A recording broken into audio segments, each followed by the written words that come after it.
कांग्रेस की कटु आलोचना करने के बावजूद डॉक्टर भीमराव अंबेडकर की प्रतिष्ठा एक अद्वितीय विद्वान और विधिवेता की थी। यही कारण था कि 15 अगस्त 1947 को स्वतंत्रता मिलने के बाद बनी अंतरिम सरकार में बाबा साहब अंबेडकर को देश का पहला कानून और न्याय मंत्री बनाया गया।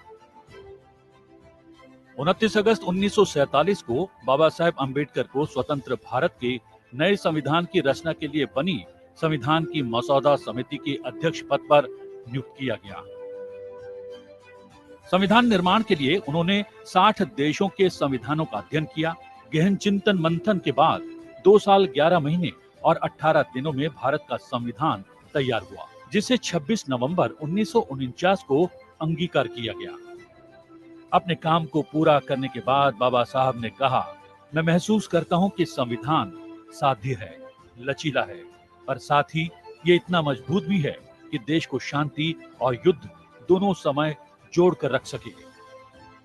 वास्तव में मैं कह सकता हूं कि अगर कभी कुछ गलत हुआ तो इसका कारण ये नहीं होगा कि हमारा संविधान खराब था, बल्कि इसका उपयोग सही ढंग से नहीं हुआ।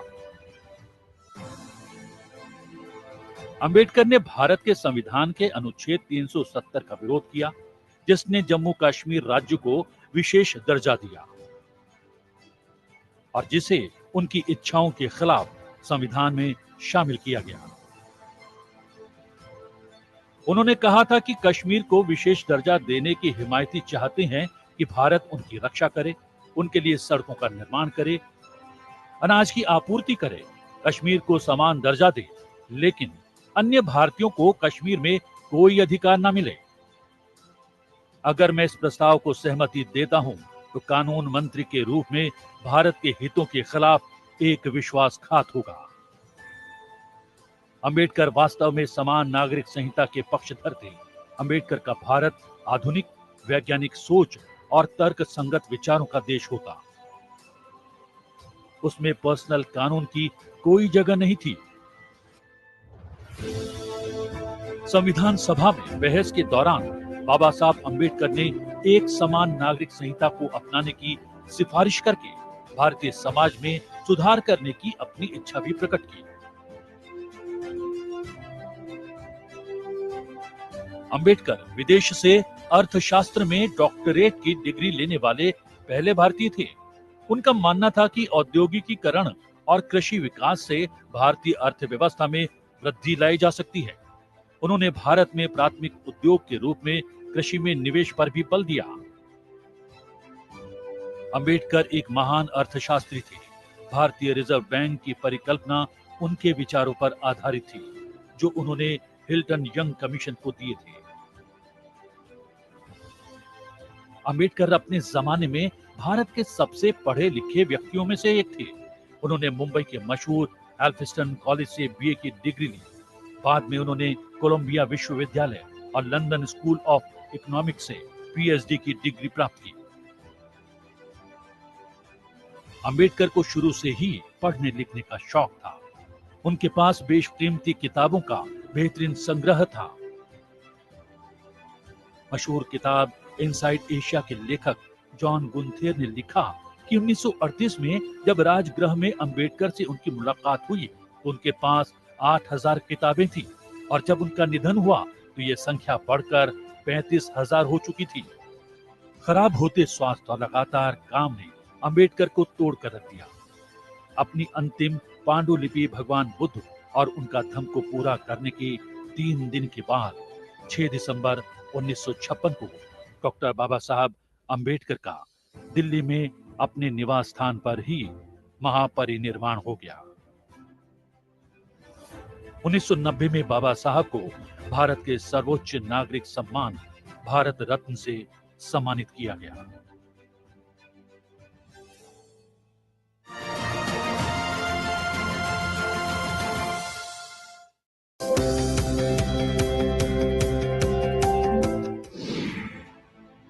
Act.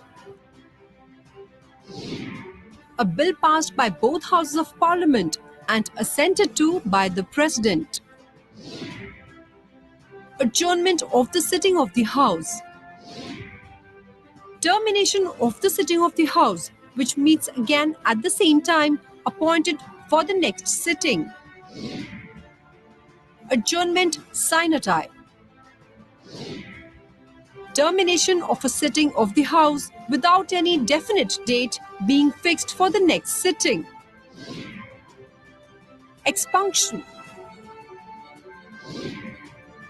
Deletion of words, phrases, or expressions from the proceedings or records of Rajya Sabha by an order of the chairman for being defamatory or indecent or unparliamentary or undignified. Rule 380 of the Rules of Procedure and Conduct of Business in Lok Sabha gives the Speaker the discretion to expunge any words or expressions used in debate that are considered defamatory, indecent, unparliamentary, or undignified. Maiden speech. First speech of a member in the House after election/nomination to Rajya Sabha or Lok Sabha.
माननीय सभासदों, माननीय सभापति जी,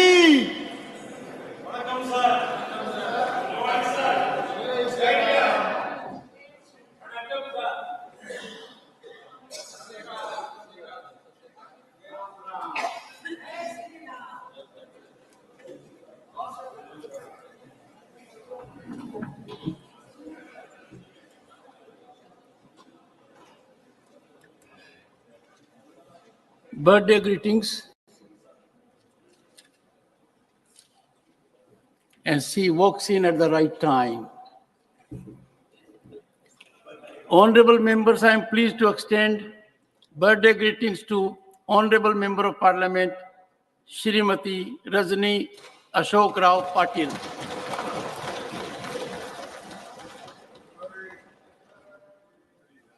Shrimati Patil is a second-term member of this August House, 2013 to 19, and 2021 till date, and further. And had also been a member of Lok Sabha from 1996 to 1998. From that perspective, she belongs to the category of ex-MPs, as I belong, who never completed their term. Srimati Patil belongs to a renowned family of freedom fighters. She is granddaughter of late Shri Vishnu Ganesh Pingle, a founding member of Gadar movement, and her father was also a veteran freedom fighter and a member of Central Legislative Assembly in 1937. Her mother was also a freedom fighter. Srimati Rajni Patil is fond of music, theatre, and traveling. She is married to Sri Ashok Patil and has two sons, Aditya and Amit, and a daughter, Tejaswini Patil. Honorable members, on my own and your behalf, I wish her a long, healthy, and happy life and to be ever blessed in public life.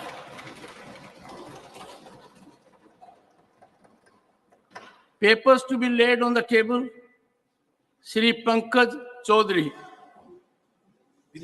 माननीय सभापति जी, मैं आज की संशोधित कार्यसूची में मेरे नाम के सामने मत संख्या 2 पर वर्णित कागजात आपकी अनुमति से सदन के पटल पर रखता हूं। Doctor Bhagwat Karad. With your kind permission, I rise to lay the papers mentioned against my name at serial number 3 in the revised list of business for today. Message from Lok Sabha, Secretary General. Sir, with your kind permission, I rise to report that the Lok Sabha at its sitting held on 4th December 2023 has agreed without any amendment to the Advocates Amendment Bill 2023, which was passed by the Rajya Sabha at its sitting held on 3rd August 2023. Report of the Committee on Government Assurances, Dr. M. Thambidurai, Shri M. Mohammad Abdullah. I rise to present the 77th report in English and Hindi of the Committee on Government Assurance. Thank you, sir.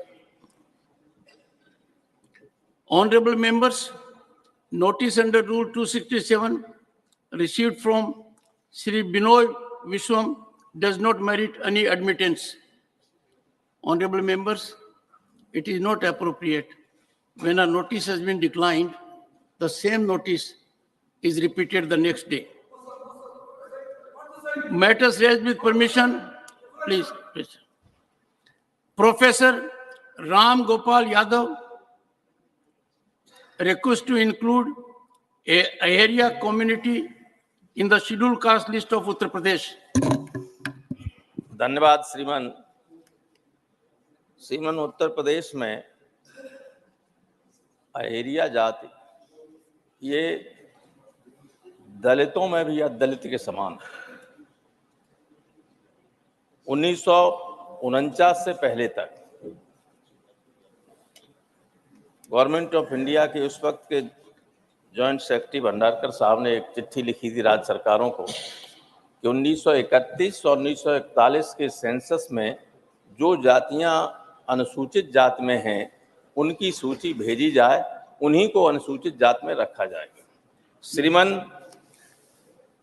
31 के census में क्रमांक 26 पर अहेरिया, 27 पर बहेलिया और 28 पर पासी अंकित थे, एक block में रखा गया। 41 में भी क्रमांक 59 पर अहेरिया, 60 पर बहेलिया व 5 अन्य जातियां एक ही ग्रुप में रखी गई। अज्ञात कारणों से बाद में इसमें से अहेरिया को अलग कर दिया गया। शेष जातियां शेड्यूल कास्ट में अब भी हैं। इस जाति के लोगों ने निरंतर प्रयास किए, लेकिन न संसाधन है न बहुत बड़ी संख्या है, इसलिए इनका किसी ने सुना नहीं। अंत में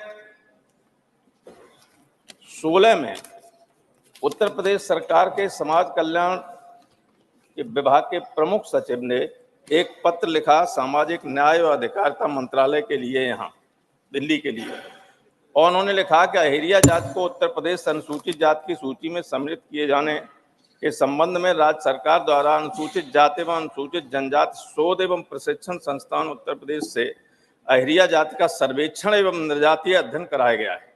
संस्थान द्वारा प्रस्तुत की गई अध्ययन आख्या में ये उल्लेख किया गया है कि अहेरिया जाति की सामाजिक, आर्थिक, शैक्षिक एवं धार्मिक स्थिति को देखते हुए इस जाति को अनुसूचित जाति की सूची में सम्मिलित किया जाना उचित है। अहेरिया जाति अनुसूचित जाति की सूची में किए जाने के सभी पात्रताएं एवं अर्हताएं और योग्यताएं रखती है और उत्तर प्रदेश में अनुसूचित जाति घोषित किए जाने के लिए प्रदेश की अनुसूचित जाति की सूची में सम्मिलित किए जाने की संस्तुति की जा रही है।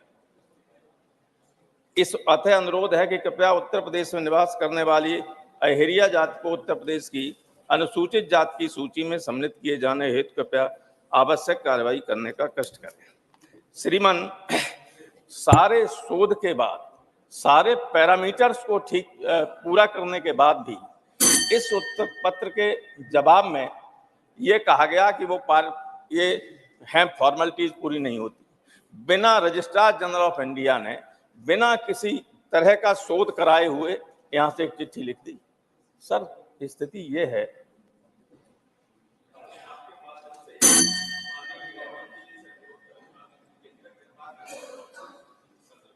Sri Samirul Islam, concern over delay in disbursement of funds dues to Manrega scheme in West Bengal.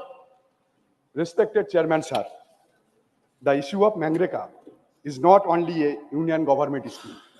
It is an act established in 2005. The primary focus of this act is on the improvement of rural livelihoods. For around the last 20 years, the scheme has become the lifeline for marginal people in India, with crores of citizens depending on it as this act in their right.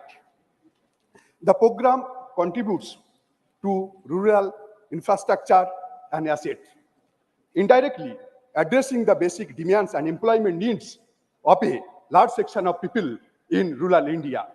Sir, however, my concern today is Manrega and the neglected faced by the poor people of West Bengal. The budget allocation for Manrega has been reduced to rupees 60,000 crore for the current fiscal year 2023 and 24. Bengal stands out as the only instance where the Union Ministry for Rural Development has completely withheld its allocation since 2021. Sir, the total due towards wages for lakhs of job card holder alone is around rupees 3,500 crore, with a total pending due worth rupees 7,000 crore. These figures highlight the situation where the Union government has not sanctioned even a penny for the poor people of Bengal under the scheme named after our father of the nation in the current fiscal year. Consequently, over 20 lakh people dependent on the rural scheme, also known as the 100-day work scheme, are struggling to access their right to income. Their plight sends an adverse message to society and is breaking the backbone of the rural economy in Bengal. Sir, this matter should be a subject of debate in this house, questioning who has the authority to deprive the poor people of the eastern state of Bengal. Sir, I want to remind you, sir, West Bengal is the state that stood first for multiple time in implication of Manrega. Sir, another significant point is that under Manrega, the government should pay wages to labor within 15 days after the completion of works. Ironically, laborers from Bengal have not received their due even after 2 years. This raises concern about the adherence to the rules and the impact on the life of those dependent on this vital scheme. Thank you, sir. Dr. John Britas, concern over rising concentration of wealth in the hands of few people in India. Sir, we are presiding over multiple level of paradox. On the one count, the Constitution talk about exhorting the governments to bring policies to reduce inequalities. On the other count, the policies of the government are instrumental in surging inequalities. So the Oxford report, the survival of the richest, talked about 1% of India owning more than 40% of the total wealth, while the bottom 50% share only 3%. We had a strange phenomena during the COVID season, sir. 84% of the people lost their income or reduced their income drastically, whereas the corporates increased their profits. Sir, the government brought down the corporate tax and thereby enabling the corporates to benefit at least 2 lakh crore per year. Sir, the Oxfam report adds that wealth of billionaires surged at an unprecedented rate of 2.5 crore rupees per minute, sir. Sir, yesterday only, the finance minister replied to the Lok Sabha, stated that more than 10 lakh crores have been written off of industries. 2,300 people have been castigated as willful defaulters, eating up more than 2 lakh crores, sir. Sir, we all harp on India being the fifth biggest economy, sir. So statistics and figures can be fake unless we analyze them, sir. So if you just look at the real picture, we are 127th on the ladder, and per capita GDP, we are behind Sri Lanka and even Bangladesh, sir. Okay, sir, on one count, we have increased the numbers. The number of billionaires in the country has gone up, and we are third. It's almost like 169 billionaires in India, sir. Sir, yesterday, the stock exchange rallied. At the same time, there was a rally of Dalits and agriculture workers a stone throw away from parliament. They were breathing for sustenance, sir. They were demanding for land reforms. They were demanding for a remunerative wage, sir. But our government was looking at the census rally because their friends benefited and their closest friend benefited, and the market cap went more than 12 lakh crores, sir. So this is the paradox on which our country is presiding, sir. So the other day, after the election victory, sir, you must have heard the Honorable Prime Minister saying that it's a victory of poor, the deprived, and the tribals. That was a statement of Honorable Prime Minister. Bhupendra Yadavji, am I correct? Am I correct? Yes, that was a statement. Sir, do we want to make them a vote?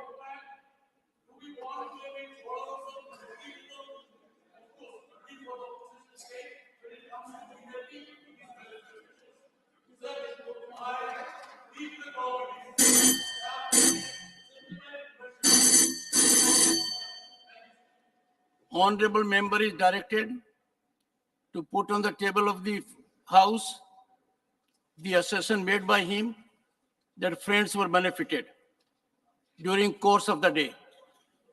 Shri A. Rahim, concern over increasing loan app crimes and other fraudulent activities in the country. Sir, I am in front of this guest house on behalf of the victims and people who lost their valuable lives due to loan apps crimes. Sir, recently there has been a significant surge in loan app crimes in the country. These crimes involve fraudulent activities committed using digital platforms, primarily through mobile applications offering quick and easy loans. This is a matter of grave concern and requires urgent action, sir. Sir, how could loan apps exploit a large number of people in our country, sir? Sir, the reasons are increasing unemployment and living expenditure. Sir, common people, especially the youth, are running from bank to bank for ordinary loans. But our nationalized banks are in a competition to provide loans to corporate without granting any loans to the needy masses, sir. Sir, our conventional banking system is denying loans to these poor and needy. This situation will naturally lead the common man to depend on other sources of money. Sir, the main reason for the increase in loan arms is the flawed financial policies of the government. Sir, the situation of people who borrow money through loan apps is very pathetic, sir. Once the payment is late or if they fail to pay the amount demanded by the app owners, the customer is blackmailed, and such mafias commit heinous crimes, including circulating deep fake videos and morphed images by using data extracted from the client during the registration process. Sir, this leads to client suicide and other problems, sir. Sir, what did the union government do the deal with this, sir? Their only response is silence. Sir, I urge the government, sir, expanding small credit schemes to nationalized banks, sir. Sir, strengthening the cooperative sector and promoting credit schemes through cooperative banks are the solutions, sir. Sir, active engagement is also required in the digital arena. Sir, for this awareness should be created among the public, which loans are legitimate and which are not. Sir, should be published at regular intervals. Service providers like Google, iOS shall be regulated in this regard. Apps that violate the law should be identified and punished. Sir, this is a problem that affects the lives of the youth and common people. I urge the government to take urgent action. Thank you, sir. Thank you, Mr. Honorable A. Rahim. Srimati J.B. Mathir Hisham. The subject is demand to take... Please. I'm deeply obliged by the opportunity. Let me bring to the attention of this House one of the alarming issues that our country is facing today, that is farmer suicide. Sir, recently 2 farmers in my home state, Kerala, committed suicide. The suicide note of one of the farmers from Kuttanad says, "Ende maranathinu uttaravadi sarkar matram." The government is solely responsible. The government is solely responsible for my death. Sir, why did they commit suicide? Farmers log and sell their paddy to the government through Supplyco, Kerala State Supplies Corporation. Government do not disperse the paddy procurement price to the farmers, and there's an inordinate delay. Why this inordinate delay, sir? It is because instead of making direct payment to the farmers, the government, the Supplies Co, have an impractical loan scheme by which the Supplyco will issue paddy receipt sheet, PRS, to the farmers at the time of procurement, and the farmers will have to give this PRS sheet to the bank and they can avail loan, and Supplyco is supposed to make repayment of the loan, which does not happen. And the Supplyco make the payment once the central government allots a share of MSP to the state government. And I want to draw the attention specifically to the fact that central government has failed to give 790 crores, which is due to the state government and which is due to the Supplyco. Now, because of the failure, there is no payment being done to the banks, and due to that, the CIBIL score of the farmers is also affected, and they do not get the money on time. Let me get back to the suicide note, sir. I quote, "It is the money of paddy which I cultivated with my sweat that was given as PRS loan. The government is solely responsible for repaying this loan in arrears. Banks are not disbursing new loans because of the government has defaulted on it. It is because of this I am taking my life. Therefore, it is only the government which is responsible for my death," unquote.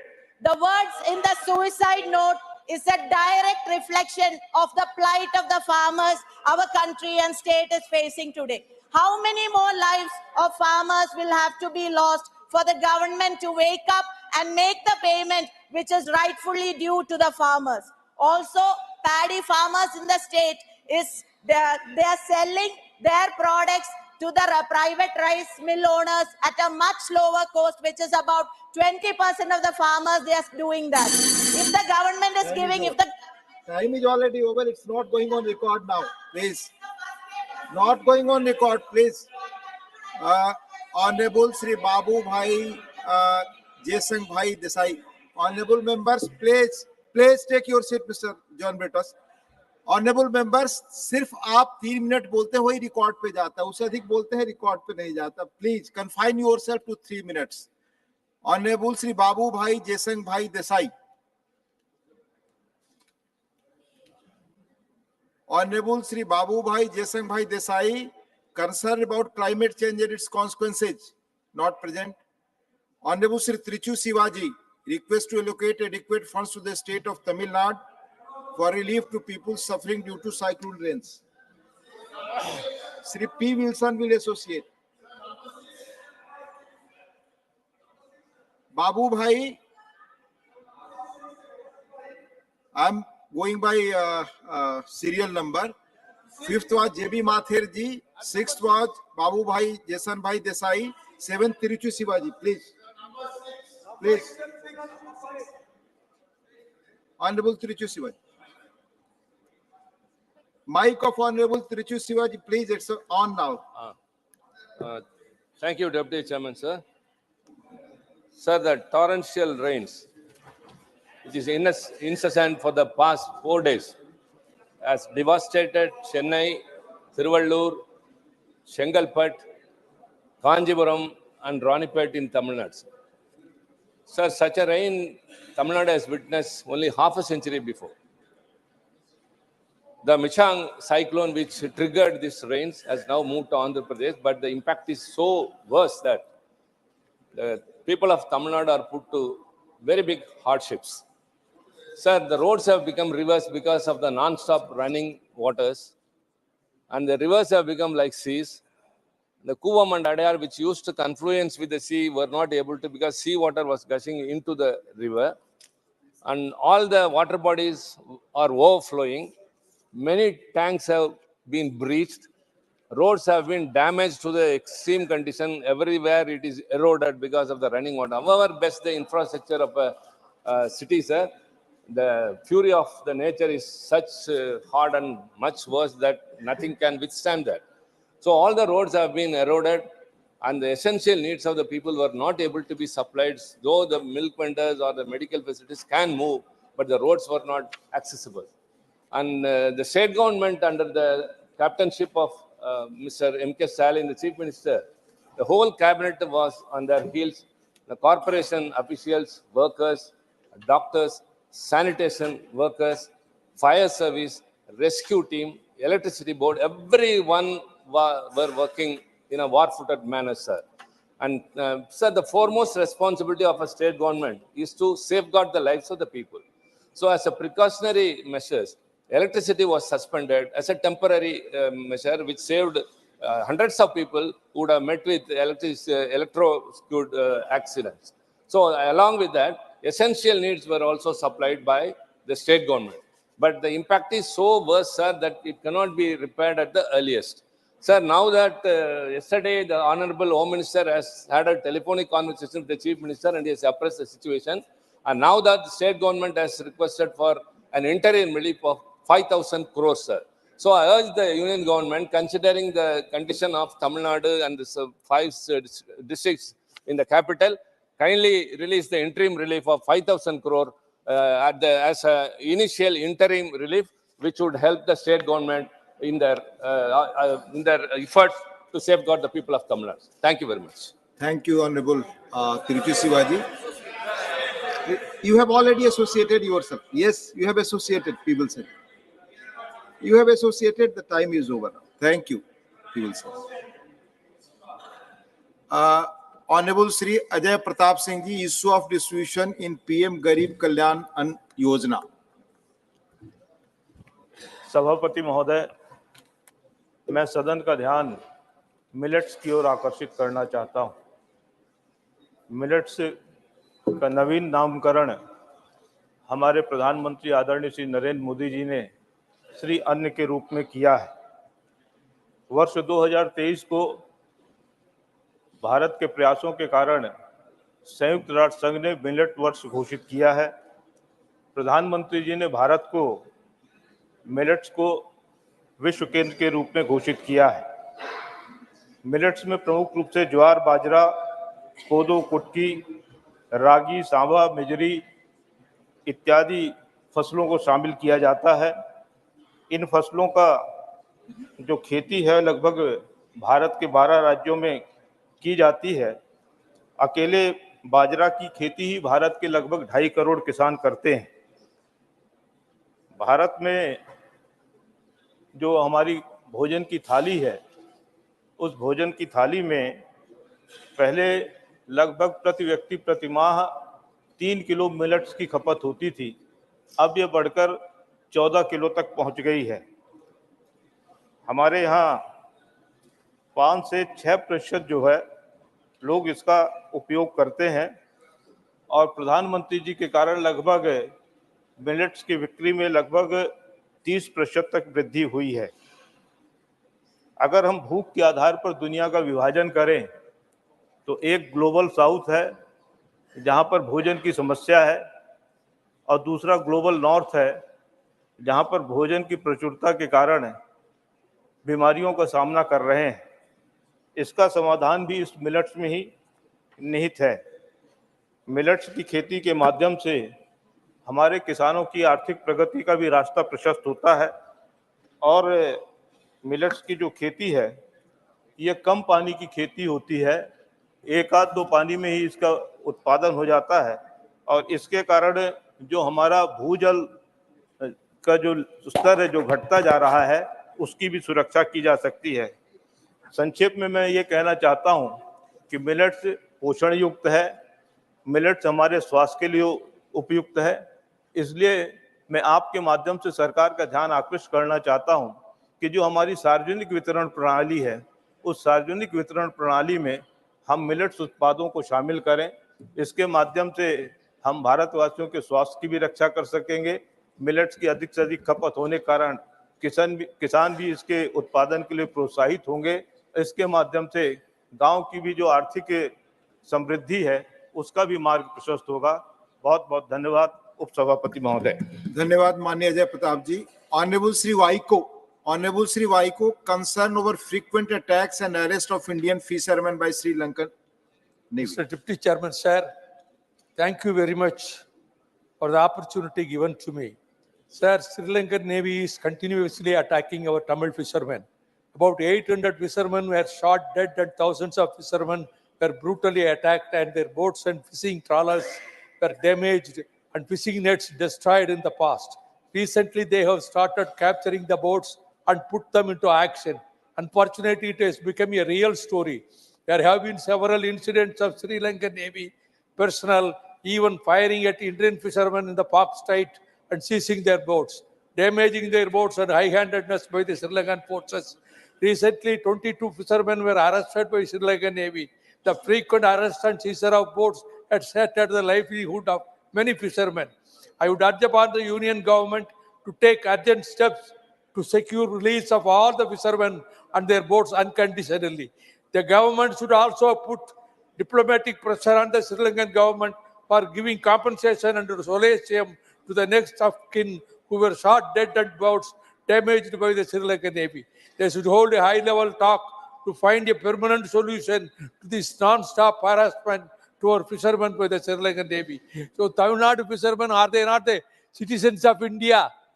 If they are citizens of India, what Navy is doing there? It is sitting like a lame duck in the Bay of Bengal.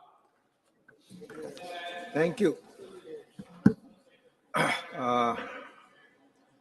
Honorable Sri GVL Narsim Rao, concern over attempts to ridicule Sanatan Dharma. Please. Thank you, sir. Sir, a minister in the state government of Tamil Nadu indulged in hate speech against Sanatan Dharma and Hindu religion. I quote what he said. Sir, Sanatan Dharma is like malaria and dengue, and so it must be eradicated and not opposed. These are statements by a minister in a state government. And sir, another minister in the same state government, higher education minister, said the purpose of formation of INDIA alliance is for the eradication of Sanatan Dharma. This is the agenda. Is this the kind of anti-India agenda that they want to pursue? So, another minister in Karnataka government, who also happens to be the son of Congress president, who is also a leader of the opposition in Rajya Sabha, he supported those comments. This is the agenda of INDA alliance. Sir, this constitutes hate speech. Honorable Supreme Court, in its directions, clearly stated that offences under 295A under 505, 153A, 153B. They all constitute hate speech. Sir, deliberate and a malified act intended to outrage religious sentiments. This is what it was intended for. There was also an attempt to create public mischief. Therefore, I call upon the state government, Tamil Nadu, to, on its own, register FIR against the same ministers who spoke against Sanatan Dharma, and also dismiss these ministers from the state government, because what they have publicly stated is a violation of the oath they have taken under the Constitution. The Constitution allows every religion, every member, every sect to practice its faith and to even propagate it. And here you have ministers in the state governments who are campaigning against Sanatan Dharma and calling for its eradication. So therefore, sir, I appeal that cases should be booked against the concerned ministers and they must be dismissed without any further delay. So this is nothing but an act to destroy the fabric of religion in India. This is to destroy social fabric. If this is an agenda for any political party, that will be dangerous to India. Therefore, I appeal, I demand an apology. I demand an apology from the... Not going on record now. Time is over. Your time is up, please. Honorable Binay Biswam. Honorable Binay Biswam. Please. Honorable Binay Biswam, please. Honorable Binay Biswam. Your subject is, please, demand to provide decent wages along with the meaningful engagement stems to all government-sponsored distance workers. Make the house Please. in order. Please. Make the house in order, sir. Please you speak, it will be in order. Please Make the house speak. in order, sir, please. Please you speak. Please, there is no discussion. Honorable Tiruchi Sivaji, please take your seat. Please take your seat. All the members who are standing, please take your seat. You please speak. So I begin with the house. Please, Binay Biswamji, please speak. Yes, sir. Thank you, sir. Please. Thank you, sir. Please, Binay Biswamji, please speak. Binay Biswam, please. He totally give the false So information I'm to going the on House. another name. Please, Binay Biswamji, then Yes, please, sir. Please. Now my time begins. Yes. Sir, I stand before you. Please, nobody, please speak. Sir, please begin my time now. It has already begun. The time has already begun. No, Please. no, no. Just the way began. Please Just the way speak. began. Please speak. Sir, please. I stand before you to bring to the plight of the scheme workers of the country. They are in lakhs in numbers. They belong to the ASHA workers, Anganwadi workers, and midday meal workers.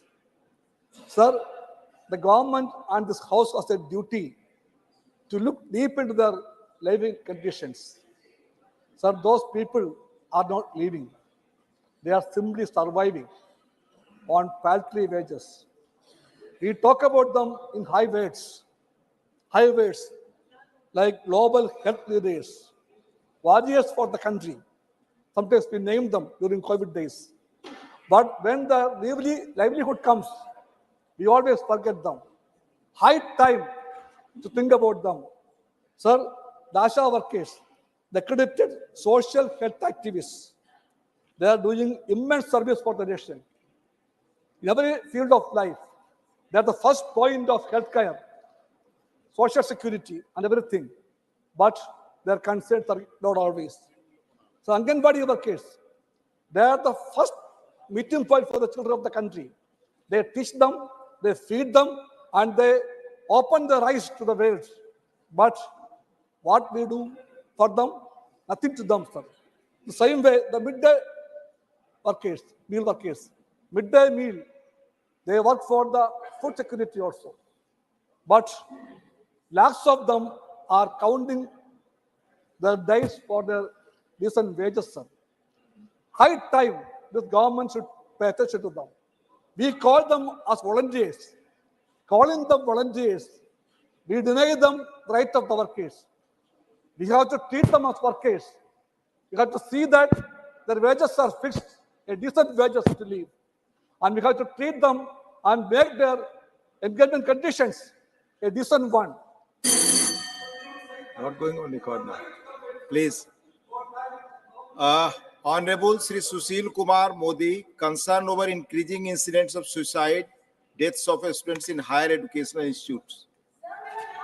Honorable Sushil Kumar Modi. उपसभापति महोदय,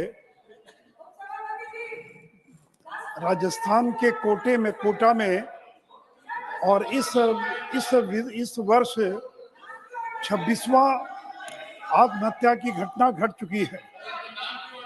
पिछले एक साल में और आत्महत्या की 26 घटना और कोटा राजस्थान में घट चुकी है। और ये केवल इसी वर्ष नहीं, पिछले 5-6 वर्षों में प्रति वर्ष 25 से 30 नौजवान और आत्महत्या कर रहे हैं।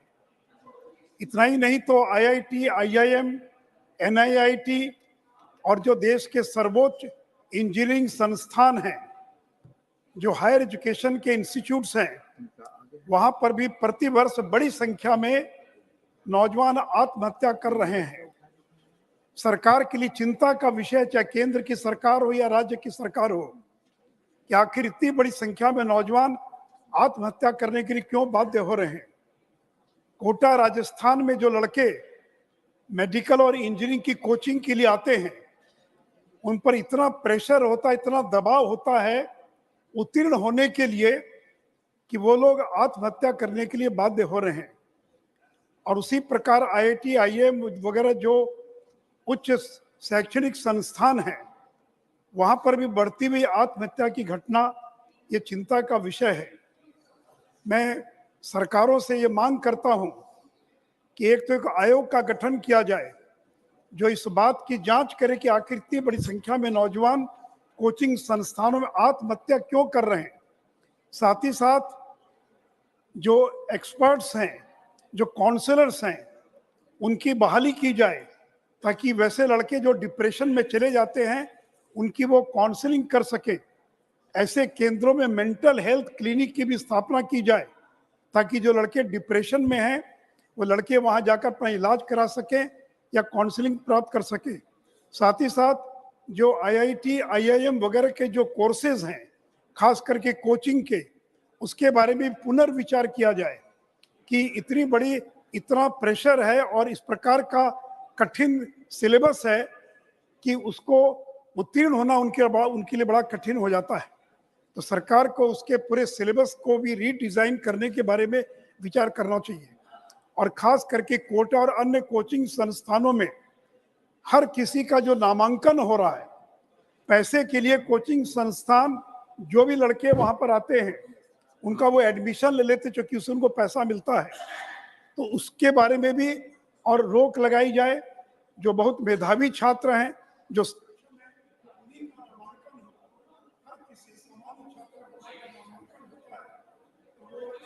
time is. Thank you. Dr. Lakshmikant Bajpayee ji, issue of intervention by big houses in MSME sector. क्या विषय है जी? Issue of intervention by big business houses in MSME sector. पता ही नहीं हमें तो, 0 आवर की सूची में भी नहीं है। आपका 0 आवर में यही लिस्टेड है? नहीं लिस्टेड है। Doctor L Hanumanthaiah demand to take preventive steps to address rising problems of malnutrition and anemia across the country. Please, माननीय सदस्यगण, जिनका नाम सूची में है उसी अनुसार मैं बुला रहा हूँ। Please take your seat. Sir, जिनके नाम नहीं है मैं नहीं बुला रहा हूँ, जिनके नाम है वही बुला रहा हूँ। Please, doctor L Hanumanthaiah. Sir, thank you chairman sir. Please, I rise to madam 1 minute.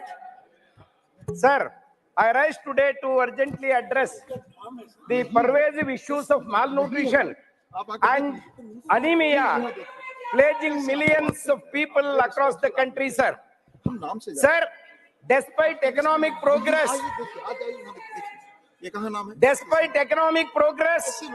our nation grapples with alarming rates, particularly affecting vulnerable population like children women, and the marginalized sections of the society, sir.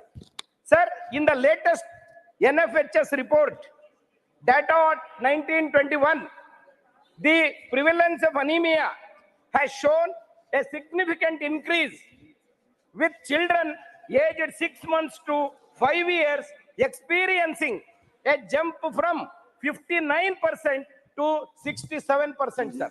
Sir, this is an alarming state of affairs. Sir, women especially in rural areas, high rates of anemia adversely affecting maternal health and contributing to pregnancy complications. Sir, an increase in the anemia prevalence from 53% to 57% in all women aged between 15 years to 49 years seen, and 50.4% to 52.2% in pregnant women rooted in poverty, lack of education, inadequate health care, and unequal resource distribution or malnutrition problems. Sir, factors such as food insecurity, limited access to clean water, and inefficient healthcare infrastructure contribute to unmet nutritional needs. Sir, my request to the government, addressing these issues is not only a social responsibility, but a prerequisite for a thriving and resilient nation. Sir, the consequences extend beyond individual suffering, impacting the workforce, educational outcomes, and overall economic productivity of the nation. Sir, therefore, I urge the Ministry of Health and Family Welfare to take immediate steps to address the rising problems of malnutrition and anemia, especially among women and children across the country. Sir, let me unite in our commitment to building a healthier, strong India. Time is over, Hanumanthaya ji. Time is over. Thank you, Hanumanthaya ji. Honorable members, in 0 hour, matters are raised with permission of Honorable Chairman. Merely presence in ballot does not mean admittance. Further matters already raised are not included again. Please. Dr. Lakshmikant Bajpayee. Dr. Lakshmikant Bajpayee. माननीय उपसभापति जी, please. मेरा विषय बहुत महत्वपूर्ण है और समाज के उन सामान्य वर्ग के लोगों के प्रति है जो गांव में और छोटे छोटे शहरों और कस्बों में सुनार का दर्जी का काम करते हैं। धीरे धीरे एमएसएमई सेक्टर में भी बड़े घरानों का प्रवेश योजनाबद्ध तरीके से हो रहा है। ये ठीक है कि हम किसी को व्यवसाय करने से नहीं रोक सकते, लेकिन किसी बड़े घराने अगर तनिष्क के नाम से टाटा करेगा जेवर का व्यापार, तो गरीब सुनार या शराब जो शहरों में कस्बों में बैठे वो क्या काम करेंगे। इसी प्रकार कपड़े को सिलने का काम जो है वो भी टाटा बड़े घराने ले जा रहे हैं। मेरा इस प्रश्न के माध्यम से सरकार से ये निवेदन है कि ये ठीक है कि किसी को रोजगार करने से हम नहीं रोक सकते, लेकिन कहीं ना कहीं एमएसएमई सेक्टर का बचाव हो सके और एमएसएमई सेक्टर के अंतर्गत आने वाले छोटे कारीगर, छोटे व्यापारी बचे रह सकें, इसकी व्यवस्था सरकार को करनी चाहिए, ऐसा मेरा आग्रह है। धन्यवाद। माननीय श्री बाबूभाई देसाई, माननीय बाबूभाई देसाई, प्लीज। महोदय, आज आपने मुझे संसद बनने के बाद उसमें प्रथम बोलने का अवसर दिया, इसलिए आपका धन्यवाद। आज मैं हमारे समय की एक तत्काल और निर्णायक चुनौती जलवायु परिवर्तन का समाधान करने के लिए उसके सामने खड़ा हूं। हमारा यह मानवीय गतिविधियों के कारण अभूतपूर्व परिवर्तनों से गुजर रहा है, जिसके परिणाम स्वरूप तापमान में वृद्धि, मौसम के पैटर्न में बदलाव और असंख्य परिस्थितियों व्यवस्थापन उत्पन्न हुए हैं। वैज्ञानिक सहमति स्पष्ट है, जलवायु परिवर्तन हमारे पर्यावरण, अर्थव्यवस्था और जीवन जैसी शैली के लिए गंभीर खतरा है। हमें सिर्फ फर्क पिघलने से अधिक लगातार और गंभीर मौसम की घटनाओं और जैव विविधता के नुकसान के गवाह है। में यह सहज चेतावनियों नहीं है, ये कठोर वास्तविकता है और जो हमें तत्काल ध्यान देने और कार्रवाई करने की मांग करती है। भावी पीढ़ियों के लिए यही की सुरक्षा करना हमारी नैतिक जिम्मेदारी है। हमें स्थायी ऊर्जा स्रोतों की ओर बदलाव करना चाहिए, ग्रीन हाउस गैस परिवर्तन को कम करना चाहिए और जिम्मेदार खपत और उत्पादन के बढ़ावा देना चाहिए। इसके लिए सभी क्षेत्रों, सीमाओं और राजनैतिक विचारधाराओं में सहयोग की आवश्यकता है। कानून निर्माताओं के रूप में हमारे पास ऐसी नीतियां बनाने की शक्ति है जो नवाचार की प्रोत्साहन करती है, नवीनीकरण ऊर्जा में निवेश करती है और उद्योगों के उनके पर्यावरण प्रभाव के लिए जवाबदेह बनाती है। आइए हम अल्पकालिक लाभ से अधिक अपने ग्रह की भलाई को प्राथमिकता है और एक ऐसे भविष्य की दिशा में काम करें यहाँ स्वच्छ हवा, स्वच्छ पानी और स्थिर जलवायु सुनिश्चित हो। निष्क्रियता में कोई विकल्प नहीं है। धन्यवाद अध्यक्ष जी। धन्यवाद। माननीय Shri Viplav Kumar Dev ji, concern over misuse of technology and artificial intelligence to create deep fakes. माननीय विप्लव कुमार देव, नॉट प्रेजेंट। माननीय Shri Mujibullah Khan ji, demand to start new route for Vande Bharat. Mujibullah Khan ji sir, please, आपका समय शुरू हो गया है।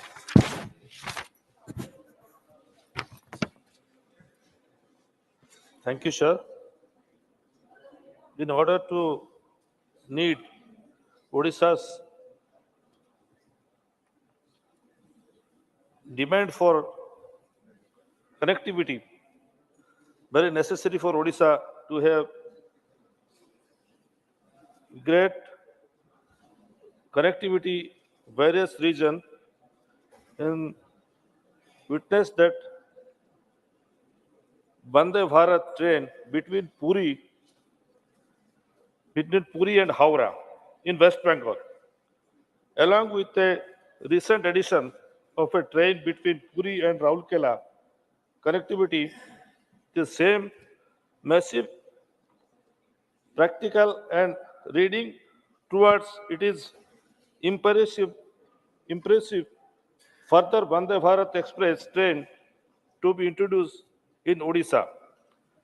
The state of Odisha has suffered a neglect from the central government as reflected by its poor rail connectivity.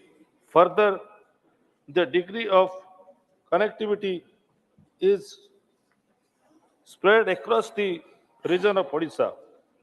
For instance, there are very few express trains connecting between Odisha and Bhubaneswar. Between Odisha and Bhubaneswar, both the express train mentioned above by the track towards the another part of Odisha. The proposal for a new connectivity in running between Bhubaneswar and Hyderabad by some having a Vande Bharat between two hubs will the travel time reduce travel time 7 hours. A major complaint death of trains running between the two locations.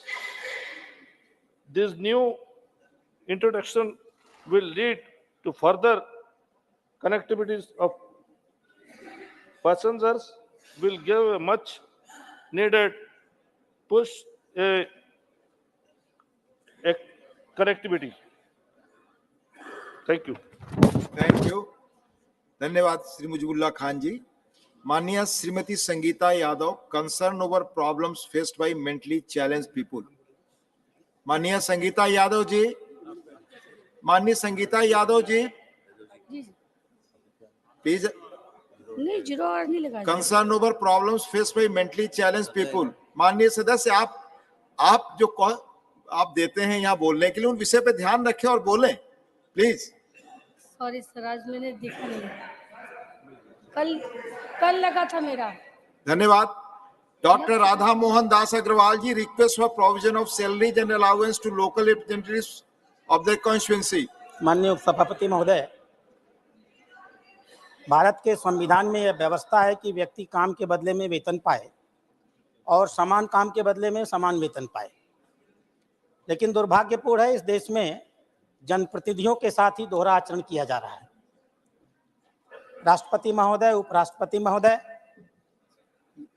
केंद्र के मंत्रीगण, राज्य के मंत्रीगण, माननीय सांसदगण, माननीय विधायकगण, इन सब ने संवैधानिक तरीके से और कानून बना करके अपने अपने वेतन की, अपने अपने भत्ते की और अपने अपने पेंशन की व्यवस्था की हुई है। ये व्यवस्था संविधान प्रबद्ध माध्यमों से हम लोगों ने की है।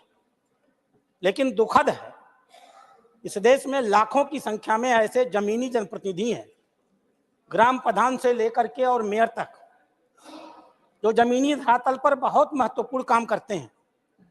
विकास की जो भी योजनाएं हम यहाँ बनाते हैं, जमीनी धरातल पर उनको लागू करने का काम वही करते हैं। वो प्रत्यक्ष जनता के संबंध में रहते हैं। लगातार जन समस्याओं को लेकर के उन्हें 24 घंटे काम करना होता है। हमने इन बड़े जनप्रतिनिधियों के लिए संविधान के तौर तरीके से वेतन की, भत्ते की और पेंशन की व्यवस्था कर दी। भारत अकेला ऐसा देश होगा शायद जिसने संवैधानिक रूप से 73वें और 74वें संशोधन के माध्यम से ग्रामीण और शहरी क्षेत्रों में लोकतंत्र का विकेंद्रीकरण किया और स्थानीय निकायों को चलाने के लिए जनप्रतिनिधियों की संवैधानिक रूप से व्यवस्था की। उनके अधिकार दिए, उनके दायित्व दिए, लेकिन जो कुछ उनको नहीं दिया वह था उनका वेतन नहीं दिया, उनका भत्ता नहीं दिया और उनका पेंशन नहीं दिया। मैं जानना चाहता हूं इस सदन से, इस सौतेले और इस दोहरे आचरण का आधार क्या है? क्या वह जो छोटे जनप्रतिनिधि होते हैं, क्या उनके परिवार नहीं होते, उनके माँ बाप नहीं होते, उन्हें अपने माँ बाप की चिंता नहीं करनी होती, अपने बच्चों की चिंता नहीं करनी होती? आखिर किन कारणों से आज तक हमने संवैधानिक रूप से उनके लिए यह व्यवस्था नहीं की? स्थानीय आधार पर सरकारें, मुख्यमंत्री दया की तरह उनको वेतन, उनको भत्ता देते हैं, ब्यूरोक्रेसी उनको नियंत्रित करती है। यह दोहरा आचरण इस देश में समाप्त होना चाहिए। अगर हम संविधान संशोधन लेकर के जनप्रतिनिधियों को लाए थे तो हमें उस कानून में यह व्यवस्था करनी चाहिए थी कि हम उन्हें आर्थिक रूप से समस्त बनाते। हमने नहीं किया, हमने लोकतंत्र का मजाक उड़ाया है, हमने उन्हें अधिकारियों के आधार पर छोड़ दिया है।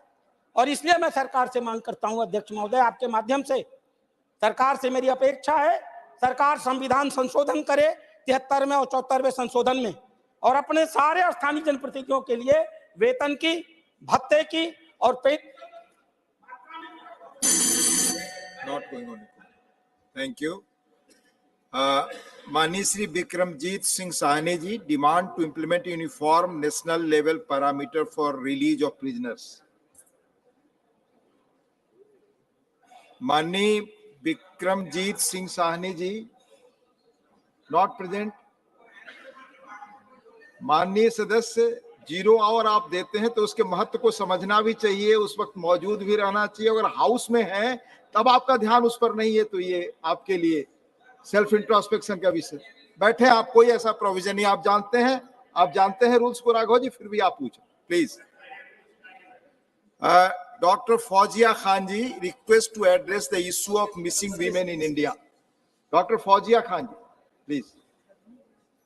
Thank you, sir. Sir, the issue of missing women in the country is alarming, with 10,61,648 women alone in the years 18 and above, and 2,50,430 girls below 18 years have reported missing between 2019 and 2021. Over 2 lakh women went missing in the state of Madhya Pradesh alone between the year 2019 and 2021, sir. Yet, the reasons have remained undisclosed.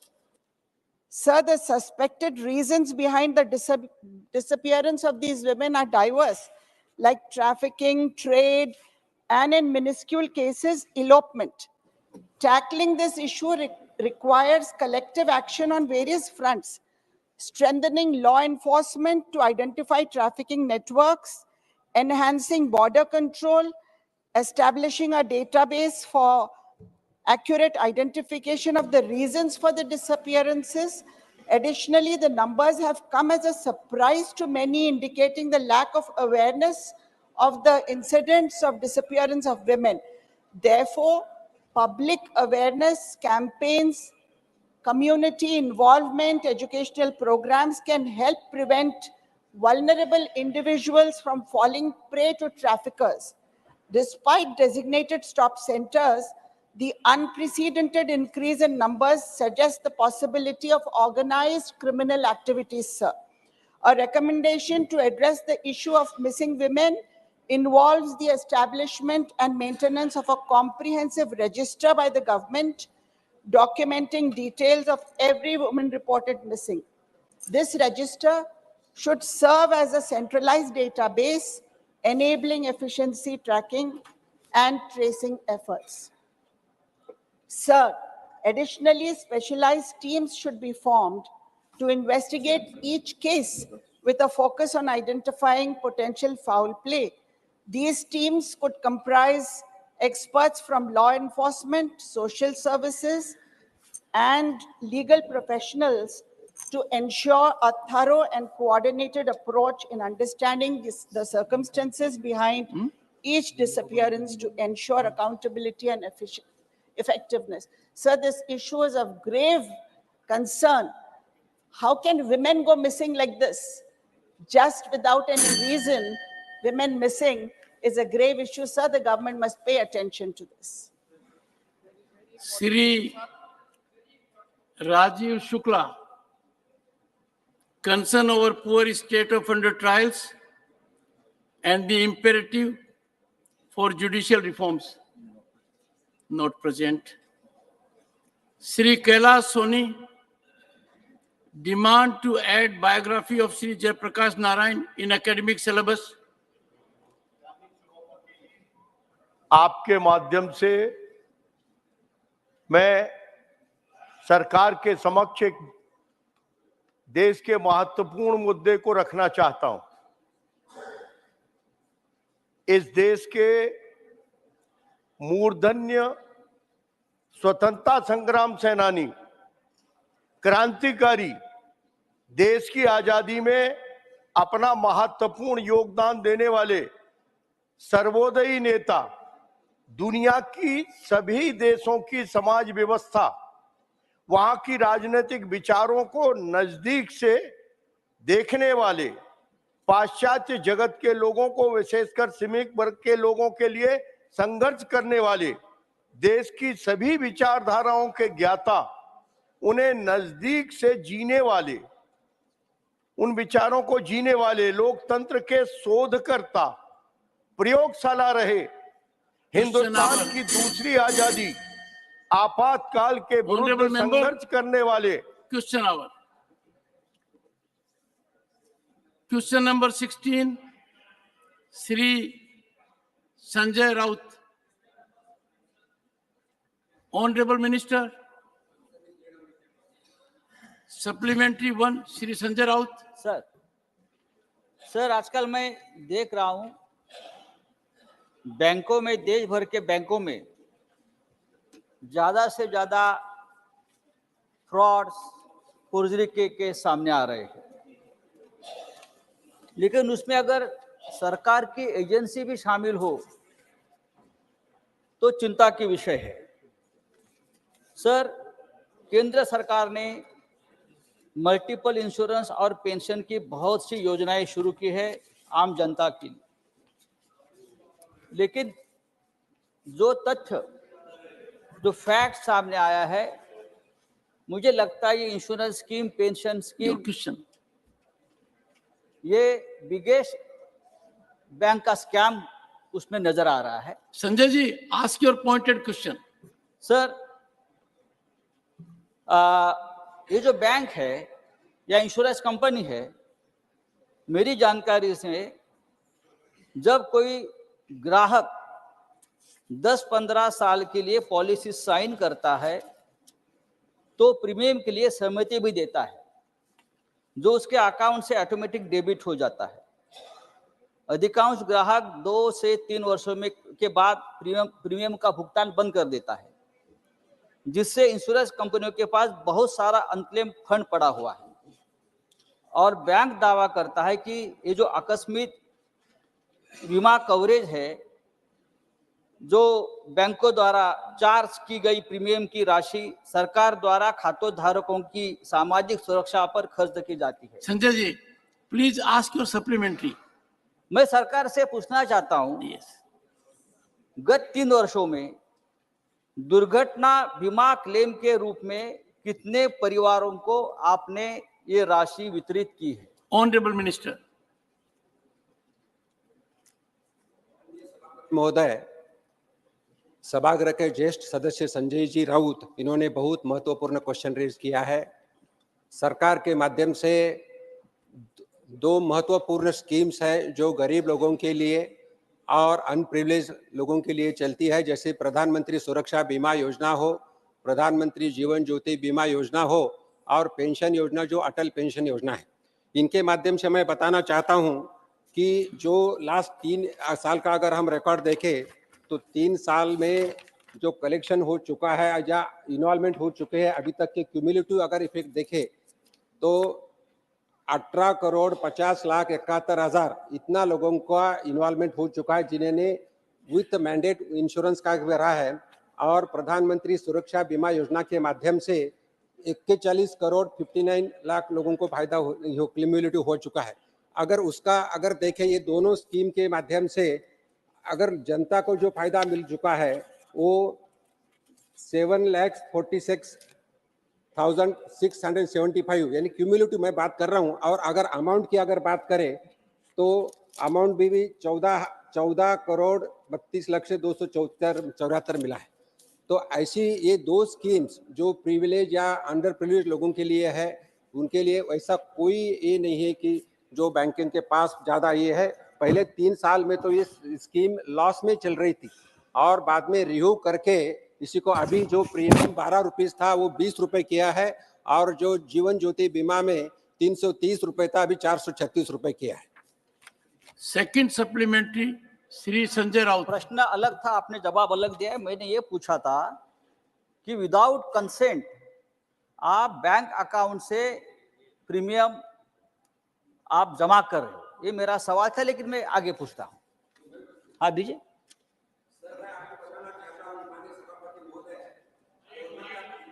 Clear mandate है कि कोई भी insurance company के अगर customer से पैसा लेना है तो उनका सिग्नेचर लेना जरूरी है, उनका कंसेंट लेना जरूरी है। उसके सिवाय पैसा कटा नहीं जाता और उनका इंस्टॉलमेंट नहीं लिया जाता। That is a clear indications from the government.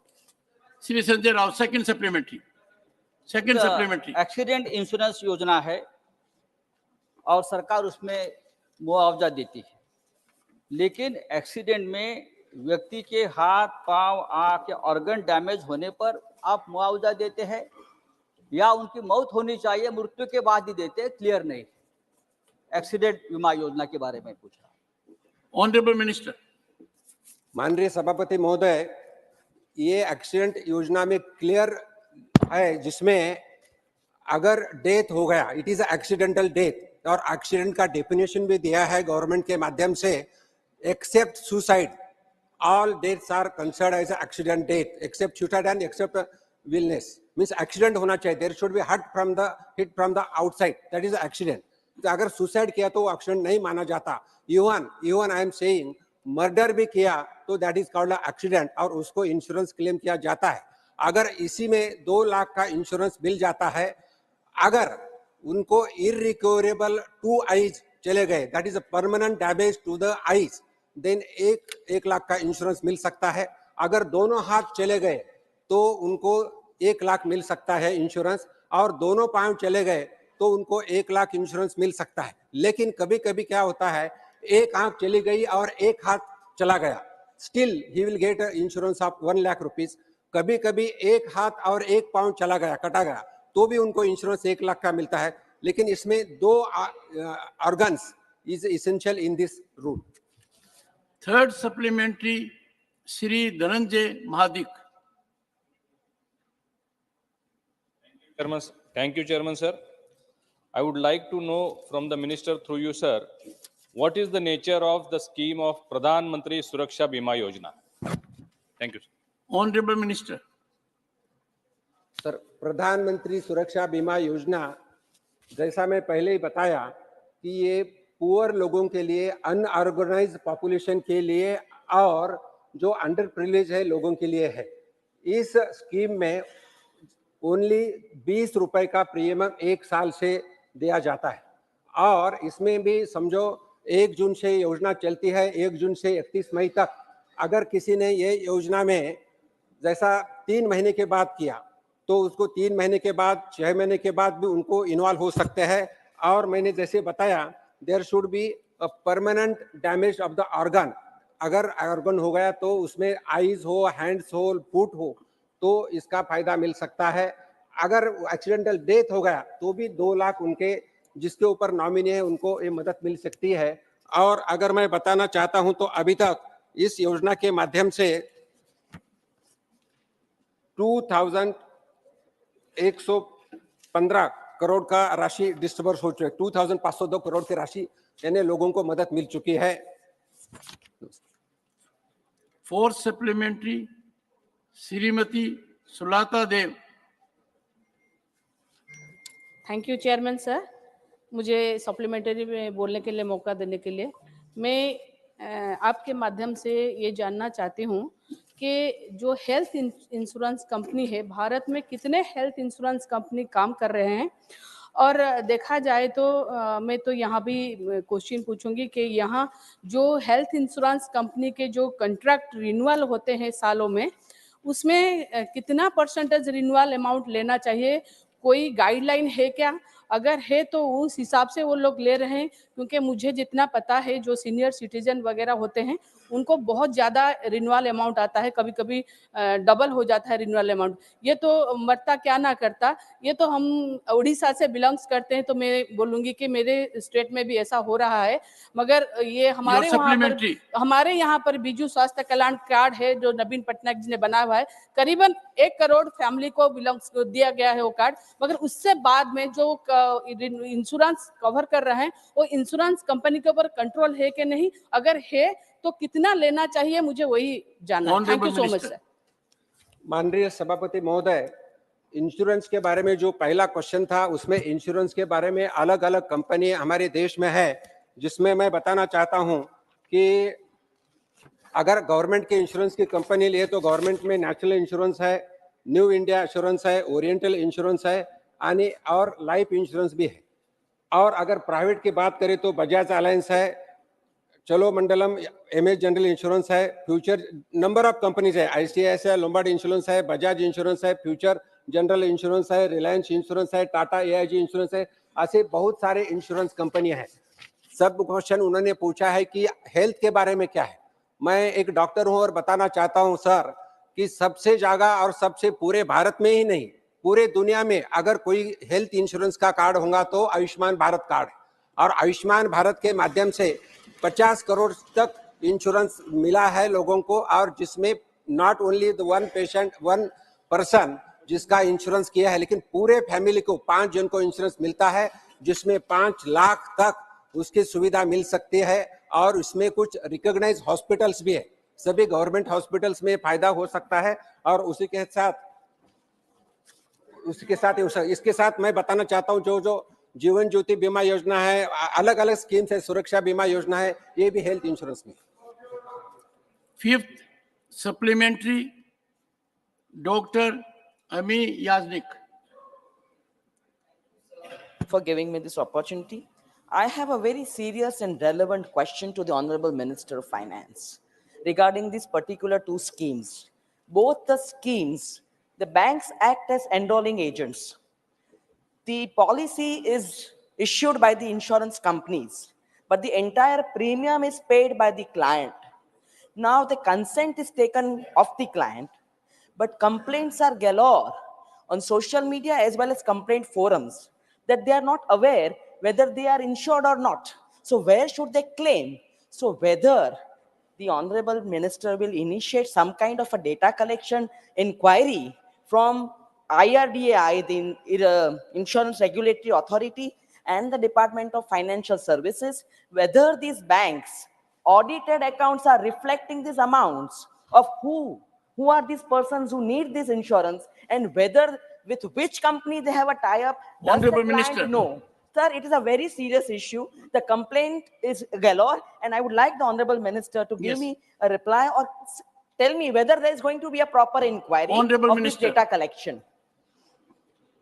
माननीय सभापति महोदय, मैं आपके माध्यम से सभागृह का बताना चाहता हूं, ये जो इंश्योरेंस है, जो जिसमें मैंने बताया प्राइम मिनिस्टर सुरक्षा बीमा योजना, प्राइम मिनिस्टर जीवन ज्योति बीमा योजना, ये दोनों इंश्योरेंस स्कीम में इंश्योरेंस का कोई ऐसा सर्टिफिकेट नहीं दिया जाता, लेकिन जब कभी जो मैंडेट के माध्यम से 20 रुपए या 436 रुपए उनसे अकाउंट से लिया जाता है, फॉर्म भरे जाता है, उसका स्लिप दिया जाता है और वही उसी को ही इंश्योरेंस बोल के किया जाता है।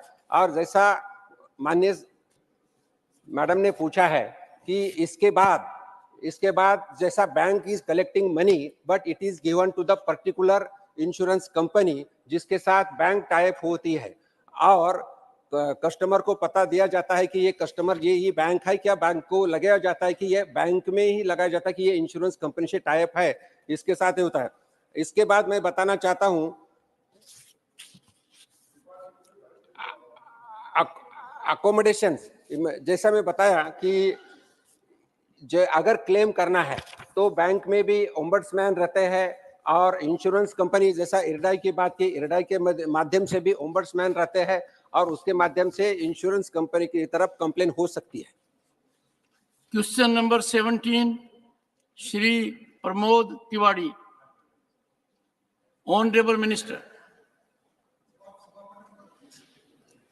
Supplementary 1, श्री प्रमोद तिवारी।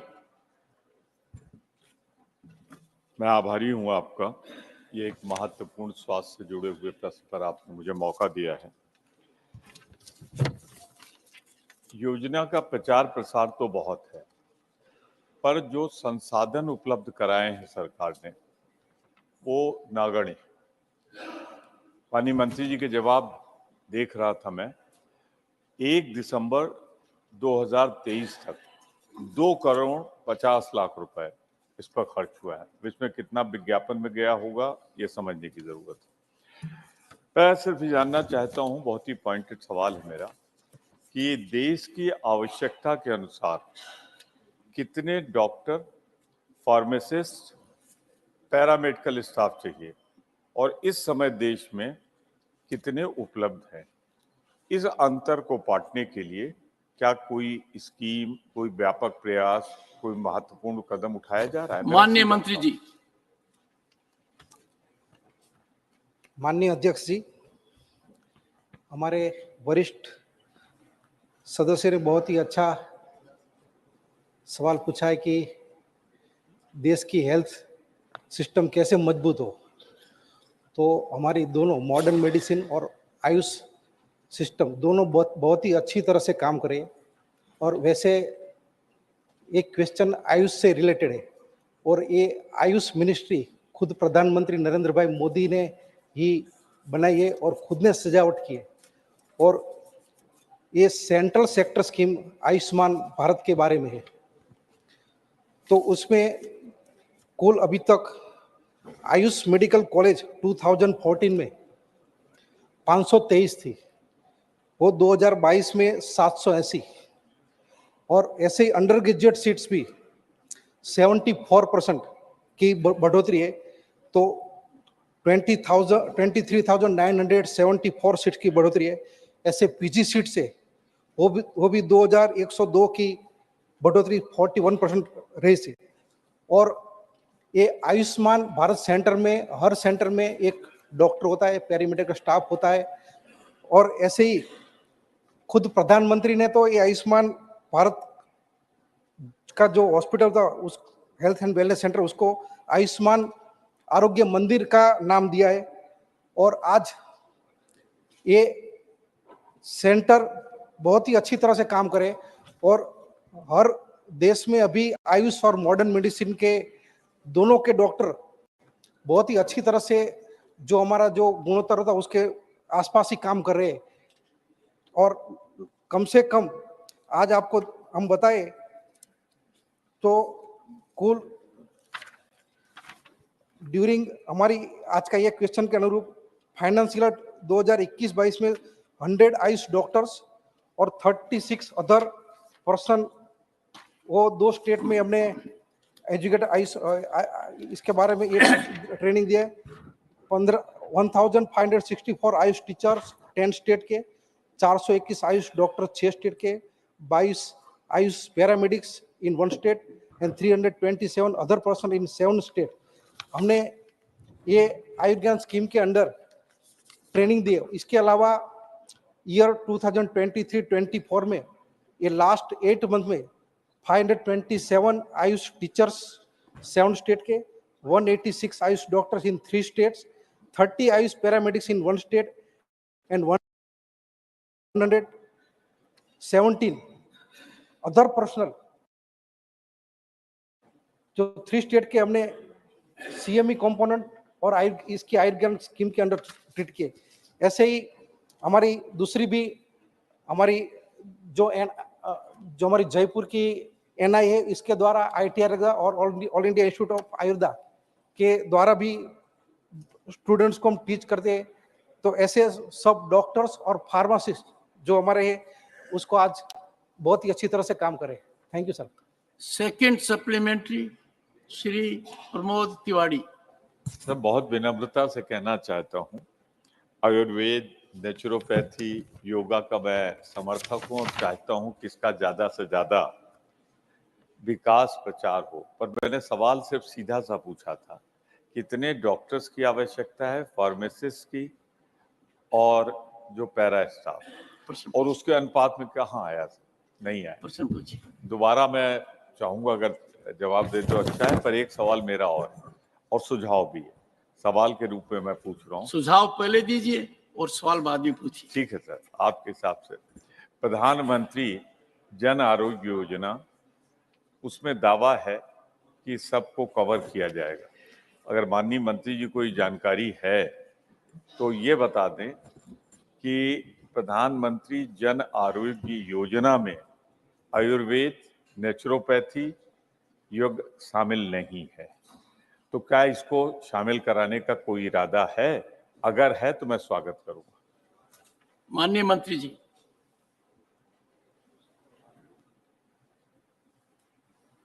माननीय सभापति जी, आज हमारी सदन की एक बड़ी सदस्य ने जो सवाल की है बड़े रेलिवेंट है। स्वास्थ्य सेक्टर में आज एक एग्जाम्पलरी ट्रांसफॉर्मेशन लाया गया है। माननीय प्रधानमंत्री जी ने पिछली 9.5 साल की कार्यकाल में उन्होंने आयुष सेक्टर को बढ़ावा देने के लिए जो भी कदम उठाए हैं, देशवासियों ने, दुनिया ने इसको देखी है और महसूस भी की है, और उसमें से सबको सेवा भी मिली है। सबको मुझे लगता है कि काफी अपने शारीरिक समस्या से राहत भी मिली है। तो इसलिए माननीय प्रमोद तिवारी जी ने जो सवाल की है, हमारे ये जो सेंट्रल सेक्टर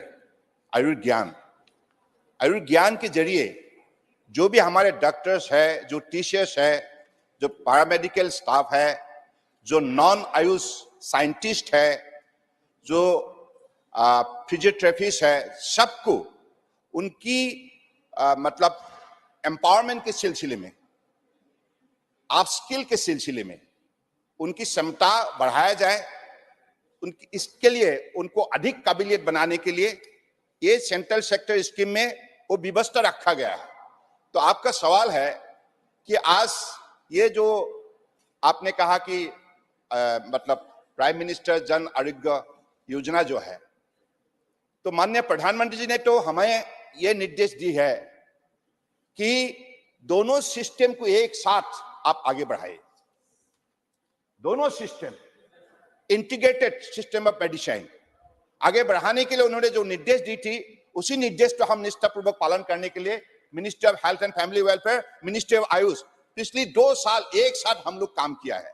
और आज एम्स से लेकर up to the health and wellness centre तक, सब सेंटर तक और district hospital, community health centre, primary health centre, हर सेंटर में दोनों सिस्टम उपलब्ध हो, इसके लिए जो भी निर्देश दी है उसको हम लोगों ने उसको सही लागू करने के लिए हम लोग प्रतिबद्ध है और हम लोग कर रहा है। तो इसलिए आपका जो सवाल है, माननीय प्रधानमंत्री जी ने ये बात कही है कि दोनों मिनिस्ट्री का लक्ष्य एक ही है, prevention of disease, preservation of health. अगर एक ही लक्ष्य है, एक साथ क्यों नहीं काम करे? तो इसलिए एक होलिस्टिक वर्किंग रिलेशनशिप डेवलप करने के सिलसिले में जो भी आज सारे प्लानिंग की गई है, जिसको लागू की गई है, मुझे लगता है कि देशवासियों के लिए हो या दुनिया के लिए हो, ये बहुत बड़े एक उदाहरण है और ये निश्चित रूप से होलिस्टिक हेल्थ केयर सिस्टम में बहुत बड़ा काम में आएंगे। Third supplementary, doctor Anil Jain. Doctor Anil Jain ji sir. Third supplementary. माननीय प्रधानमंत्री जी के इनिशिएटिव पर देश में ही नहीं दुनिया में आयुष का फैलाव हुआ है और आयुष के प्रति दुनिया के लोगों की श्रद्धा बढ़ी है और दुनिया के लोग आयुष के माध्यम से अपना ट्रीटमेंट कराना चाहते हैं। और मैं इस बात के लिए सरकार को बधाई देता हूं। कोरोना के समय पे भी मैं मॉडर्न मेडिसिन से आता हूं, मैंने मॉडर्न मेडिसिन के पूरे देश भर के डॉक्टर्स की भी बातचीत की। उसके साथ साथ आयुष के लोगों ने कोरोना के समय पर जो योगदान दिया है माननीय प्रधानमंत्री जी के इनिशिएटिव पर, वो सारी दुनिया ने इसको अप्रिशिएट किया है। मैं माननीय मंत्री जी से सवाल पूछना चाहता हूं कि जिस प्रकार से दुनिया में आयुष के प्रति जो लगाव हुआ है और इस प्रकार आयुष के माध्यम से दुनिया के लोग भारत में ट्रीटमेंट कराना चाहते हैं, ऐसे आयुष वीजा के लिए हमारे कितने लोगों को वर्तमान में ये वीजा दिया जा रहा है? आगे आने वाले समय में आयुष वीजा कितने लोगों को और दिया जाएगा? सरकार की इसके बारे में क्या नीति है? और आने वाले 5 साल में आयुष को प्रमोट करने के लिए और दुनिया में आयुष के फैलाव के लिए और वीजा बढ़ाया जा सकता है और फैसिलिटीज बढ़ाई जा सकती हैं, इसके बारे में माननीय मंत्री जी हमको अवगत कराने की कृपा करें। ऑनरेबल मिनिस्टर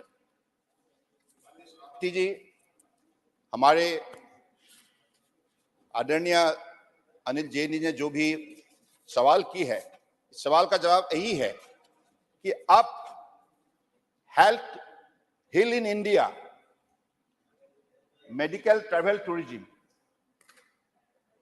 और दुनिया की ये हब बने चिकित्सा के सिलसिले में।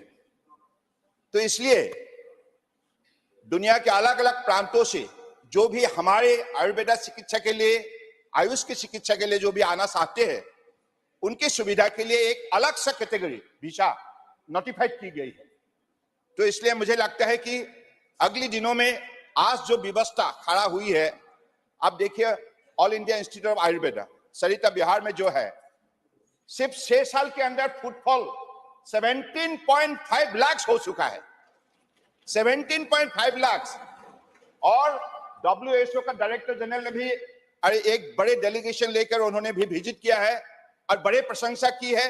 साथ साथ में कुछ दिन पहले 12 अफ्रीकन कंट्री की उनके हेड ऑफ द नेशन के डायरेक्शन को वो मानते हुए 12 एम्बेसडर ने भी खुद आया और हमारा व्यवस्था को देखा। तो इसलिए साफ यही है कि हिंदुस्तान में जो भी अभी हॉस्पिटल नेटवर्क बने हैं और साथ साथ में हमारे डॉक्टर्स हो, हमारे टीचर्स हो, हमारा साइंटिस्ट हो, हमारा पैरामेडिकल स्टाफ हो, सभी स्टाफ को जिस हिसाब से शक्ति दी गई है और जो माननीय प्रधानमंत्री जी का विजन है, दुनिया को साथ लेकर दुनिया को स्वास्थ्य सेक्टर में एक बड़े सेवा देने का जो हमारे प्रधानमंत्री जी का आग्रह है, इसलिए उन्होंने ये बात, देखिए आप लोग सुन तो लीजिए, इसलिए मैं कह रहा हूं, आप इंटरनेशनल डे ऑफ योगा को देखिए। इंटरनेशनल डे ऑफ योगा में इस बार माननीय प्रधानमंत्री जी ने यूएनओ के हेडक्वार्टर की जो भी प्रीमिसेस में जो कॉमन योगा प्रोटोकॉल डेमोन्स्ट्रेट की है, जिसका नेतृत्व उन्होंने दी है, और 135 देशों का डेलीगेट ने उस कार्यक्रम में भाग लेकर दुनिया को यह साबित किया है कि माननीय प्रधानमंत्री जी ने स्वास्थ्य सेक्टर में जो भी उन्होंने उपाय दी है, इस उपाय सही है और ये वैज्ञानिक है। तो मुझे लगता है कि निश्चित रूप से हमारे अनिल जैन साहब ने जो भी सवाल की है, इस सवाल का जवाब यही है। हमारा लक्ष्य स्पष्ट है। माननीय प्रधानमंत्री जी ने एक बात G20 में रखी है, one earth, one family, one future. So that's the one, it is for one health. So Vasudhaiva Kutumbakam, इतने बड़े उन्होंने बात रखी जिसके जरिए आज दुनिया को भी ये बात मानने के लिए सब कोई सहमत है। तो मुझे लगता है कि हमारे अगले दिनों में इस सेक्टर में ऐसे ही दुनिया का आकर्षण बढ़ाने में हिंदुस्तान माननीय प्रधानमंत्री के नेतृत्व में बड़े प्रतिभात होकर काम करते रहेंगे। Fourth supplementary, Dr. V. Sivdasan.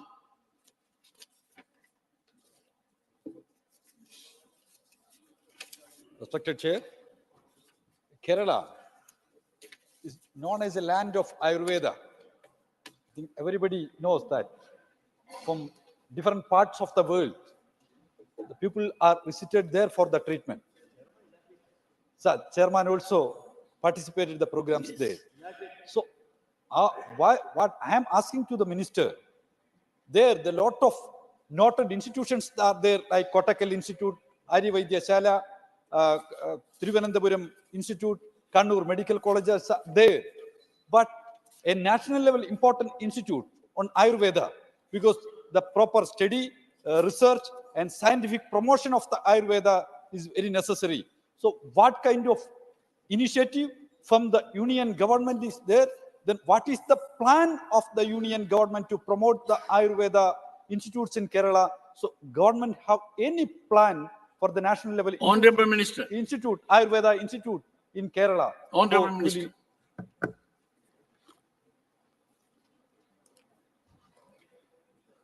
माननीय सभापति महोदय, जो सदस्य ने सवाल की है, इसके जवाब में इतना ही कहूंगा कि हम हमारे परम आदरणीय प्रधानमंत्री जी के नेतृत्व में देश के हर प्रांत को हमारे आयुष सिस्टम से जोड़ने के लिए हमने जो भी कदम उठाए हैं, इसमें केरला भी है।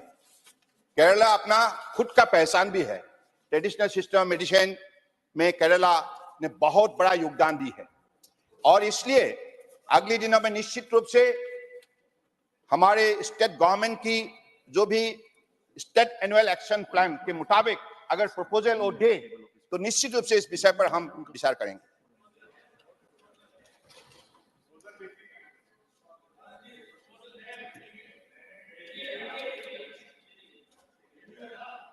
Fifth supplementary, Madam Koinak.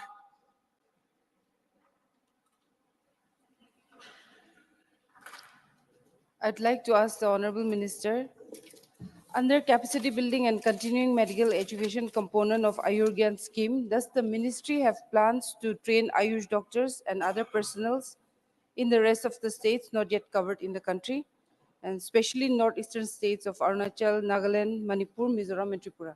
Thank you. Honorable Minister.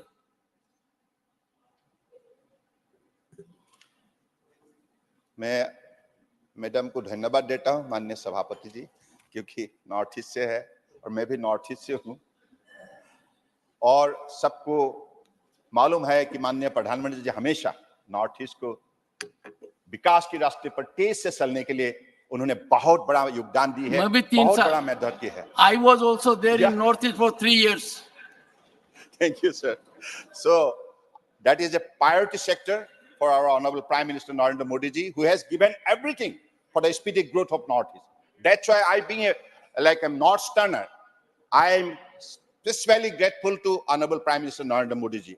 And in this regard, so far 33 integrated Ayush hospitals were approved, and 9 are functional, and 33 integrated Ayush hospital are already under different stages of implementation, and more than 850 numbers of health and wellness centers are being improved. So I believe that's the way we are trying to make Northeast very much sensitive in this regard in the sector of education, research and training, as well as for hospital better facility. Thank you. Question number 18, Shri Neeraj Dangi. Question number 18. Honorable Minister. Supplementary 1, Shri Neeraj Dangi. माननीय सभापति महोदय का धन्यवाद है। Sir mic sir. Sir मेरे प्राथमिक प्रश्न का जो 4th भाग है उसका आंसर प्रॉपर नहीं है। मैं समझता हूं कि पूरा प्रॉपर आंसर आना चाहिए था। मेरा पहला सप्लीमेंट्री क्वेश्चन है, क्या वित्त मंत्री जी उन विशिष्ट उपायों या प्रयासों के बारे में विस्तार से बता सकते हैं जिनकी योजना सरकार बना रही है या इसके अतिरिक्त डिफॉल्टरों की बढ़ती संख्या से उत्पन्न चुनौतियों से निपटने के लिए लागू की गई है? Honourable minister.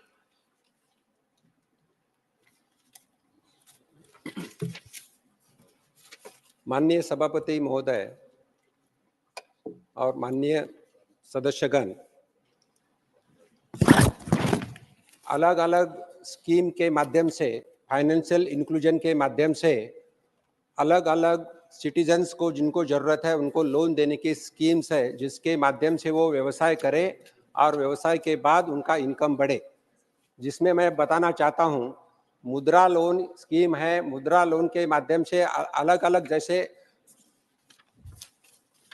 अलग स्कीम्स है और इसके माध्यम से मैं आपको बताना चाहता हूं जिनके इनकम के लिए है और जो इनकम बढ़ाने के लिए जो आप दिया है, जैसा आरबीआई गवर्नर के आरबीआई के इंस्ट्रक्शंस है, जिसके एनपीए जो है, जो विलफुल डिफॉल्टर्स है उनको भी कुछ लोन देना नहीं चाहिए।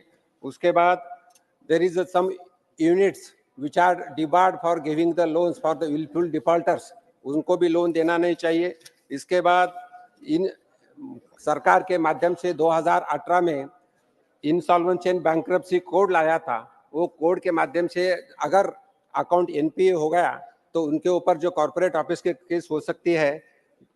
सम फ्यूगिटिव इकोनॉमिक ऑफेंडर्स 2018 में एक्ट लाया है, जो जिनके माध्यम से बड़े अकाउंट एनपीए हुए और जो इंडिया में रहते नहीं, उनके ऊपर भी केसेस हो रही है और उनका ये हो रहा है। इसके बाद लुकआउट सर्कुलर भी दिया जाता है बैंक के माध्यम से जिन्होंने लोन का बराबर रिटर्न नहीं किया है। इसके साथ मैं बताना चाहता हूं कि यहाँ जो लोन्स रिटर्न नहीं करते उनके फाइनेंस इंस्टीट्यूशंस को एक क्रिसिलियस माध्यम से सर्कुलर जाता है, जिन्होंने ज़्यादा लोन लिया है उनका सभी को इन्फॉर्मेशन दिया जाता है। तो एक तो जो एनपीए अकाउंट कम होना चाहिए, बैंकों की वसूली अच्छी तरह से होना चाहिए, उसके साथ कुछ इनकम और कुछ इनकम जनरेटिंग स्कीम्स भी है जो मैं बताना चाहता हूँ। Second supplementary Shri Neeraj Dangi. Sir मेरा दूसरा सप्लीमेंट्री ऋण लेने वाले गारंटर्स को लेकर के है जो गारंटी देते हैं।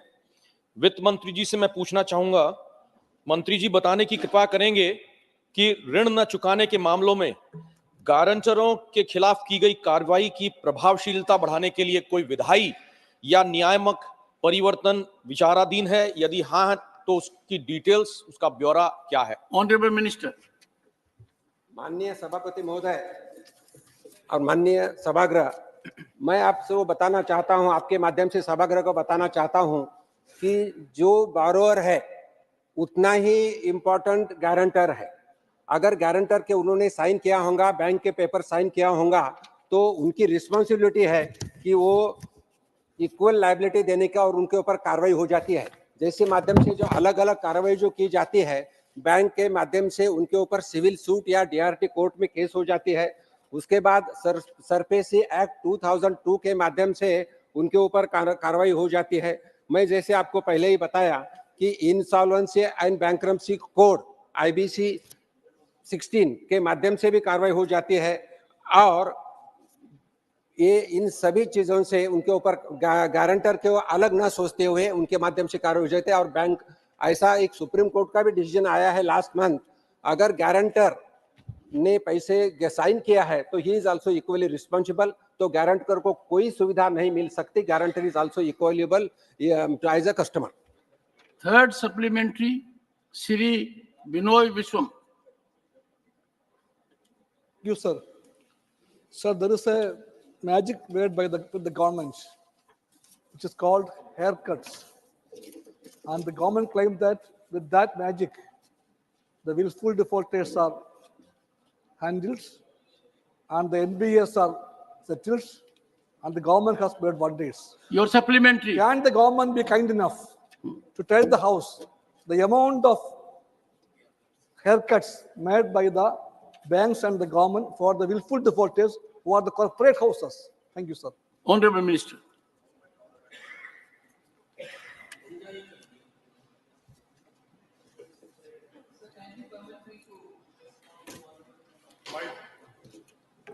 It's not the government which suggests saying take this haircut or take that level of haircut. There is an established mechanism through which the Committee of Creditors decides on the basis of the proposals which are before them to see what is the best solution which can be offered. So first, I would like to dispel the impression that the honorable members having and also probably putting before this House that the government decides on how much has to be the haircut. Not at all.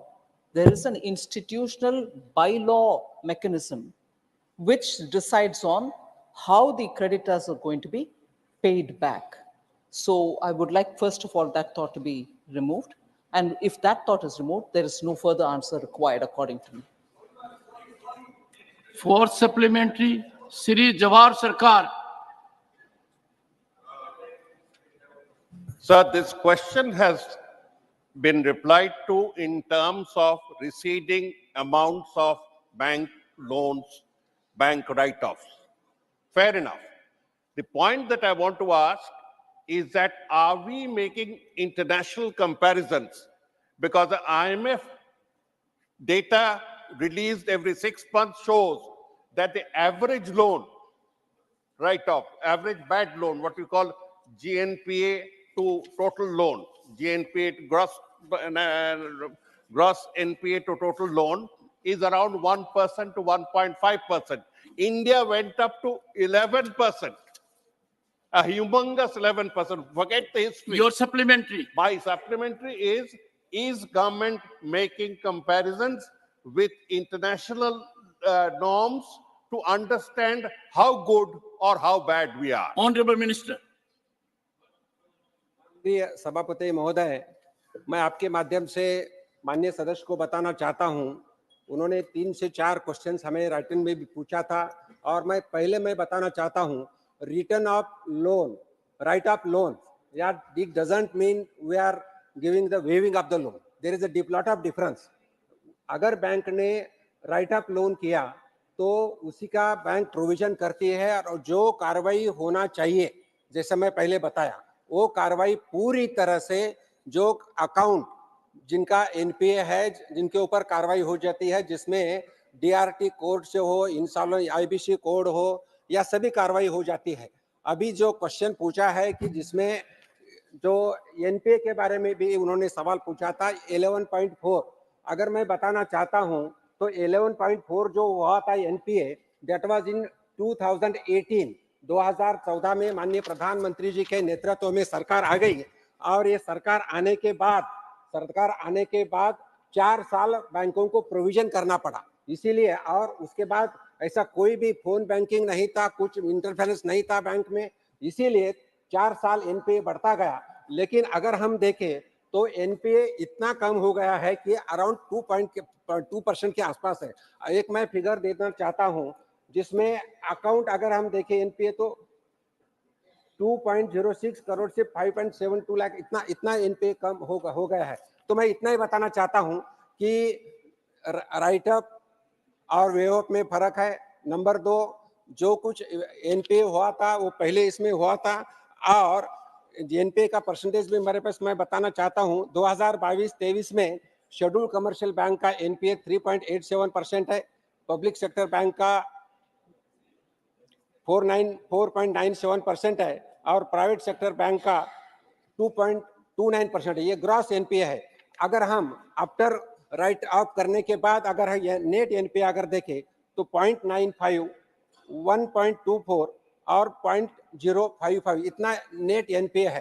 तो जो 2018 में जो माननीय सदस्य ने figure दिए 2018 की figure है, 2018 से 2022 तक कंटिन्यूसली एनपीए कम होते जा रहा है। और मैं बताना चाहता हूं सभी सभागृह को कि अभी बैंक का पर्टिकुलरली पब्लिक सेक्टर बैंक का अगर सितंबर टू सितंबर लास्ट ईयर का अगर हम लास्ट ईयर का तो 1,04,000 करोड़ का बैंक प्रॉफिट में, और this year means September to September I am saying the profit is around 1,32,000 crore. All banks are in profit. NPA is going down, and under the माननीय मोदी साहब के नेतृत्व में हमारी इकोनॉमी बढ़ रही है और बैंक अच्छी कर रहे हैं।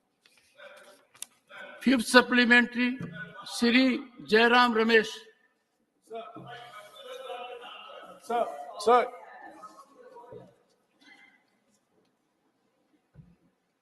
Honorable Minister. I just would seek your permission, sir, to say the question has not been answered. It's absolutely been answered. NPA's gross and NPA's net are coming down. And if let me finish. One second. Are coming down. And the numbers are before me. I'd like to read for those who think, no, we are hiding facts. No, I will read by year. The net NPA is coming down. And Honorable Member Jawahar Sirkar's question about would you want to compare it with the West? I just want to give one line, sir. If NPAs are coming down in India, and steadily at every year's number shows, which I'll read it out, and would the Honorable Member please carefully notice that banking distress, whether in Germany or in the US, and the banks which are going bust in the US, if that has not been kept in the back of the mind of the member, and he still would raise, would you do international comparison? This is the comparison which speaks for itself. So if you want me to name by country and then by India's banks comparison, it's hair-splitting. You are, as a senior member of the House, aware that even last year, major bank collapses happened both in the United States of America and in Switzerland and in Germany. And here we are showing you figure year after year about NPA coming down. Doesn't that indicate the health of the banks in both these countries? Not only NPA is coming down, profit margins going up of the banks. So for the sake of the member who would want to persist on this question, I would seek his intelligence as much as yours, sir, in kindly listening to this number. Public sector banks, scheduled commercial banks, I would read both, first the scheduled commercial banks and the public sector banks subsequently. Net profit, net NPA ratio reduction. The high point was 2017-18, when scheduled commercial banks had a 5.94% of NPAs, and public sector banks had 7.97. Next year, it comes down to 3.65. Public sector banks comes down to 4.80. And subsequently, 2.81, 3.76, 2.39, 3.11, 1.67 to 2.19, and 22-23, sir, it's come down, the scheduled commercial banks' net NPA ratio as a percentage has come down to 0.95. And it has come down to 1.24 in public sector banks.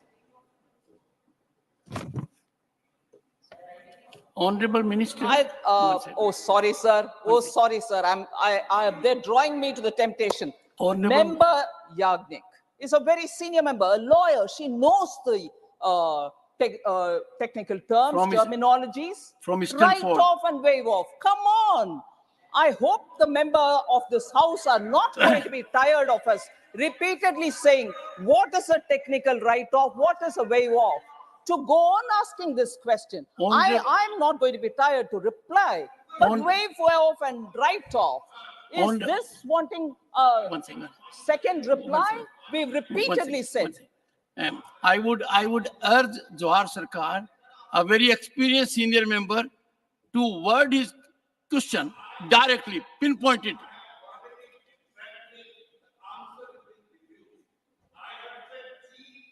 NPA, gross NPA to total loan is a percentage that is internationally accepted. Year by year comparisons are given out, and it is 1 to 1.2% on an international average. India has not come anywhere across it in the last 8 years.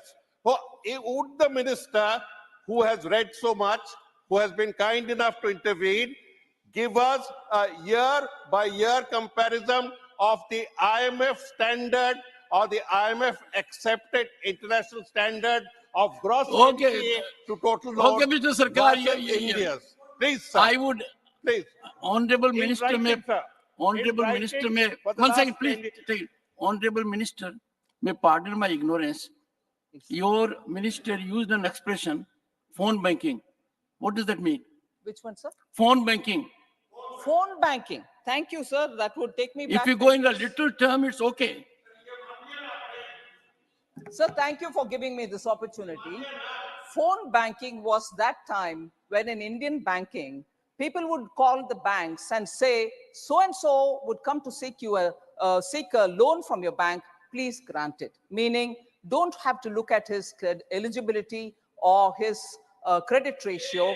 You must have to give him. So actually, sir, today when this debate is being really hot enough to talk about gross NPA, IMF standard, measuring NPA versus the gross profit of the total loans issued, and so on, the heart of the problem was when during the 10 years of the UPA's ruling between 2004 and 14, phones were used to ask for delivery of loan to customers who were not worthy of being given a loan. The burden fell on us to sort the Indian banks out with reforms, identifying, first of all, the 4 R's that we talk about. Prime Minister Modi sat with all of us and sat with the entire, my predecessor spent a lot of time, Sri Jaitley spent a lot of time understanding where the problem was and working together with the Reserve Bank of India. So the phone banking was the method through which the political interference spoiled all our banks and drove them to loss-making situation. Today, if enthusiasm is shown on asking questions about NPAs, it is, first of all, look at the problem which contributed to NPAs and made Indian banks actually having a twin balance sheet problem. And the twin balance sheet problem made the Indian economy come down to being a fragile economy. That fragile economy today is the fastest growing and a rate of 7.6 in the last quarter. So please, kindly do recognize these things before questions on NPAs are Shri asked. Jairam Ramesh, the last supplementary. Sir, thank you for giving me the opportunity finally for asking a supplementary. Sir, yesterday, the Honorable Finance Minister answered a question in the Lok Sabha and said that there are 2,623 willful defaulters who owe the banks 1.96 lakh crores. Now, I would like to ask the Honorable Finance Minister, what extra and special steps are being taken to deal with willful defaulters? Because a willful defaulter, by definition, is a deliberate defaulter.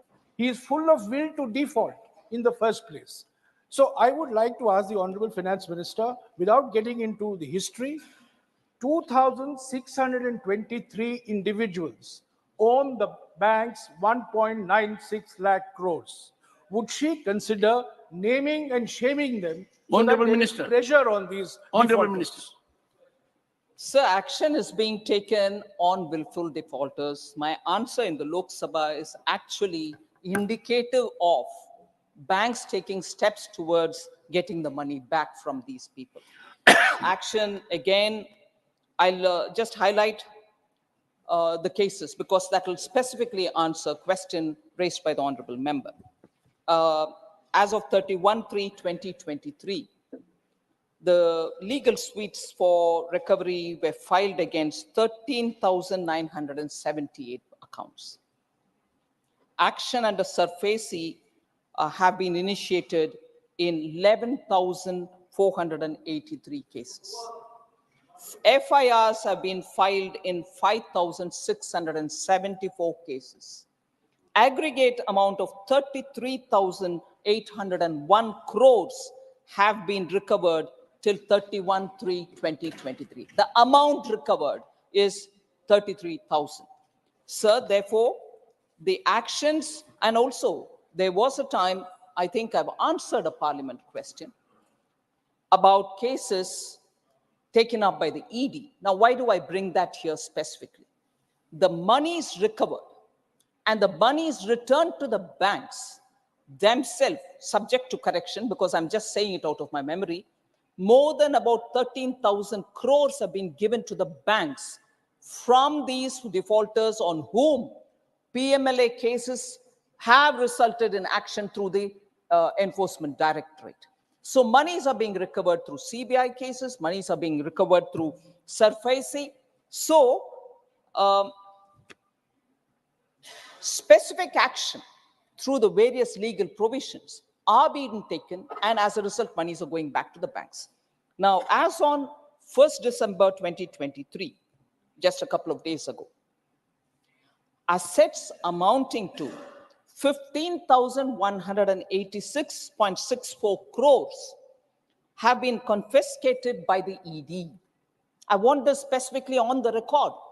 15,186.64 crores have been confiscated by the ED, out of which 4 crores have been confiscated by the ED, out of which amounting to 15,183.77 crores have been restituted to the public sector banks. That amount where I said subject to correction 13,000, I stand corrected. The amount is more than 13,000. It is 15,183.77 crores, which have been restituted to the banks. So the bank, the phone banking, NPA, what goes to the bank? This is the kind of constant action being taken by the CBI, ED, and the income tax and others, that money, both from the willful defaulters and from others who owe the Consolidated Fund of India, the money which has to go back through the banks or otherwise directly, are being put back. So this 15,183.77 crores is under the PMLA. Furthermore, sir, PMC Bank has recovered. I'm sure many from Maharashtra will be interested in knowing about this. PMC Bank has recovered 104.02 crores with active cooperation and support of ED. Assets amounting 692.89 crores have been confiscated under the provision of the FEOA 2018. So monies are constantly being recovered, not small amounts, huge amounts, which are going back to the public sector banks. Thank you, sir. Question number 19, Sri Mukul Balkrishan Vasnik. Honorable Minister.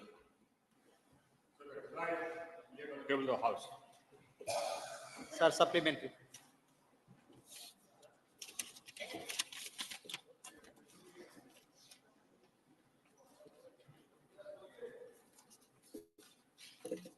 Sri Amar Patnaik.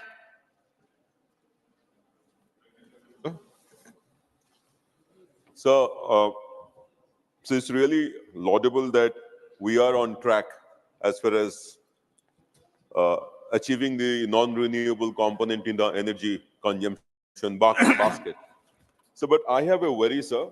There is a report which says that Orissa has a potential of 1.5 lakh megawatt of solar energy, much greater than the assessment made by government. In the reports, so in the answers which you have been furnished by the department, this is projected at 465.23 megawatts. So if this potential is harnessed for every state, do we think that we can actually have much larger component of non-renewable sector in our energy consumption basket, in which case net zero actually becomes net positive for us, and we could actually be showing to the world that we are having a growth strategy which is much more greener than even what was anticipated world over. Honorable Minister. Mr. Chairman, sir, what the honourable member read out was the established solar capacity in Orissa, not the potential. So the potential is much more. What is happening, honourable Chairman, sir, is that we set up capacity through open bids, and naturally capacity is set up where, with preference to areas where the solar insolation is the highest or the wind speeds are the highest. So therefore, I mean, the solar insolation is not the highest in Odisha. The solar insolation is higher, much higher in Rajasthan or Andhra Pradesh, etc. So the preference by developers is given to these areas. And the whole country is connected by one grid. Therefore, it makes sense to harness solar potential in those areas first, where the insulation is higher so that the cost of power is less. And Mr. Chairman, sir, as the honorable member himself noted, actually we are not only doing satisfactorily, we are doing very well. In fact, what we did was that we had pledged that by 2030 we'll have 40% of our capacity coming from non-fossil fuel sources. We achieved that in 2021. That's 9 years in advance. And today, our established capacity is about 186,000 megawatts, which is about 43% of our total established capacity. The target which we have said we'll achieve by 2030, that's 50% of our established capacity, we'll achieve before that. Because right now, apart from 186 gigawatts which has been installed, I have another 114 gigawatts which is under installation. Now, if you add all these, it comes to 300 gigawatts, 300,000 megawatts. And by 2030, my total established capacity would be in the region of about 780 gigawatts. So 50% of that is in the region of about, let's say, 373 gigawatts. So I just have to add about 80 gigawatts more. We'll achieve this target well in advance. Dr. C.M. Ramesh.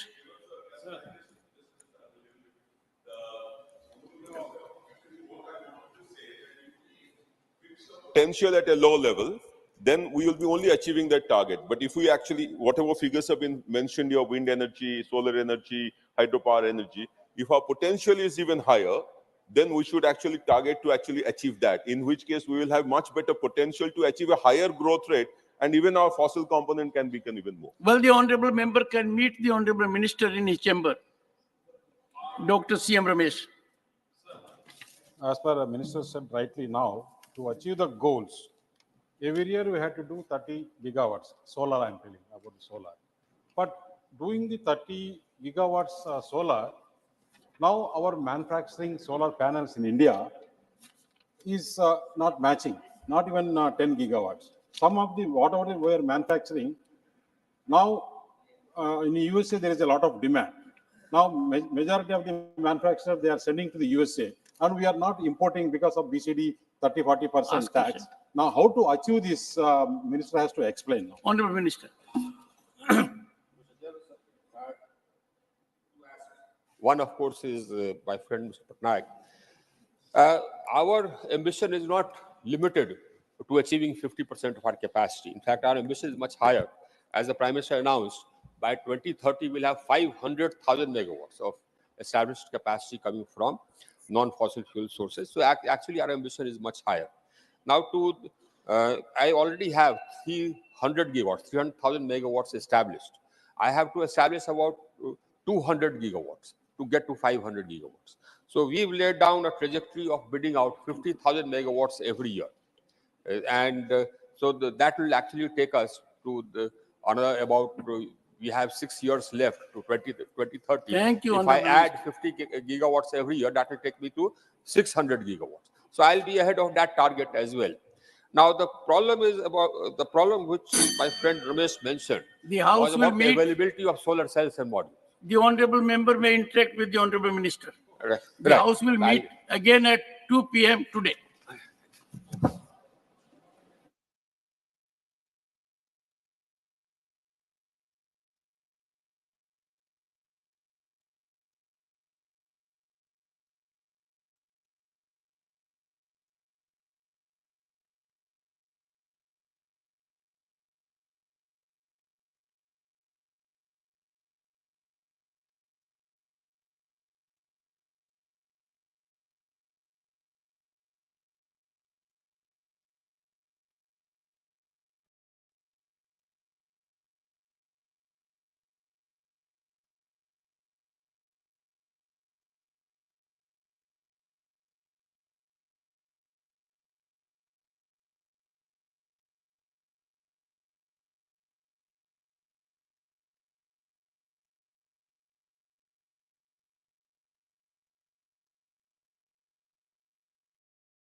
Honorable Tiruchu Sivaji. Mic of Honorable Tiruchu Sivaji, please, it's on now. Thank you, Deputy Chairman, sir. Sir, the torrential rains, which is incessant for the past 4 days, has devastated Chennai, Thiruvallur, Shengalpet, Kanjipuram, and Ranipet in Tamil Nadu. Sir, such a rain Tamil Nadu has witnessed only half a century before. The Michang cyclone, which triggered these rains, has now moved to Andhra Pradesh, but the impact is so worse that the people of Tamil Nadu are put to very big hardships. Sir, the roads have become rivers because of the non-stop running waters, and the rivers have become like seas. The Kuvam and Adayar, which used to confluence with the sea, were not able to because sea water was gushing into the river, and all the water bodies are overflowing. Many tanks have been breached. Roads have been damaged to the extreme condition. Everywhere it is eroded because of the running water. However best the infrastructure of a city, sir, the fury of the nature is such hard and much worse that nothing can withstand that. So all the roads have been eroded, and the essential needs of the people were not able to be supplied, though the milk vendors or the medical facilities can move, but the roads were not accessible. And the state government, under the captainship of Mr. M.K. Stalin, the Chief Minister, the whole cabinet was on their heels. The corporation officials, workers, doctors, sanitation workers, fire service, rescue team, electricity board, everyone were working in a war-footed manner, sir. And sir, the foremost responsibility of a state government is to safeguard the lives of the people. So as a precautionary measures, electricity was suspended as a temporary measure, which saved hundreds of people who would have met with electrocuted accidents. So along with that, essential needs were also supplied by the state government. But the impact is so worse, sir, that it cannot be repaired at the earliest. Sir, now that yesterday the Honorable Home Minister has had a telephonic conversation with the Chief Minister and he has appraised the situation, and now that the state government has requested for an interim relief of 5,000 crores, sir. So I urge the union government, considering the condition of Tamil Nadu and the 5 districts in the capital, kindly release the interim relief of 5,000 crore as an initial interim relief, which would help the state government in their efforts to safeguard the people of Tamil Nadu. Thank you very much. Thank you, Honorable Tiruchu Sivaji. You have already associated yourself. Yes, you have associated, people said. You have associated, the time is over now. Thank you, people said. Honorable Sri Ajay Pratap Singh ji, issue of distribution in PM Garib Kalyan Ann Yojana. सभापति महोदय, मैं सदन का ध्यान millets की ओर आकर्षित करना चाहता हूं। मिलेट्स का नवीन नामकरण हमारे प्रधानमंत्री आदरणीय श्री नरेंद्र मोदी जी ने श्री अन्न के रूप में किया है। वर्ष 2023 को भारत के प्रयासों के कारण संयुक्त राष्ट्र संघ ने मिलेट वर्ष घोषित किया है। प्रधानमंत्री जी ने भारत को मिलेट्स को विश्व केंद्र के रूप में घोषित किया है। मिलेट्स में प्रमुख रूप से ज्वार, बाजरा, कोदो, कुटकी, रागी, सांवा, मेजरी इत्यादि फसलों को शामिल किया जाता है। इन फसलों का जो खेती है लगभग भारत के 12 राज्यों में की जाती है। अकेले बाजरा की खेती ही भारत के लगभग 2.5 करोड़ किसान करते हैं। भारत में जो हमारी भोजन की थाली है, उस भोजन की थाली में पहले लगभग प्रति व्यक्ति प्रति माह 3 किलो मिलेट्स की खपत होती थी। अब यह बढ़कर 14 किलो तक पहुंच गई है।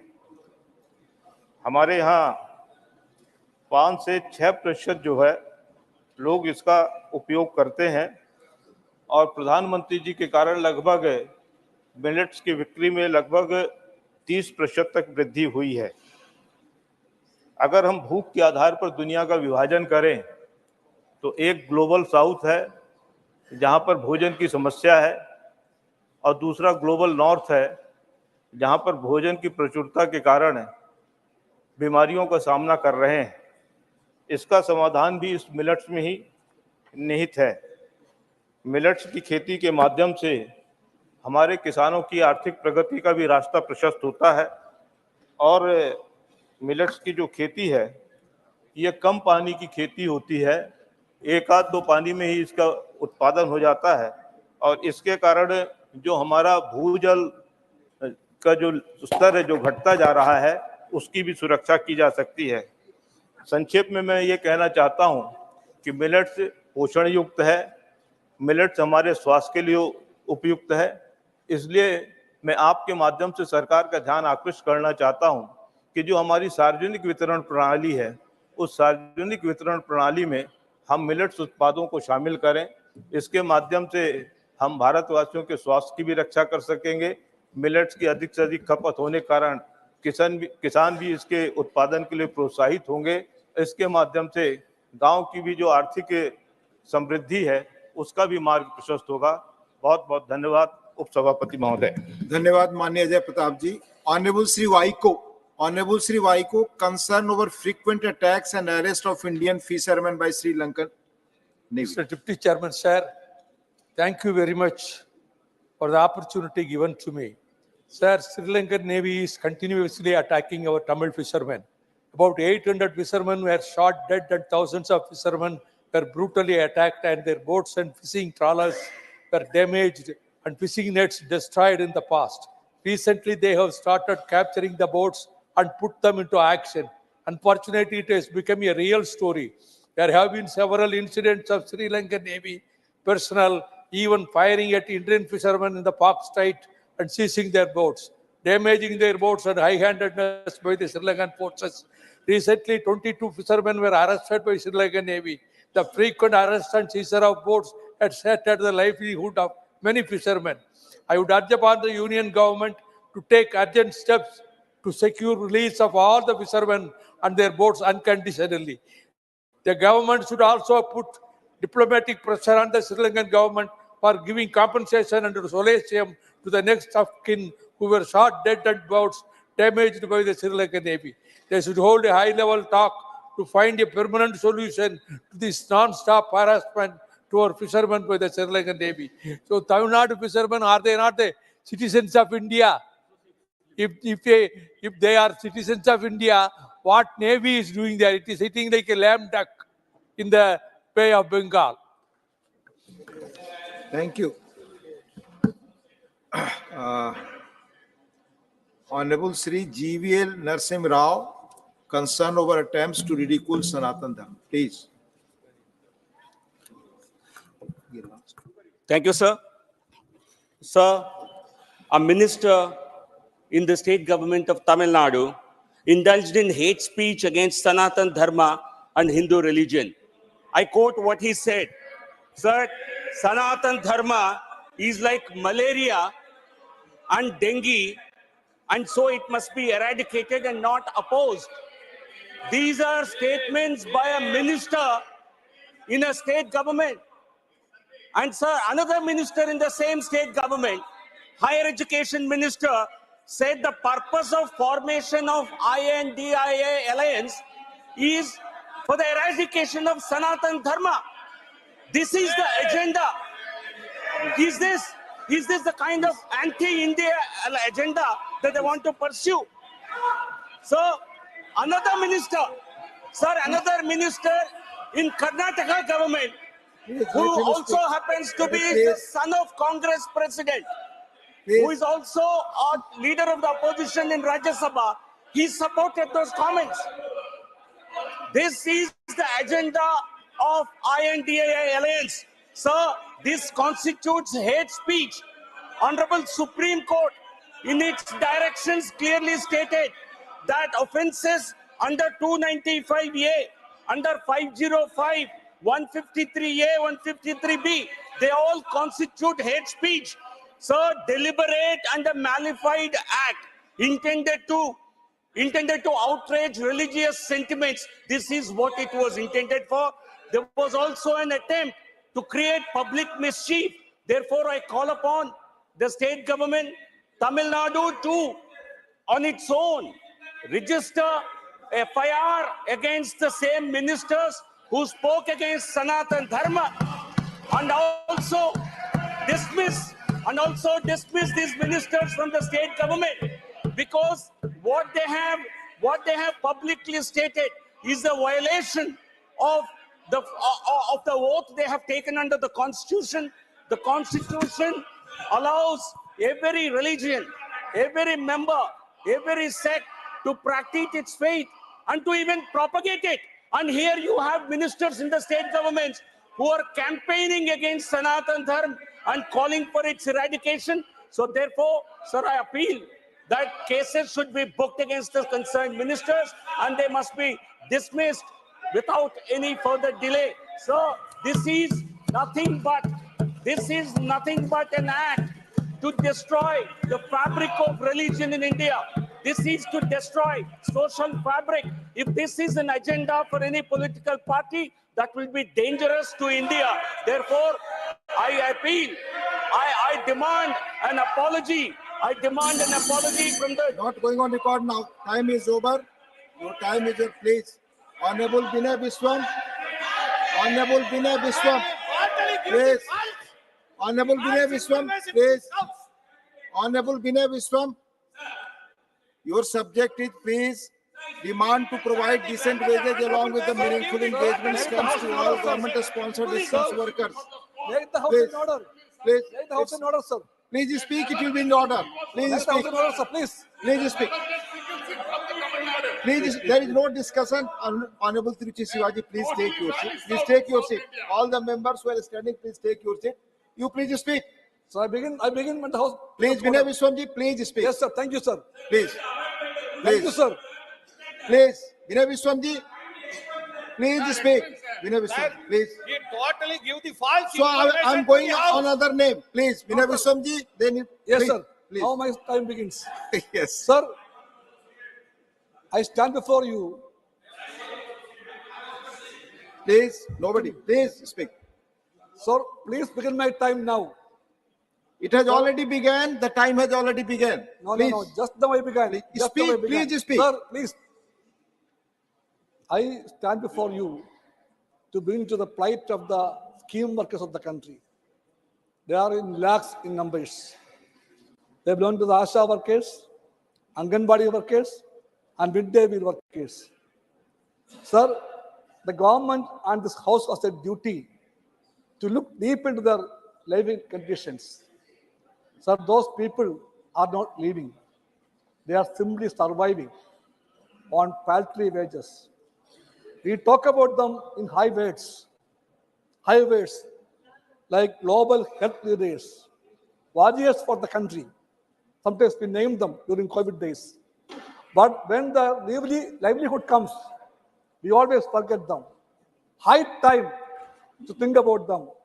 Sir, the ASHA workers, the accredited social health activists, they are doing immense service for the nation. In every field of life, they are the first point of healthcare, social security, and everything. But their concerns are not always. So Anganwadi workers, they are the first meeting point for the children of the country. They teach them, they feed them, and they open their eyes to the world. But what we do for them? Nothing to them, sir. The same way, the midday workers, meal workers, midday meal, they work for the food security also. But lakhs of them are counting their days for their decent wages, sir. High time this government should pay attention to them. We call them as volunteers. Calling them volunteers, we deny them the right of the workers. We have to treat them as workers. We have to see that their wages are fixed, a decent wages to live. And we have to treat them and make their engagement conditions a decent one. Not going on record now. Please. Honorable Sri Sushil Kumar Modi, concerned over increasing incidents of suicide, deaths of students in higher educational institutes. Honorable Sushil Kumar Modi. उपसभापति महोदय, राजस्थान के कोटा में और इस वर्ष 26वां आत्महत्या की घटना घट चुकी है। पिछले एक साल में और आत्महत्या की 26 घटना और कोटा राजस्थान में घट चुकी है। और ये केवल इसी वर्ष नहीं, पिछले 5-6 वर्षों में प्रति वर्ष 25 से 30 नौजवान और आत्महत्या कर रहे हैं। इतना ही नहीं तो IIT, IIM, NIIT और जो देश के सर्वोच्च इंजीनियरिंग संस्थान हैं, जो हायर एजुकेशन के इंस्टीट्यूट्स हैं, वहां पर भी प्रतिवर्ष बड़ी संख्या में नौजवान आत्महत्या कर रहे हैं। सरकार के लिए चिंता का विषय, चाहे केंद्र की सरकार हो या राज्य की सरकार हो, कि आखिर इतनी बड़ी संख्या में नौजवान आत्महत्या करने के लिए क्यों बाध्य हो रहे हैं। कोटा राजस्थान में जो लड़के मेडिकल और इंजीनियरिंग की कोचिंग के लिए आते हैं, उन पर इतना प्रेशर होता है, इतना दबाव होता है उत्तीर्ण होने के लिए कि वो लोग आत्महत्या करने के लिए बाध्य हो रहे हैं। और उसी प्रकार IIT, IIM वगैरह जो उच्च शैक्षणिक संस्थान हैं, वहां पर भी बढ़ती हुई आत्महत्या की घटना ये चिंता का विषय है। मैं सरकारों से ये मांग करता हूं कि एक आयोग का गठन किया जाए जो इस बात की जांच करे कि आखिर इतनी बड़ी संख्या में नौजवान कोचिंग संस्थानों में आत्महत्या क्यों कर रहे हैं। साथ ही साथ जो एक्सपर्ट्स हैं, जो काउंसलर्स हैं, उनकी बहाली की जाए ताकि वैसे लड़के जो डिप्रेशन में चले जाते हैं उनकी वो काउंसलिंग कर सके। ऐसे केंद्रों में मेंटल हेल्थ क्लिनिक की भी स्थापना की जाए ताकि जो लड़के डिप्रेशन में हैं वो लड़के वहां जाकर अपना इलाज करा सके या काउंसलिंग प्राप्त कर सके। साथ ही साथ जो IIT, IIM वगैरह के जो कोर्सेज हैं, खास करके कोचिंग के, उसके बारे में पुनर्विचार किया जाए कि इतना प्रेशर है और इस प्रकार का कठिन सिलेबस है कि उसको उत्तीर्ण होना उनके लिए बड़ा कठिन हो जाता है। तो सरकार को उसके पूरे सिलेबस को भी रीडिजाइन करने के बारे में विचार करना चाहिए। और खास करके कोटा और अन्य कोचिंग संस्थानों में हर किसी का जो नामांकन हो रहा है, पैसे के लिए कोचिंग संस्थान जो भी लड़के वहां पर आते हैं उनका वो एडमिशन ले लेते क्योंकि उससे उनको पैसा मिलता है। तो उसके बारे में भी और रोक लगाई जाए। जो बहुत मेधावी छात्र हैं, जो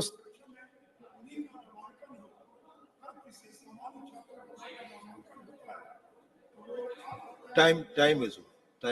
Thank you.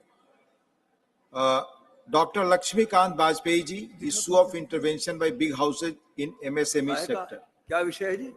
Issue of intervention by big business houses in MSME sector. पता ही नहीं हमें तो, 0 आवर की सूची में भी नहीं है। आपका 0 आवर में यही लिस्टेड है? नहीं लिस्टेड है। Doctor L Hanumanthaiah demand to take preventive steps to address rising problems of malnutrition and anemia across the country. Please, माननीय सदस्यगण, जिनका नाम सूची में है उसी अनुसार मैं बुला रहा हूँ। Please take your seat. Sir, जिनके नाम नहीं है मैं नहीं बुला रहा हूँ, जिनके नाम है वही बुला रहा हूँ। Please, doctor L Hanumanthaiah. Sir, thank you chairman sir. Please, I rise to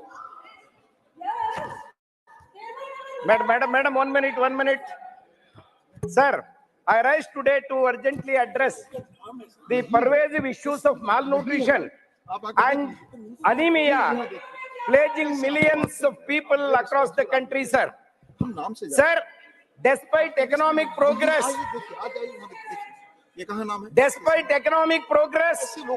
our nation grapples with alarming rates, particularly affecting vulnerable population like children, women, and the marginalized sections of the society, sir.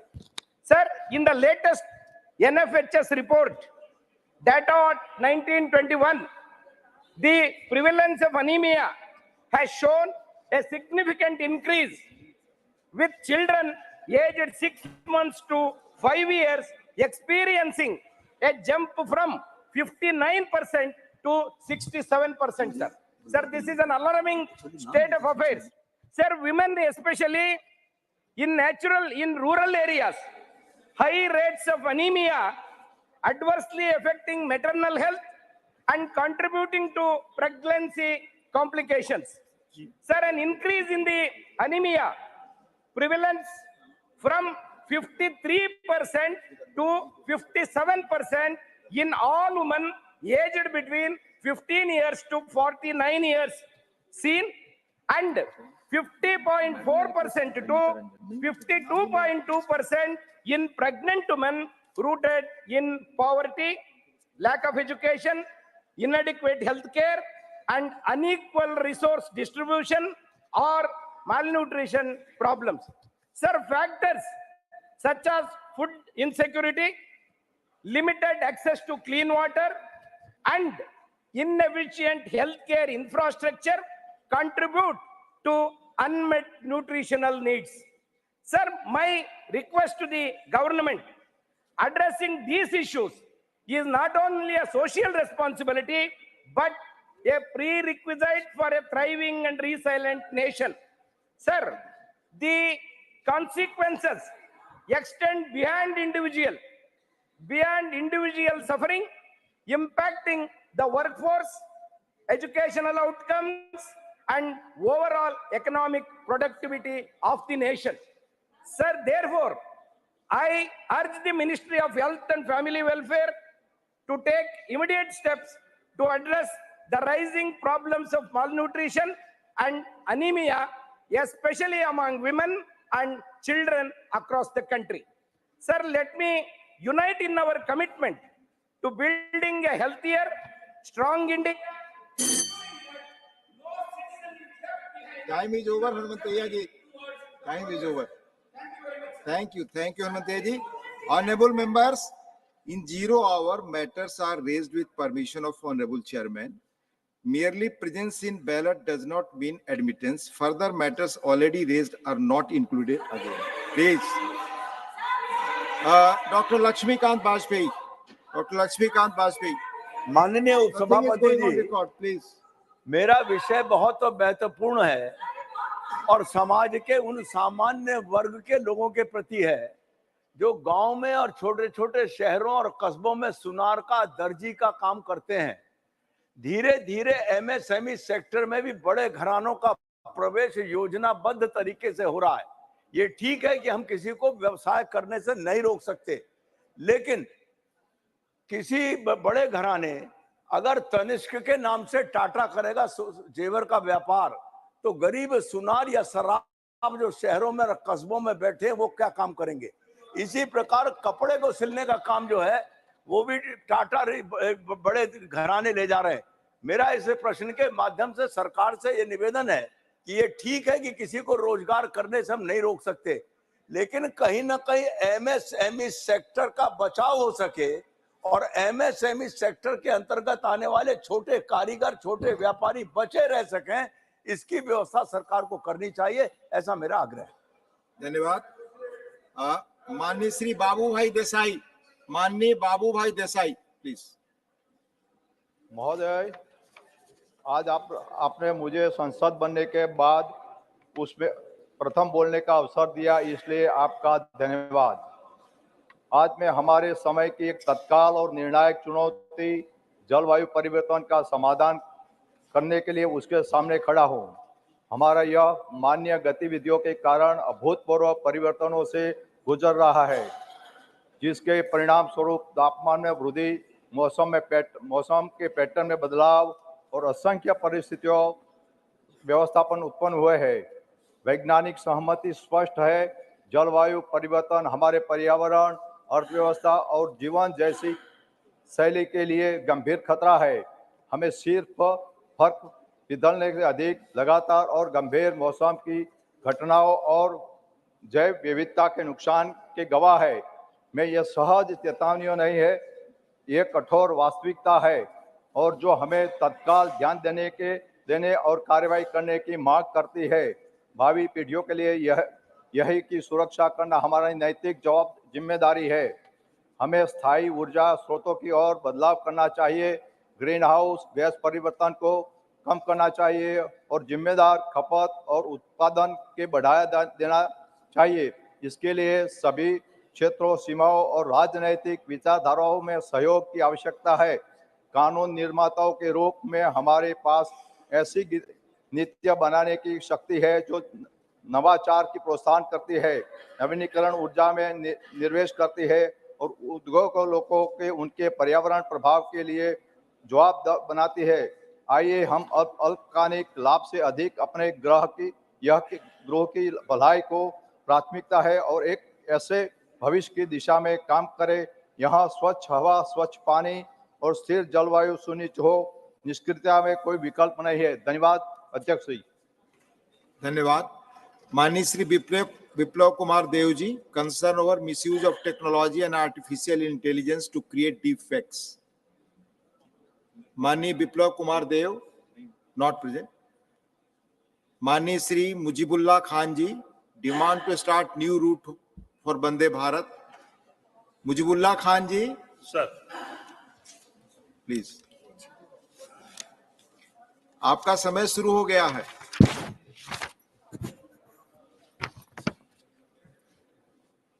thank you, sir. In order to meet Odisha's demand for connectivity, very necessary for Odisha to have great connectivity various region, and witness that Vande Bharat train between Puri and Howrah in West Bengal, along with a recent addition of a train between Puri and Rourkela connectivity, the same massive practical and reading towards it is impressive further Vande Bharat Express train to be introduced in Odisha. The state of Odisha has suffered a neglect from the central government as reflected by its power rail connectivity. Further, the degree of connectivity is spread across the region of Odisha. For instance, there are very few express trains connecting between Odisha and Bhubaneswar. Between Odisha and Bhubaneswar, both the express train mentioned above by the track towards the another part of Odisha. The proposal for a new connectivity in running between Bhubaneswar and Hyderabad by some having a Vande Bharat between two hubs will the travel time reduce travel time 7 hours. A major complaint death of trains running between the two locations. This new introduction will lead to further connectivities of passengers, will give a much needed push a connectivity. Thank you. Thank you. धन्यवाद श्री मुजीबुल्लाह खान जी। माननीय Shrimati Sangeeta Yadav, concern over problems faced by mentally challenged people. माननीय संगीता यादव जी, माननीय Sangeeta Yadav ji, please. नहीं, 0 our नहीं लगा। Concern over problems faced by mentally challenged people. माननीय सदस्य, आप जो आप देते हैं यहाँ बोलने के लिए, उन विषय पे ध्यान रखें और बोलें प्लीज। सॉरी सर, आज मैंने देखा नहीं,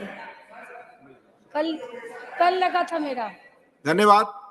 doctor Radha Mohan Das Agrawal ji, request for provision of salaries and allowance to local representatives of the constituency. माननीय सभापति महोदय, भारत के संविधान में यह व्यवस्था है कि व्यक्ति काम के बदले में वेतन पाए और समान काम के बदले में समान वेतन पाए। लेकिन दुर्भाग्यपूर्ण है, इस देश में जनप्रतिनिधियों के साथ ही दोहरा आचरण किया जा रहा है। राष्ट्रपति महोदय, उपराष्ट्रपति महोदय,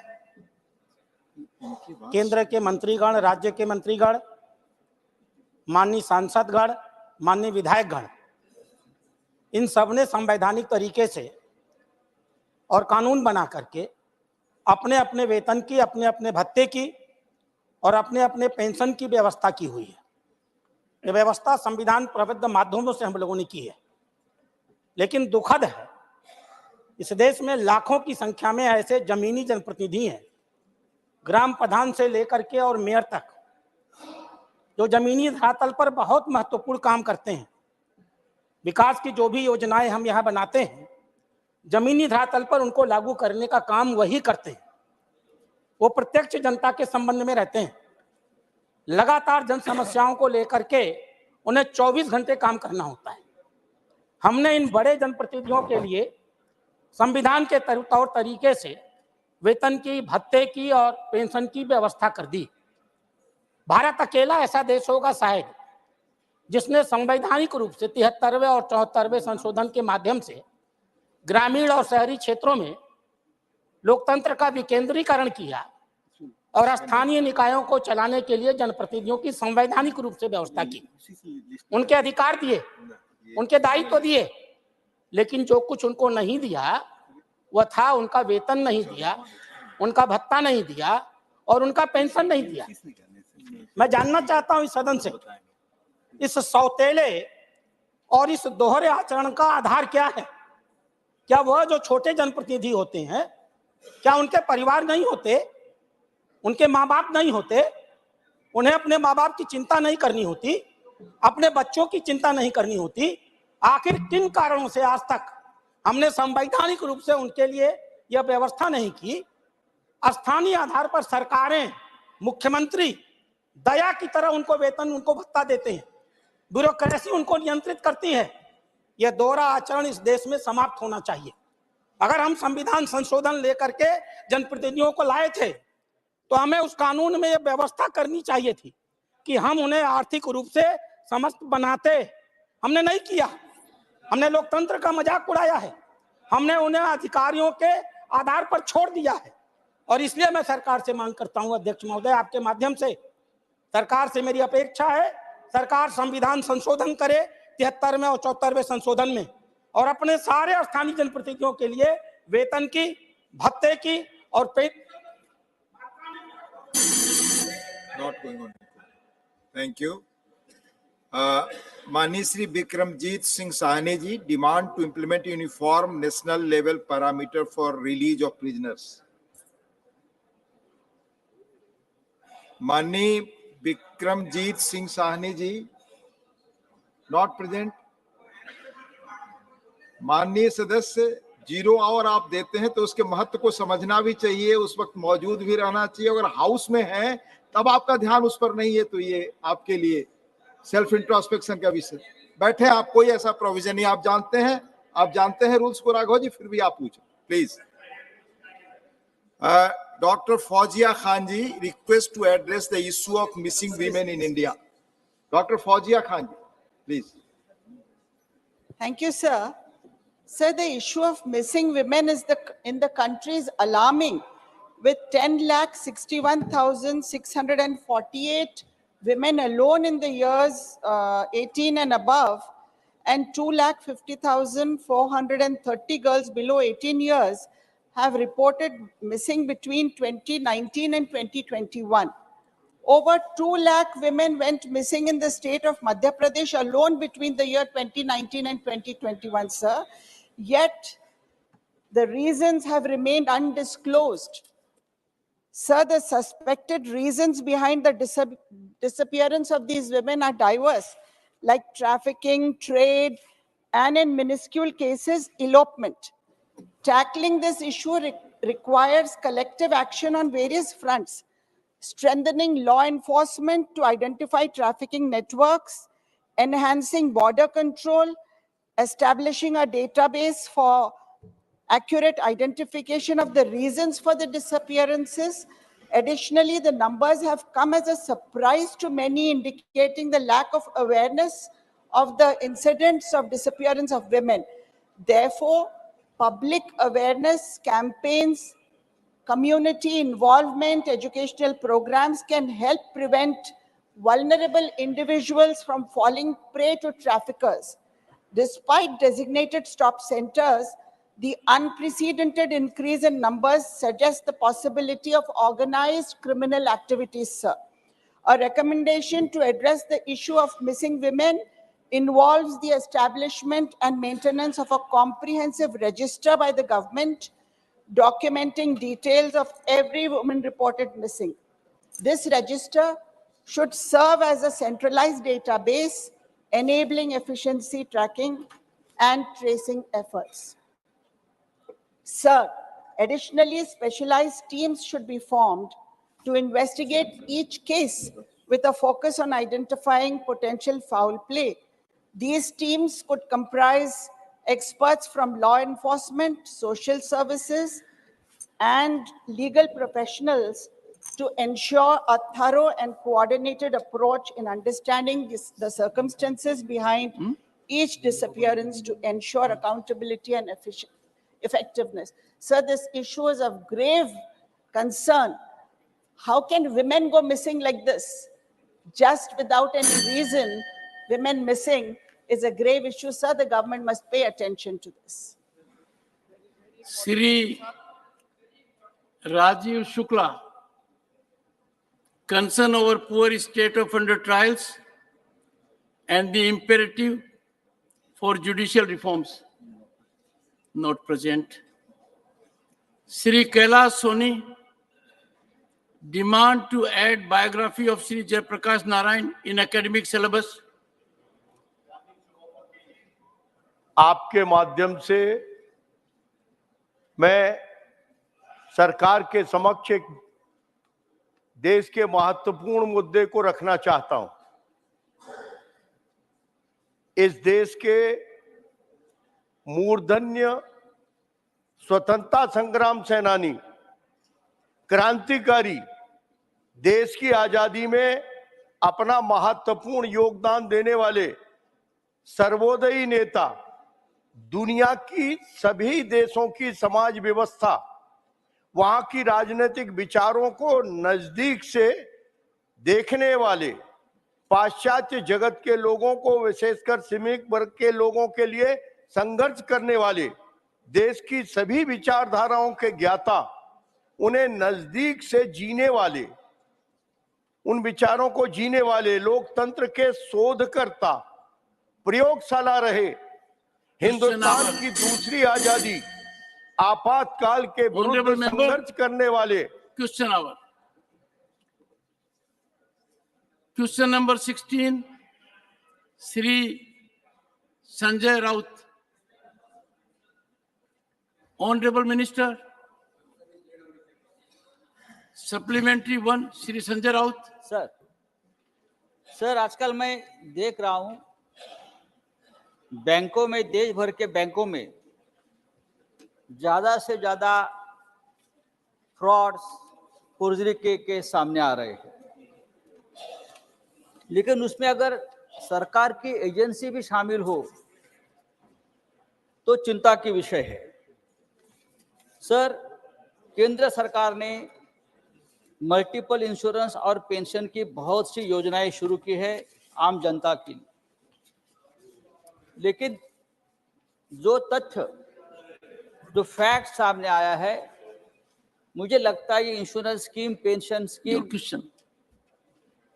ये बिगेस्ट बैंक का स्कैम उसमें नजर आ रहा है। Sanjay ji, ask your pointed question. Sir,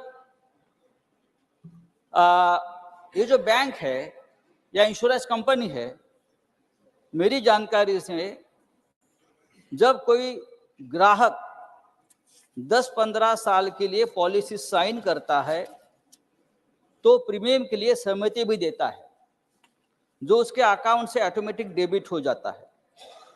अधिकांश ग्राहक 2 से 3 वर्षों में के बाद प्रीमियम का भुगतान बंद कर देता है, जिससे इंश्योरेंस कंपनियों के पास बहुत सारा अनक्लेम फंड पड़ा हुआ है और बैंक दावा करता है कि ये जो आकस्मिक बीमा कवरेज है जो बैंकों द्वारा चार्ज की गई प्रीमियम की राशि सरकार द्वारा खाते धारकों की सामाजिक सुरक्षा पर खर्च की जाती है। संजय जी, प्लीज आस्क योर सप्लीमेंट्री। मैं सरकार से पूछना चाहता हूं, गत 3 वर्षों में दुर्घटना बीमा क्लेम के रूप में कितने परिवारों को आपने ये राशि वितरित की है? Honourable minister. महोदय, सभागृह के ज्येष्ठ सदस्य संजय जी राउत, इन्होंने बहुत महत्वपूर्ण क्वेश्चन रेज किया है। सरकार के माध्यम से 2 महत्वपूर्ण स्कीम्स है जो गरीब लोगों के लिए और अनप्रिविलेज लोगों के लिए चलती है, जैसे प्रधानमंत्री सुरक्षा बीमा योजना हो, प्रधानमंत्री जीवन ज्योति बीमा योजना हो और पेंशन योजना जो अटल पेंशन योजना है। इनके माध्यम से मैं बताना चाहता हूं कि जो लास्ट 3 साल का अगर हम रिकॉर्ड देखें तो 3 साल में जो कलेक्शन हो चुका है या इन्वॉल्वमेंट हो चुके हैं अभी तक के क्यूमुलेटिव अगर इफेक्ट देखें तो 18 करोड़ 50 लाख 71 हजार इतना लोगों का इन्वॉल्वमेंट हो चुका है जिन्होंने विथ मैंडेट इंश्योरेंस का रहा है।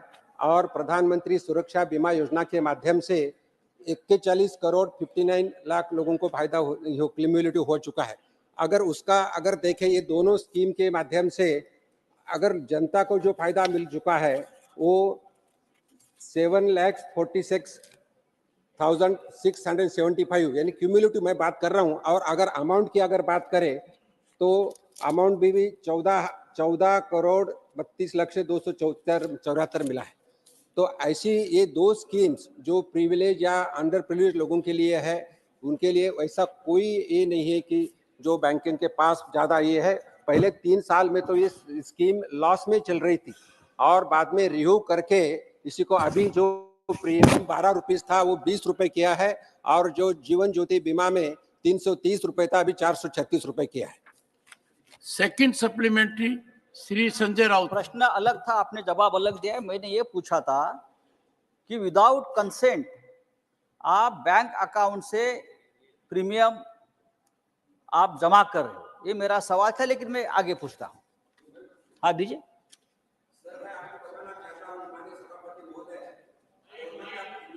क्लियर मैंडेट है कि कोई भी इंश्योरेंस कंपनी के अगर कस्टमर से पैसा लेना है तो उनका सिग्नेचर लेना जरूरी है, उनका कंसेंट लेना जरूरी है। उसके सिवाय पैसा कटा नहीं जाता और उनका इंस्टॉलमेंट नहीं लिया जाता। That is a clear indications from the government. Shri Sanjay Raut, second supplementary. Accident insurance योजना है और सरकार उसमें मुआवजा देती है, लेकिन एक्सीडेंट में व्यक्ति के हाथ पांव आंख या ऑर्गन डैमेज होने पर आप मुआवजा देते हैं या उनकी मौत होनी चाहिए मृत्यु के बाद ही देते हैं, क्लियर नहीं। एक्सीडेंट बीमा योजना के बारे में पूछ रहा हूं। Honourable minister. माननीय सभापति महोदय, ये एक्सीडेंट योजना में क्लियर है जिसमें अगर डेथ हो गया इट इज एक्सीडेंटल डेथ और एक्सीडेंट का डेफिनेशन भी दिया है गवर्नमेंट के माध्यम से।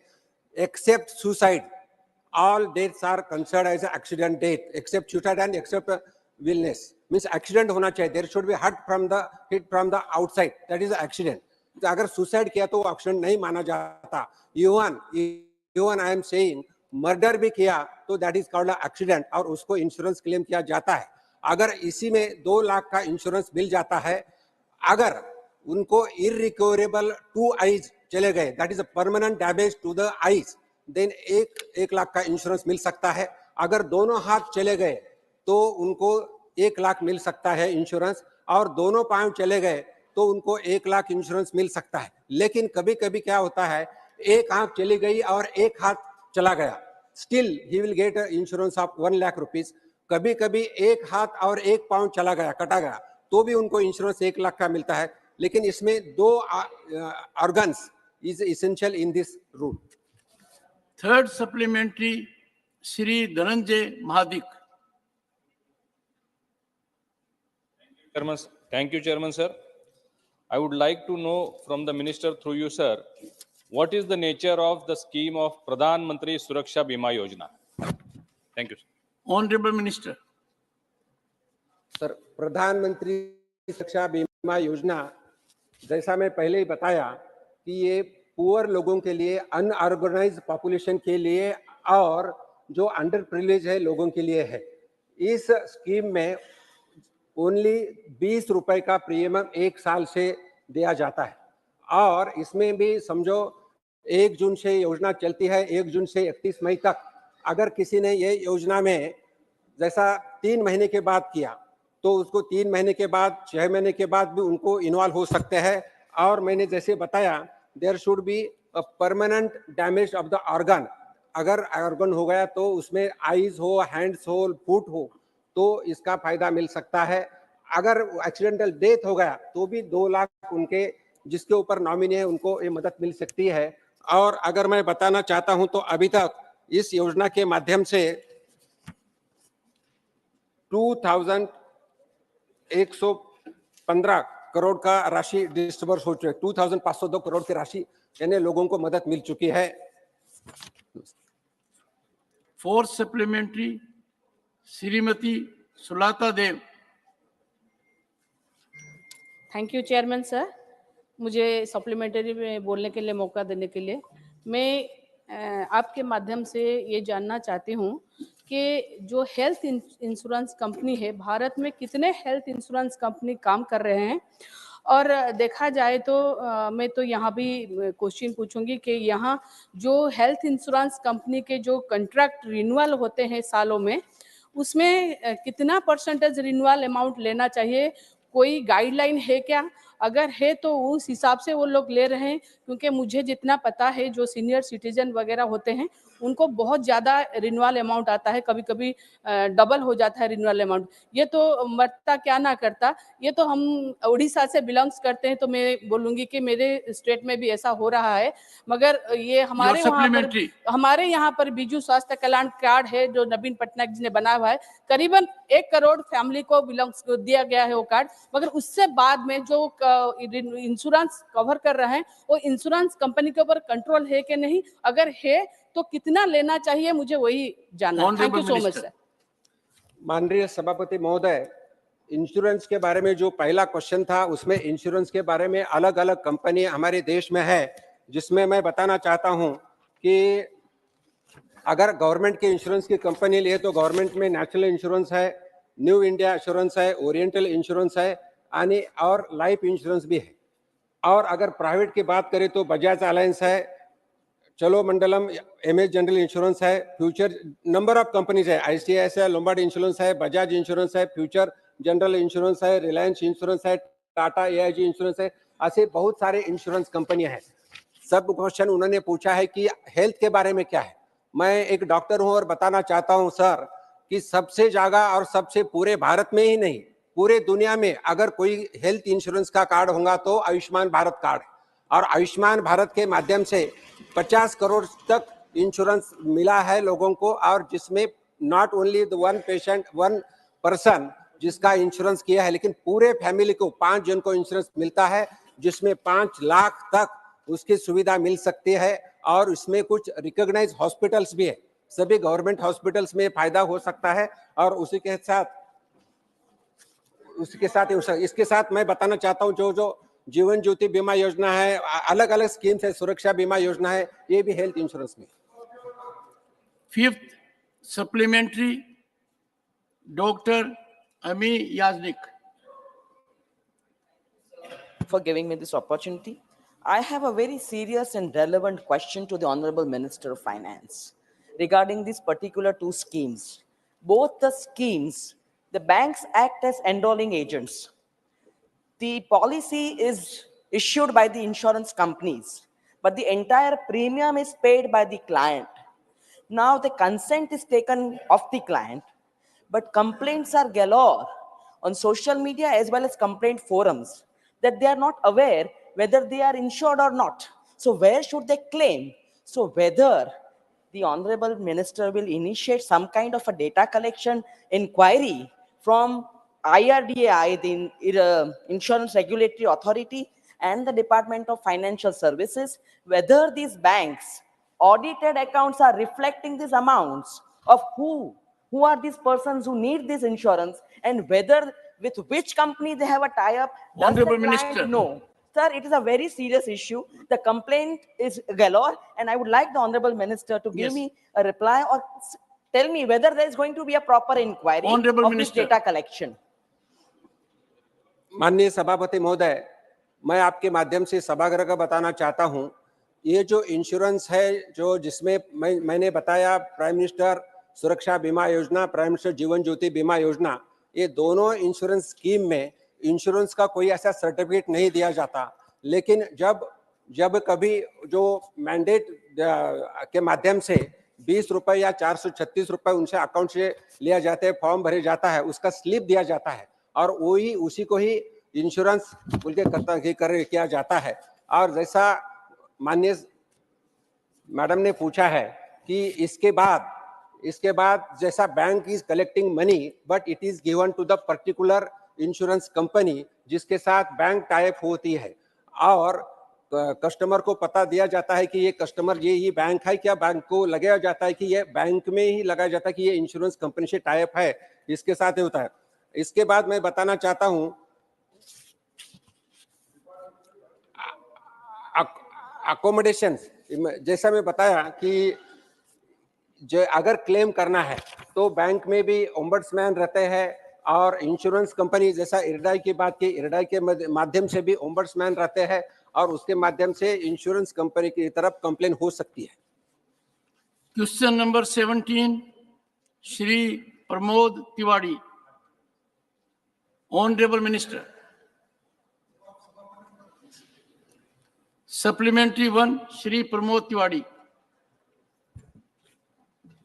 मैं आभारी हूं आपका, ये एक महत्वपूर्ण स्वास्थ्य से जुड़े हुए प्रश्न पर आपने मुझे मौका दिया है। योजना का प्रचार प्रसार तो बहुत है, पर जो संसाधन उपलब्ध कराए हैं सरकार ने वो नगण्य। माननीय मंत्री जी के जवाब देख रहा था मैं, 1 दिसंबर 2023 तक 2 करोड़ 50 लाख रुपए इस पर खर्च हुआ है। इसमें कितना विज्ञापन में गया होगा ये समझने की जरूरत है।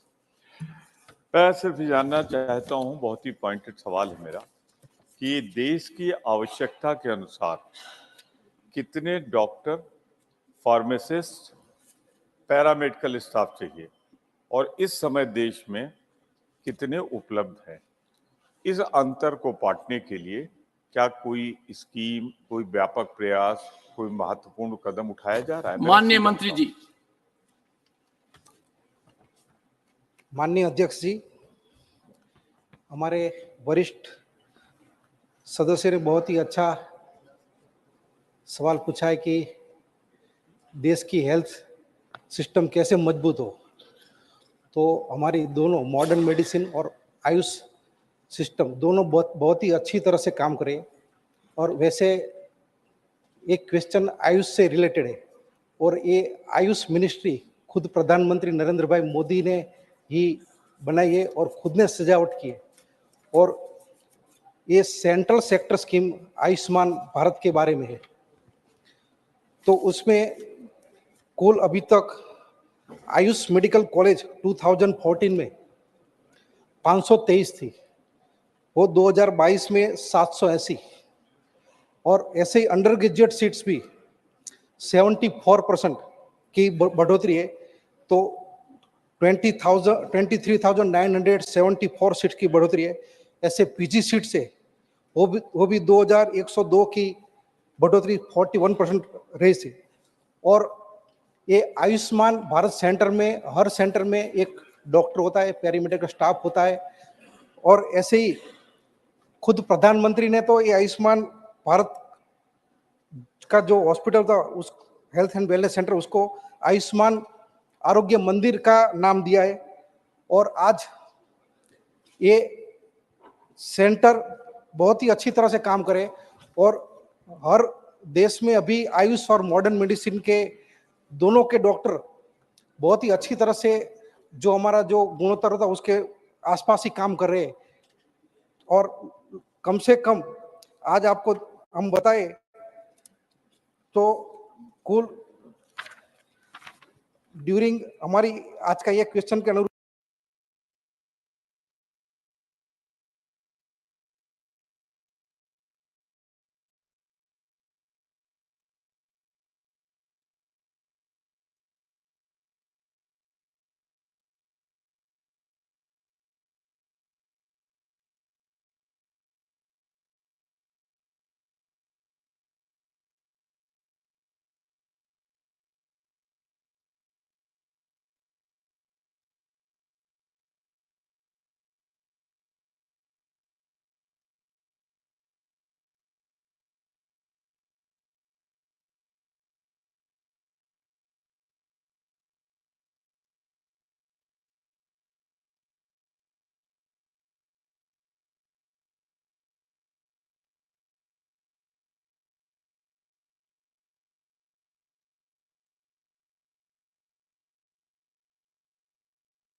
माननीय सभासदों, माननीय सभापति जी,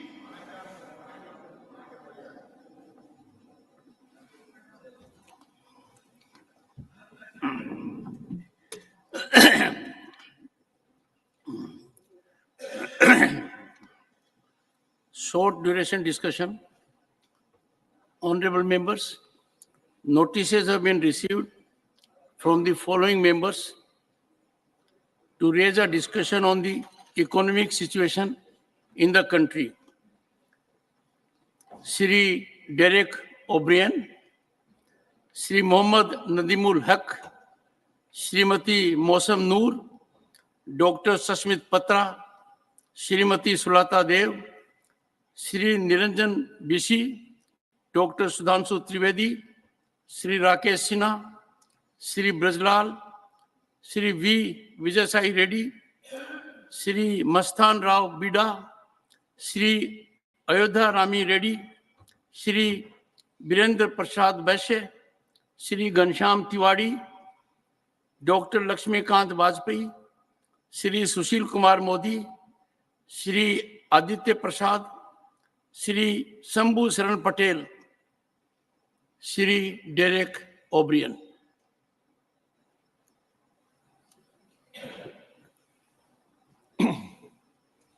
Thank you very much, sir, for allowing this discussion on an important subject to be taken up. Sir, a short duration discussion is a time where an opposition MPs get a chance to express ourselves. And we thank you not only for taking this discussion up, sir, because there is a tradition here to take one short duration discussion every week. Not only have you taken this discussion up, but the normal time for this discussion is 2.5 hours. And I've just noted that it's actually been expanded to 4 hours. So we appreciate that. And if this short duration discussion on an issue which is primarily put up by members of the opposition and of course, and of the treasury benches. Sir, I think it will go a long way in having a house running. You wanted to run 100% without any disruption.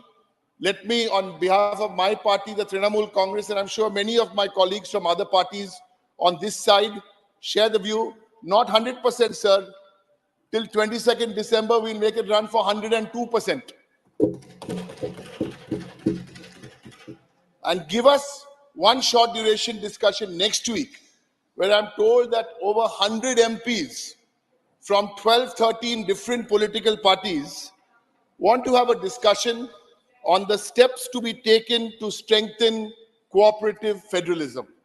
We want to discuss this, sir, in a meaningful way. Now, on this subject. Sir, elections come and go. Some win, some lose. Sir, but the real winner after every election, besides, of course, the parliamentary democracy, are the people. And on the subject, sir, on the economy, which is the subject of our discussion, how is the economy looking? And I think it depends on whose eyes are you looking through. If you're looking at the economy this morning when you get up, and if you're into the stock market, you should be very happy. Some 69,000 in the stock market. Should be very happy. If you're looking at the economy through the eyes of the billionaires, you should also be very happy. And we have nothing against billionaires, may their tribe increase. From 142 billionaires in India 3 years ago, that number is now 169. Good. If you're looking at the economy through the eyes of the richest 1% of everyone in India, you should also be happy, because the richest 1% control some 40% of the total wealth. And since the finance minister is here, and thank you, ma'am, for being here, because whenever we try and have some meetings with ministers with our state government, the Minister of State is sent to meet us. So I really appreciate that the minister herself is here. If you're looking at it through the eyes of the finance minister, you should also have not a bad Tuesday afternoon, thinking that the GDP is projected to grow at or had 7.6% in the second quarter. Sir, but if you look at the economy through the eyes of any family anywhere in the country, what will those eyes looking at the economy tell you, sir?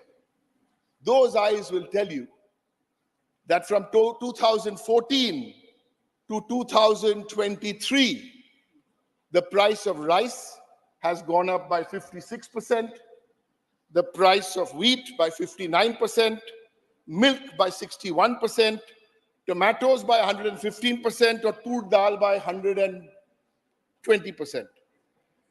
Gas now has come down, but before the elections it came down. And there is a saying in Bangla, sir, Hajar takai ranna hocche bina poishar chal. You must have picked up some Bengali. Hajar takai ranna hocche bina poishar chal. In other words, the Prime Minister is giving you the gas, which is 1,000 rupees. The rice is free, but the gas is 1,000 rupees. Sir, if you look at this economy, and this is somebody I actually met, her name is Nupur Hati. She's from Hooghly district. Nupur Hati clutches on to her laminated job card because she hasn't received her Manrega wages.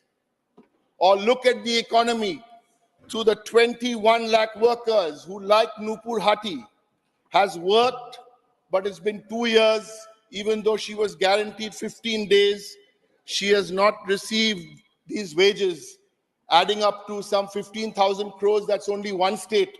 If you take all states, the number will be more. Or if you look at this economy through the eyes of any young man or young woman and the economy, and he or she will tell you that 25% of youth unemployment. So through you, sir, I ask this government, has this wealth which has been created, has it been passed on equitably? Has it been passed on equally? And that's the point today, sir, of what we are discussing. Yes, you have your moments, give us all the numbers, but has it gone to the bottom of the pyramid? And that's the single point today, sir, of what I am trying to say. And tell us, Madam Finance Minister, rural inflation higher than urban inflation for the first time in 6 years. And this is not election rhetoric. These are hard numbers. Household savings depleting. It is at a 50-year low in 22-23. Farmer welfare. We have to ask ourselves, why are 150 farmers committing suicide every day?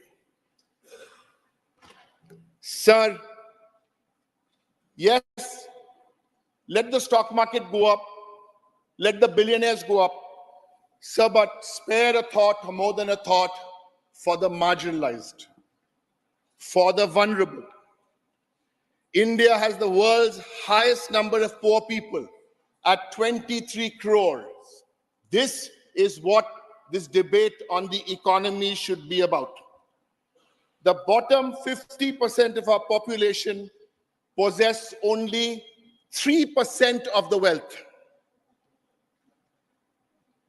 Sir, and on a Tuesday afternoon in this plush-looking glitzy building, we must remind ourselves why 3 out of 4 Indians cannot afford a healthy, balanced diet. Or, worse still, why 2 out of 3 children in India under the age of 5 die of hunger. Sir, this is not the time to talk about what happened 70 years ago and what happened 60 years ago. That's why, without doing any politics, we are presenting some numbers, and we want the government to address these issues and find solutions to these issues. Many promises have been made. I'm not going there today because on the promises and the delivery, I want to stick very, very clearly with the economy. So, the point which I make on this last... But I'll give you more time. Thank you. Continue. Time allotted was I've got 12 3 minutes. minutes. They told me 12, so I don't know. No, 12 is there. 12. 12 is over. But continue. So while on the subject, nothing to do with this, it's difficult for us to see the time because the timers are behind us. I'd request you to... You had made a suggestion. We are doing something about it. Thank you, sir. Sir, then let me conclude. Because we have to look at the priorities of this government. I started off my story with elections. Who wins? You win. Yes, BJP, you win elections. It's another matter when you fight us, you don't win elections, we win elections. So let's compare equals. You win, we win. You have an outlook on the economy. Mamata Banerjee's Trinamool Congress has an outlook on the economy. What's the difference in the outlook? So 1, 2, and 3 points. Indian economy is expected to grow at 7% in the current financial year. Bengal growing at 8.4% in the current financial year. I want to leave these numbers here because when we are doing this growth in Bengal, it is not a divisive growth. It is an inclusive growth. Everybody has taken along. And so let me just finish, then you can share. I'm just in the middle of a thought. It is because you had a good governor for 3 years. Go ahead. Yes. Let me confirm, sir. That's the only reason all this happened.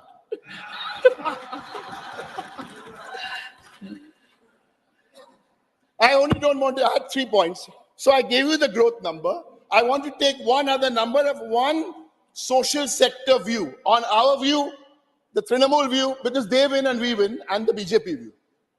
And I'll give you one more economic number, sir, and then I'll give you the social sector. On the All India Index of Industrial Production, the national average 22-23 is 5%, and Bengal's growth on this has been 8%. So this is the economy.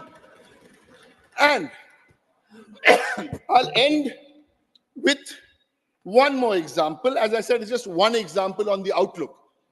You have your Beti Bachao program. And in the outreach for that program, about 80% of your budget for the program is for publicity and advertising. My question is, will this government and the answer tell us how many women's lives were actually touched by this program? In Bengal, which the United Nations acknowledged, we have a program called Kanyashree. If you ask me how many lives were touched, I will give you an exact number. 78 lakh women benefited. Sir, I'll conclude by saying that yes, you win, we win. You have a view on the economy. We have a different view on the economy. And there's even another very, very big difference between who you are and who we are, because we also believe that no one can worship God either in a mosque or in a church or in a big temple, or love his neighbor on an empty stomach. Thank you, sir. Honorable members, I now call upon the members whose names have been received for participation in the discussion.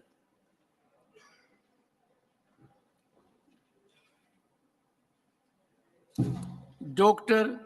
Sudhanshu Trivedi.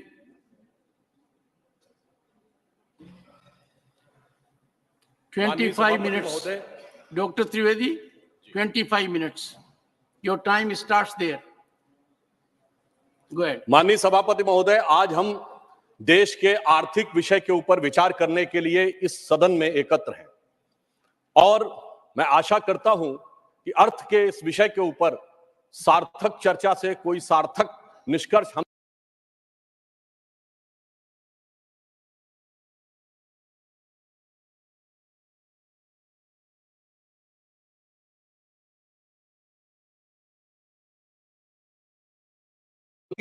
तो हमें अधिक बेहतर और सार्थक पक्ष नजर आएगा।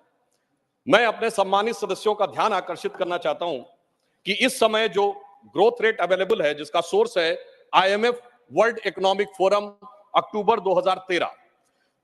मैं छोटे मोटे देशों की बात नहीं कर रहा हूं, सामान्य देशों की बात नहीं कर रहा हूं। अमेरिका की 1.5 है %, European union 1.2, Germany 0.9, France 1.3, Italy 1.7, Spain 1.7, Japan 1, England 0.6, Canada 1.6 और अदर एडवांस कंट्रीज 2.2 और इसमें भारत 6.3। अब ये अक्टूबर 2023 का है और इतना ही नहीं मान्यवर, चुनौतियां कितनी बड़ी हैं इससे समझना चाहिए कि अमेरिका में सिलिकॉन वैली बैंक और सिग्नेचर बैंक, दो बड़े बैंक डिफॉल्टर हो गए। चाइना में वहां की सबसे बड़ी रियल एस्टेट कंपनी एवरग्रांड डिफॉल्टर हो गई। यह सामान्य बात नहीं है। दुनिया के दो बड़े देशों में इतनी बड़ी आर्थिक चुनौतियां हैं और उनके बीच में से मैं विनम्रता से पूछना चाहता हूं, हमारे यहां क्या कोई ऐसी स्थिति का आपको कोई उदाहरण मिला है? यह दर्शाता है कि इन विपरीत परिस्थितियों में हम किस प्रकार से आगे जा रहे हैं। अभी माननीय डेरेक ओब्रायन जी ने जो बात कही थी मनरेगा के संदर्भ में, तो मैं ये भी जरूर स्मरण कराना चाहता हूं कि भारत सरकार ने जो जो जानकारियां मांगी थी वो भी किस रूप में पश्चिम बंगाल की सरकार ने दी है, वो भी सामने आ जाता तो और भी बेहतर था। अब मैं ये बताना चाहता हूं कि भारत के बारे में जब अगर IMF ने कहा है कि इंडिया की प्रोजेक्टेड ग्रोथ रेट 11.5% होगी, चाइना की 8% हो सकती है, यूएस की 5.1, ये वर्ल्ड इकोनॉमी को लीड करेंगे। अर्थात अब हम वर्ल्ड इकोनॉमी के लीडर के रूप में उभर कर सामने आते जा रहे हैं। और ये क्यों हुआ है? ये इसलिए हुआ है कि माननीय प्रधानमंत्री श्री नरेंद्र मोदी जी ने पिछले 9 वर्षों में जिस प्रकार की व्यवस्थित नीतियां बनाई हैं। मुझे स्मरण है कि जब जनधन अकाउंट खोलने की बात आई थी तो उस समय बहुत से अधिकारी वर्ग और व्यवस्था का वर्ग ये मानने को तैयार ही नहीं था कि इतने जनधन अकाउंट खोले जा सकते हैं। आज 50 करोड़ से अधिक जनधन अकाउंट हैं और जिसमें सिर्फ धनवान लोगों के नहीं है, सामान्य लोगों के भी अकाउंट हैं, जिसमें डिपॉजिट अगर देखा जाए तो 51.5% ऑफ द फाइनेंशियल सेविंग है, पीएफ में 26% की फाइनेंशियल सेविंग है, इंश्योरेंस में 17% की फाइनेंशियल सेविंग है। अर्थात हमारा 94.8% सेविंग बिल्कुल सेफ सेक्टर में है। इस बात पे मुझे याद आता है मान्यवर 2013 में मैं अमेरिका के दौरे पे गया था। तत्कालीन भाजपा के राष्ट्रीय अध्यक्ष और वर्तमान रक्षा मंत्री राजनाथ सिंह जी के नेतृत्व में एक प्रतिनिधिमंडल में भारत को लेकर एक बड़ा ग्लूमी एटमॉस्फेयर था। वहां पे लोग कहते थे the success story of India is over, मगर हम लोगों ने उन्हें आश्वस्त किया था the success story of India is not over, success story of India is waiting for Modi ji to come into power. और आज अगर हम देखें तो वो साफ दिखाई पड़ रहा है। और मैं ये भी बताना चाहता हूं कि केवल ऐसे नहीं हो रहा है। यदि हम इन आंकड़ों को गंभीरता से देखें तो पिछले समय के मुकाबले में अगर हमारे एक्टिव मोबाइल कनेक्शन जो पहले 93 करोड़ थे वो 110 करोड़ हुए हैं, तो मानी हुई बात इसमें बढ़ोतरी हुई है। अब यहां पर महत्वपूर्ण बात क्या है, पहले हम मोबाइल हैंडसेट का इंपोर्ट 78% करते थे मोबाइल हैंडसेट का, अब 4% करते हैं। तो क्या ऐसा तो नहीं है कि अगर हम 4%, इसका मतलब हमारी कितनी इसमें फॉरेन की वैल्यू बची है। मोबाइल फोन एक्सपोर्ट में हम पहले 1500 करोड़ के आसपास थे, आज 90,000 करोड़ रुपए के आसपास है। अगर हम नंबर ऑफ ऑटोमोबाइल सेल देखें तो मैं ये भी विनम्रता से ध्यान दिलाना चाहता हूं, अब ये सर्वेक्षण भारत सरकार का नहीं है कि ऑटोमोबाइल मैन्युफैक्चरिंग में, ऑटोमोबाइल की होल्डिंग में हम दुनिया के तीसरे नंबर के देश बने हैं। 7.5 करोड़ परिवार भारत में ऐसे हैं जिनके पास कोई ना कोई एक ऑटोमोबाइल जरूर है, चाहे 2 व्हीलर हो या 4 व्हीलर हो। तो मानी बात है, 7.5 करोड़ कोई धनाढ्य करोड़पति अरबपति नहीं है। ये इक्विटेबल डिस्ट्रीब्यूशन ऑफ वेल्थ का जो प्रयास प्रधानमंत्री मोदी जी के नेतृत्व में हुआ है, ये उसका प्रमाण है। अब मैं ये भी बता देना चाहता हूं कि पहली बार ऐसा हुआ है कि एशिया की इकोनॉमी कौन राइज करेगा, इसके बारे में यह कहा जा रहा है कि अब वो चाइना से शिफ्ट होकर भारत एशिया की इकोनॉमी का इंजन बन के उभरेगा। मैं एक और डाटा अभी बता देना चाहता हूं कि जो हमारे कंज्यूमर एसोसिएशन है, उसने आंकड़ा दिया कि वर्तमान दीपावली का जो फेस्टिव सीजन गुजरा है और छठ का मिलाकर 4 लाख करोड़ रुपए की स्पेंडिंग हुई है, जिसमें छोटे सामान खरीदने से लेके, घरेलू सामान खरीदने से लेके, बर्तन, सोना चांदी, सारी चीजों में अगर 4 लाख करोड़ रुपए की स्पेंडिंग भारत की जनता ने की है, तो कहीं ना कहीं ये अंधकार से निकलते हुए दीपावली के समान एक नई ज्योति के साथ भारत की अर्थव्यवस्था को ले जाने का एक संकेत भी दिखाता है। और मुझे यह भी याद आता है मान्यवर, जब मैं इंजीनियरिंग का छात्र था, एक दौर था जब भारत का, 91 की बात कर रहा हूं, फॉरेन एक्सचेंज रिजर्व 1 बिलियन पे आ गया था। 2 बार रुपये का डिवैल्यूएशन हुआ था, सोना गिरवी रखा गया था। लोगों को याद होगा जुलाई अगस्त की बात, तो एक 91 की दिवाली थी, एक वो भी दिवाली थी जब उजड़ा हुआ गुलशन था, रोता हुआ माली था। एक ये भी दिवाली है जब महका हुआ गुलशन है और ज्योत निराली है, एक वो भी दिवाली थी, एक ये भी दिवाली। अब मैं यह भी कहना चाहता हूं कि अगर हम केवल कुछ आंकड़ों को देख लें कि हमारे बारे में दुनिया के जो बड़े बड़े आर्थिक विशेषज्ञ हैं वो क्या कह रहे हैं। स्टैंडर्ड्स एंड पुअर कहता है, as China's economy slowing, the main engine of growth in Asia Pacific move away from the world second largest economy to South Asia and South East Asia, and Indian economy is expected to power ahead the next years of leading growth in the region. Morgan Stanley अपनी report में कहता है, जो पहले कहता था, the famous Morgan Stanley report in January 2014, जिसमें उसने कहा था कि India has fallen into fragile 5। और the same Morgan and Stanley in October 2013 कहता है, describes India at its most preferred emerging market and increase its overweight stance in Indian equities. यानी वही जो कहता था कि हमारी अर्थव्यवस्था डूबने के कगार पे है, वो अर्थव्यवस्था अब हमारी उभरने के कगार पे उभरती हुई दिखाई पड़ रही है। Global economy is getting weaker and there are only a few bright spots such as US and India, says chief economist of the World Bank. A working paper released in April 2023 says, stacking up the benefits lessons from the Indian digital journey. इसका मुख्य कारण उन्होंने बताया है कि प्रधानमंत्री श्री मोदी जी के नेतृत्व में जो डिजिटल ट्रांसफॉर्मेशन हुआ है, उसने भारत को एक नए स्वरूप में पहुंचाया है। और इसीलिए यह कहा है आईएमएफ ने कि इंडिया एक फास्टेस्ट ग्रोइंग इकोनॉमी के रूप में आगे बढ़ रहा है। और यह केवल ऐसे ही नहीं हुआ है। अगर आपने देखा कि लास्ट मंथ में फिच ने अपनी रेटिंग भारत की एक्सपेक्टेड ग्रोथ रेट 5.5 से बढ़ाकर 6.2 कर दी और चाइना की 5.2 से घटाकर 4.5 कर दी। इसीलिए मैं सिर्फ मेजर इकोनॉमी से कंपैरिजन कर रहा हूं। यह दर्शाता है कि दुनिया किस हालात में है और मोदी जी के नेतृत्व में हम किस हालात में हैं, इसे समझने की जरूरत है। और यह क्यों हुआ? क्योंकि हमारी वित्तीय नीतियां बहुत सार्थक और व्यवस्थित ढंग से आगे बढ़ी। सबसे ज्यादा इंफ्रास्ट्रक्चर अगर आप देखेंगे बजट में, तो इंफ्रास्ट्रक्चर में हुआ। रेल, रोड, पोर्ट्स बने। गरीब कल्याण के लिए चाहे 80 करोड़ लोगों को कोविड के दौरान धन देने की जरूरत नहीं, मैंने कहा अनाज देने की जरूरत पड़ी। कई बार लोग प्रश्न करते हैं इसकी क्या जरूरत थी। मान्यवर, जब सप्लाई चेन्स खत्म हो गई थी, अगर आप किसी को पैसा दे देते तो वो चीज की व्यवस्था करता कहां से, इसलिए वो अनाज पहुंचाने की व्यवस्था थी। और अगर हम परचेजिंग मैनेजर इंडेक्स की बात करें तो अक्टूबर में 58.4 हुआ है, जो कि सर्विस सेक्टर में अगर हम देखें तो स्ट्रॉन्गेस्ट आउटपुट है पिछले 13 वर्षों में। मैन्युफैक्चरिंग सेक्टर में 28 कंसेक्यूटिव मंथ में वो बढ़ता हुआ 50.5 है अक्टूबर 2023 में। और डोमेस्टिक एयर ट्रैफिक में 11% की बढ़ोतरी हुई है अक्टूबर 2023 में। अब मैं अपने विपक्ष के सम्मानित सदस्यों के संज्ञान में लाना चाहता हूं, अगर एयर ट्रैफिक में बढ़ोतरी हो रही है तो मानी हुई बात है अर्थव्यवस्था में कुछ ना कुछ सुधार दिखाई पड़ रहा होगा। इसी कारण से यह दिखाई पड़ रहा है। सितंबर 2023 में जो इंडस्ट्रियल प्रोडक्शन है वो 5.8% की ग्रोथ के साथ लगातार ग्रोथ कर रहा है, जो अगस्त के अनुसार, अगस्त की तुलना से अगर पूरे देखें तो विगत 14 महीनों में सबसे अधिक है। अब अगर ओवरऑल एक्सपोर्ट देखें तो अक्टूबर में 9.43% ईयर ऑन ईयर बेसिस के ऊपर बढ़ा हुआ है, जो $62 62.26 बिलियन के आसपास पहुंचा है। सर्विसेज ट्रेड सरप्लस एक्सपोर्ट में हम 22% की वृद्धि करते हुए दिखाई पड़ रहे हैं। अक्टूबर 2023 का डाटा है। परंतु हम आए किस चुनौती से, यह भी ध्यान रखना चाहिए। बैंकिंग सेक्टर में एक बहुत बड़ी चुनौती थी। वो चुनौती ये थी कि उस जमाने में जितने नॉन परफॉर्मिंग एसेट्स थे, बैंकों को जो लोन दिए गए थे, वो हमारे लिए एक बहुत बड़ी चुनौती थी। और एनपीए 2014-15 के टाइम में बहुत तेज गति से आगे बढ़ रहा था। अब आईएमएफ प्रोजेक्ट करता है कि इंडिया की ग्रोथ भी आगे बढ़ रही है, हमारा बैंकिंग सेक्टर काफी बेहतर तरीके से आगे बढ़ता हुआ दिखाई पड़ रहा। मैं इस संदर्भ में कोट करना चाहता हूं।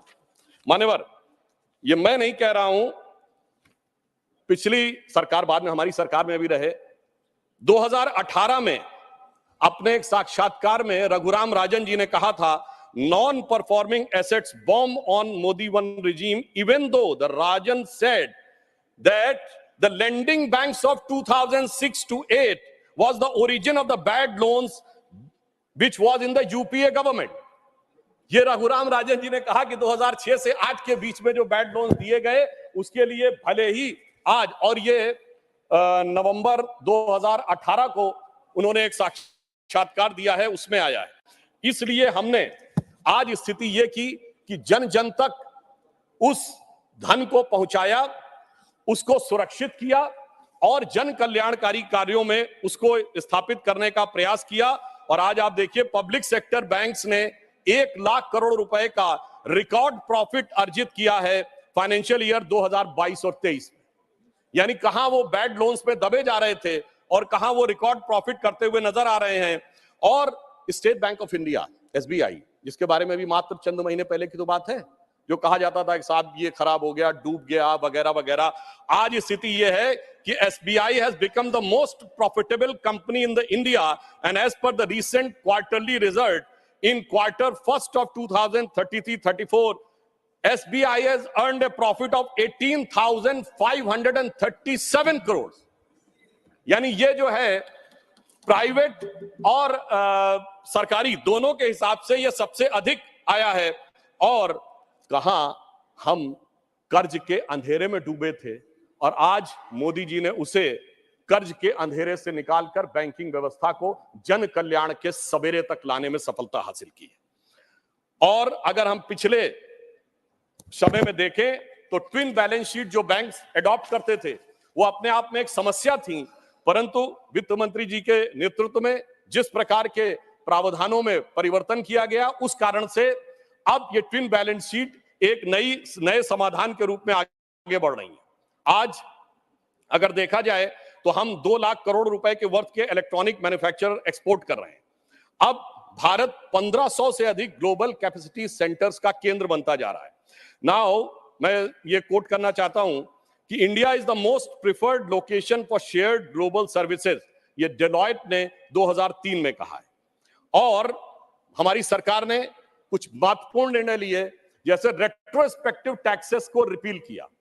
रेट्रोस्पेक्टिव टैक्सेस के कारण जो एक अनसर्टेनिटी बनी रहती थी अर्थव्यवस्था को लेकर, वो समाप्त हुई।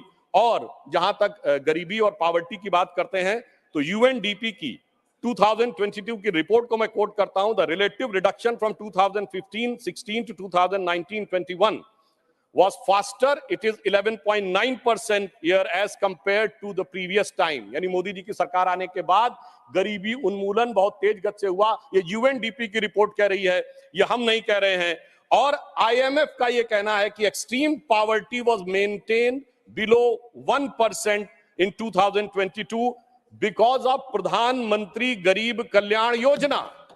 यानी वो साफ मान रहे हैं कि प्रधानमंत्री जी ने जो योजना बनाई, उस कारण से जिसको हम गंभीर कहते हैं, गंभीर गरीबी कहते हैं, वो 1% से नीचे पे आई है। अब आईएमएफ की चीफ क्रिस्टिना जॉर्जिएवा ने अभी कहा है, 1 साल पहले उन्होंने कहा, India deserve to be called the bright spot and otherwise the dark horizon because it has been the fast growing economy even during this difficult time. And most importantly, this growth is underpinned by structural reforms. यानी IMF chief ये बात की तस्दीक कर रही हैं कि मोदी जी के नेतृत्व में जो आधारभूत संरचनागत परिवर्तन हुए, उसी कारण से भारत एक ब्राइट स्पॉट के रूप में उभरता हुआ दिखाई पड़ रहा है। और जो इन्फ्लेशनरी प्रेशर्स हैं, उसको देखते हुए भारत ने तुलनात्मक दृष्टि से महंगाई पर सबसे बेहतर नियंत्रण पाने में सफलता हासिल की है। ये कौन कह रहा है? ये कह रहे हैं mister Noel Quinn, who is a group chief executive of the HSBC, और ये उन्होंने 2022 में कहा। मैंने इसीलिए सिर्फ वो बातें कोट करने का प्रयास किया जिनके की द्वारा ये समझा जा सके कि किस प्रकार से अर्थव्यवस्था की इन चुनौतियों में हम क्रमशः आगे बढ़ रहे हैं। और मैं यह भी एक बात बताना चाहूंगा कि भारत की अर्थव्यवस्था अपने आप में किस प्रकार से आगे बढ़ रही है। मैं एक कोट करना चाहता हूं, एक नोबेल प्राइज विनर हैं, स्टैनफोर्ड यूनिवर्सिटी के professor, his name is Michael Spence, जिन्होंने 2022 में कहा, quote, the global economy is undergoing a regime change today. India is outstanding performer now. It's a powerhouse of digital and life science realms. It is thriving digital ecosystem, and India is instead a digital system replacing existing retail systems. Entrepreneurs, companies, and are building solution to integrate existing and sometimes very small retail business into a digitally enabled supply chains, making them more effective. अर्थात विश्व का जो आधुनिक supply chain व्यवस्था है, जो आधुनिक infrastructure है, उसको मोदी जी के नेतृत्व में जो डिजिटल ट्रांसफॉर्मेशन हुआ है, उसने एक बड़ा परिवर्तन लाने की स्थिति बनाई है। अब मैं यहां पर यह कहना चाहता हूं कि वर्तमान समय में यदि हम देखें तो हमने उस जिम्मेदारी का निर्वाह किया है कि गरीब के पास जरूरत पड़ने पे जीवन की आवश्यकताएं भी रहीं, विकास के नए सोपान भी बनते रहे, रेलवेज का मॉडर्नाइजेशन हो, 90% से अधिक इलेक्ट्रिफिकेशन हो गया हो, 70 से अधिक एयरपोर्ट बन गए हो, भारत चीन सीमा के ऊपर हैवी इंफ्रास्ट्रक्चर का निर्माण हो, वो भी किया है, कोविड वैक्सीन भी सबके लिए उपलब्ध कराया है। और इसके बावजूद आज पहली बार ऐसा मौका है जब G20 और G7 कंट्रीज में हम दुनिया में सबसे बेहतर स्थिति में नजर आ रहे हैं। मुझे लगता है कम से कम ईमानदारी से इस बात को समझने का प्रयास करना चाहिए। परंतु ये जानते हैं क्यों हुआ है? कारण यह है कि प्रधानमंत्री श्री नरेंद्र मोदी जी इस बात को भली भांति उन्होंने समझा कि उनका धन को किस मार्ग से व्यय करना चाहिए। मैं कोट करता हूं, हमारे धर्मशास्त्रों में कहा गया है, धनात् धर्मः तथा सुखम। धन वही सुख का कारक होता है जो धर्म के मार्ग से व्यय होता है। यानी जो जिसका धर्म है उसको सही दिशा में, गरीब के लिए, विकास के लिए। मगर क्या बताएं मान्यवर, जो लोग धर्म के समूल नाश का संकल्प लेते हो, उनके लिए जो संपत्ति है वो भी विपत्ति बन जाती है और वो सुख कारक बनने के रास्ते पर नहीं चल पाती। परंतु मैं कहना चाहूंगा कि मोदी जी के नेतृत्व में उन्होंने जैसी युक्ति बनाई है, उस कारण से जो आर्थिक विपत्ति थी वो अब संपत्ति की तरफ बढ़ती हुई नजर आ रही है। अब यहां पर मैं एक और बात भी कहना चाहूंगा मान्यवर, कई बार लोग ये कहते हैं कि साहब आप लोग आर्थिक विषय की बात करते हैं, मगर मैं ध्यान दिलाना चाहूंगा कई बार आर्थिक विषयों की बात करते करते लोग किसी दूसरे विषय पे चले जाते थे। मैं ये याद दिलाना चाहता हूं, एक दौर था मान्यवर जब भारत की अर्थव्यवस्था का मजाक उड़ाया जाता था। क्या कहा जाता था? ये 2% से ऊपर कभी ग्रो ही नहीं कर सकते। इसको कहा जाता, this is the Hindu growth rate. ये कह के हमारा मजाक उड़ाया जाता था कि ये कभी 2% से ऊपर ग्रो नहीं कर सकते मान्यवर। मगर जब से हम लोग आए हैं, यानी जो लोग कहते हैं कि उन्हें हिंदू ग्रोथ रेट ज्यादा अच्छी लगती थी, अब ये 7.8% की हिंदुत्व की ग्रोथ रेट है, क्योंकि अब वो लोग आए हैं जो हिंदुत्व में विश्वास करते हैं। और मैं ये भी एक याद दिलाना चाहता हूं, इसे कोई संयोग माने या दैव योग माने, मान्यवर जब भारत स्वतंत्र हुआ, इस बार की दीपावली के लिए मैं एक और बात भी कहना चाहूंगा, एक नया परिवर्तन भारत का जानते कैसे आया?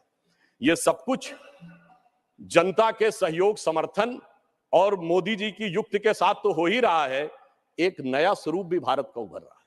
वो क्या है?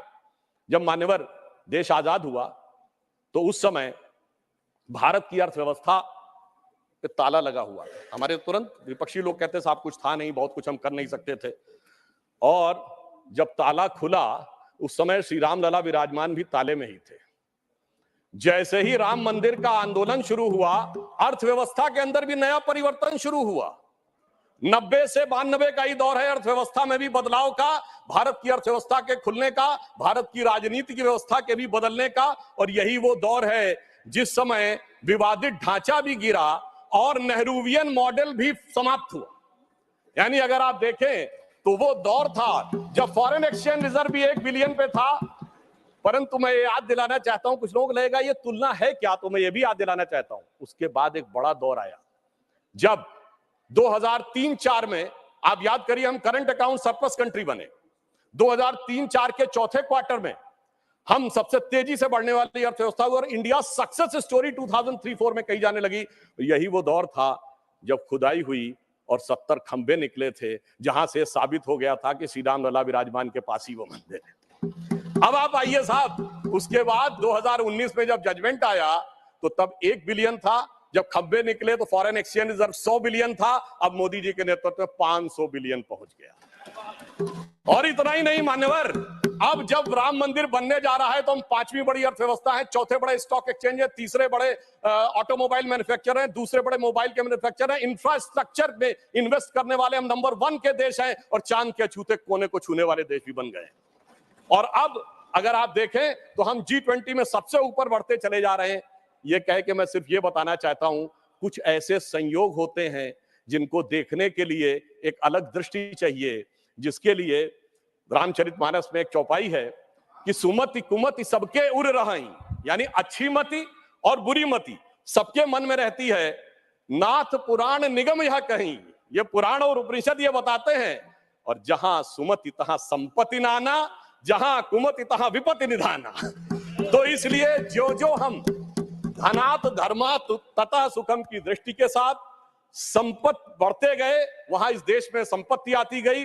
On the lighter note and on the serious note मैं ये भी कहना चाहूंगा, हम सब चाहते हैं कि भारत वर्ल्ड की नंबर 1 की इकोनॉमी बने और मां लक्ष्मी की कृपा इस देश पे बनी रहे, पर मां लक्ष्मी भी कमल पर ही विराजती है। और मैं अंत में ये कहना चाहता हूं कि इस बात को भली भांति समझ लीजिए, आप जितने आरोप प्रत्यारोप मोदी जी के ऊपर लगाते हैं, आप देखिए पूरी दुनिया में एक सुनामी आई हुई है। चाइना अमेरिका जैसे देश जूझ रहे हैं। ब्रिटेन में यह कहा जाता है कि जब जाड़े का मौसम आ गया है कि they have hardly money either to heat or to eat, यानी या तो खा लो या बिजली का बिल पेमेंट कर लो। उस दौर में मैं अगल बगल वालों की बात नहीं कर रहा हूं कि श्रीलंका और पाकिस्तान में क्या हो गया।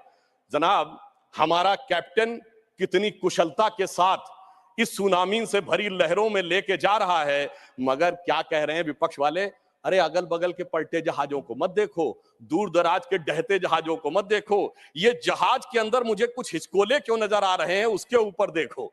तो मैं उनके लिए कहना चाहूंगा अपनी सरकार की तरफ से, और देखिए ये भी एक संयोग है, जब मैंने राम मंदिर की बात कही, संयोग से इस समय हमारी वित्त मंत्री जी के नाम में भी सीता भी है, रमण भी है और निर्मल भी है, यानी नई दिशा में आगे बढ़ रहे हैं। तो हम मोदी जी की तरफ से आपको एक लाइन कहना चाहेंगे अर्थव्यवस्था पे, जो आप लोग कहते हैं कि हमें इल्जाम मत दीजिए, बहुत अफसोस होता है। हमें इल्जाम मत दीजिए, बहुत अफसोस होता है। बड़ी तरकीब से कश्ती यहां तक लेके आए हैं, बदल देते हैं हम दरिया की लहरें अपनी हिम्मत से, आंधियों में भी अक्सर चिराग हमने जलाए। और फिर मैं एक बिंदु और कहकर, एक पंक्ति और कह के बात को समाप्त करता हूं। G20 में जो लोगों ने देखा उससे बहुत साफ दिखाई पड़ रहा है कि अब हमारे साथी समझ पाए न समझ पाए, भारत की जनता उसे समझ रही है और वो उत्तरोत्तर उस दिशा में आगे आ रही है जो नए भारत का स्वप्न मोदी जी के नेतृत्व में साकार होता दिख रहा है। तो मैं ये कहता हूं कि स्वप्न देखा था कभी, वो आज हर धड़कन में है। हम अर्थव्यवस्था के जो स्वरूप में जा रहे हैं, स्वप्न देखा था कभी, वो आज हर धड़कन में है। एक नया भारत बनाने का इरादा मन में है और बढ़ रहे हैं हम प्रगति की ओर, उस रफ्तार से कर रहा है विश्व भी हमको नमन उस पार से। धन्यवाद।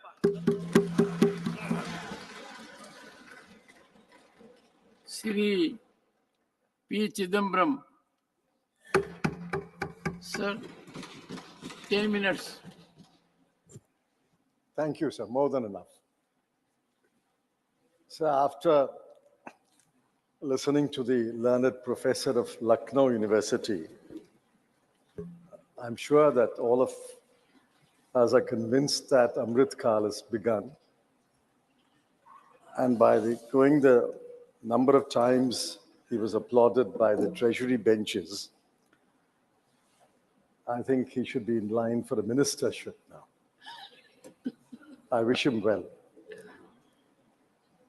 If all is well in the world and God is in his heaven and India is growing at the fastest rate in the world, why is the impact of that growth not felt on the ground?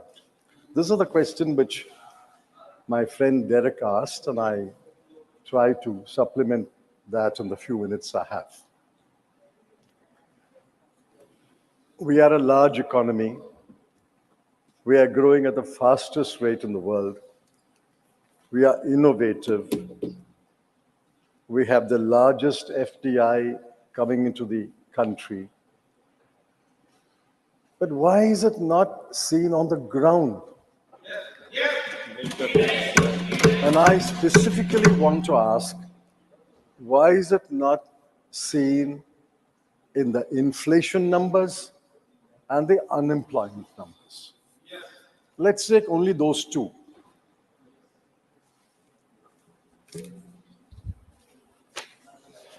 Now, what are the unemployment numbers? And I'm going by official numbers. The government doesn't like the CMIE numbers, so we'll avoid the CMIE numbers. Mercifully, the BJP no longer talks about 2 crore jobs being created every year. Thank you for small mercies that you are not making these tall claims. That's one of the election jumlas. I didn't know the word jumla unless I heard it first from the Honorable Home Minister. Now let's focus on a few numbers. This is official numbers of the periodic labor survey. The worker population rate in this country is 46%, which means the number of workers to the population is 46. It's quite low, but let's take it as acceptable given the various circumstances of the country. Of the worker population, that is 46% of the total population, male worker population is 69%, but the female is only 22%. Of the worker population, less than 50% actually work. So if you apply 50% on 46%, effectively it means only that 23% of the people work. This has more or less been constant in the last 9.5 years of the BJP government. Now, why, I ask, if we have such scintillating growth, why is this numbers not improving? Now, my learned friend Derek O'Brien gave the numbers. In the age group 15 to 24, the unemployment rate is 23.22. Among graduates under the age of 25, the unemployment rate is 42%. Graduates between the year 25 to 29, it is still 23%. Graduates between the years of 30 to 34, it is close to 10%. It's 9.8%. A graduate in this country, and I spoke at a college, I said, I'm not frightening you. You will graduate here. But unfortunately, 1 out of 4 will be unemployed. And even until the age of 35, 1 out of 10 will be unemployed. Why is this spirited growth, scintillating growth, not turning into jobs? That's the first question I'm asking. And keep in mind, most employment in this country is self-employment, 57%. Regular wage employees has declined from 24% to 21%. Apart from the quantity, the quality of employment is also poor. So I want the government to answer, why is this 10-year splendid period not reflecting in employment figures? The second one is about price rise. And on price rise, yes, inflation has come down in the last couple of months. I'm not disputing that. But please remember that even today, the CPI inflation is above the tolerance limit of 4 to 6% of the RBI. Food and light inflation is 4.3. Fuel and light inflation is 4.3. Food inflation is 9.2. What does the combination of high unemployment and high prices, what does it mean? It means that, and I think Derek hinted at that, it means that there is a cut, the impact will be felt in the cut in domestic consumption, cut in household consumption. The impact is you borrow more. Credit growth is driven in this country, according to the RBI, on personal loans and gold loans. The net financial assets of households has plummeted to the lowest level, 5.1%. What does this mean? It means that people are consuming less, people are borrowing more, they are liquidating their household assets and savings, and the net financial savings has come down to a historical low, a 50-year low of 5.1%. It also shows up elsewhere. It shows up, for example, in matters like child malnutrition. I'll just give you the numbers of child malnutrition, and are shocking numbers. They're shocking numbers of child malnutrition. Today, among children, you will find that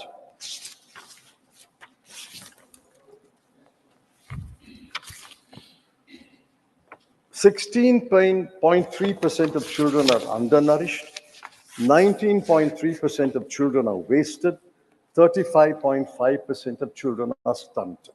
It shows up again in the food that the children get. And add to that Derek's numbers, under the age of 5, so many people die because of hunger. Why is it not showing up in consumption? It also shows up in education. Their mental growth. Today, in a class 8, only 70% of the children can read a class 2 text. And only 45% of children can do basic arithmetic.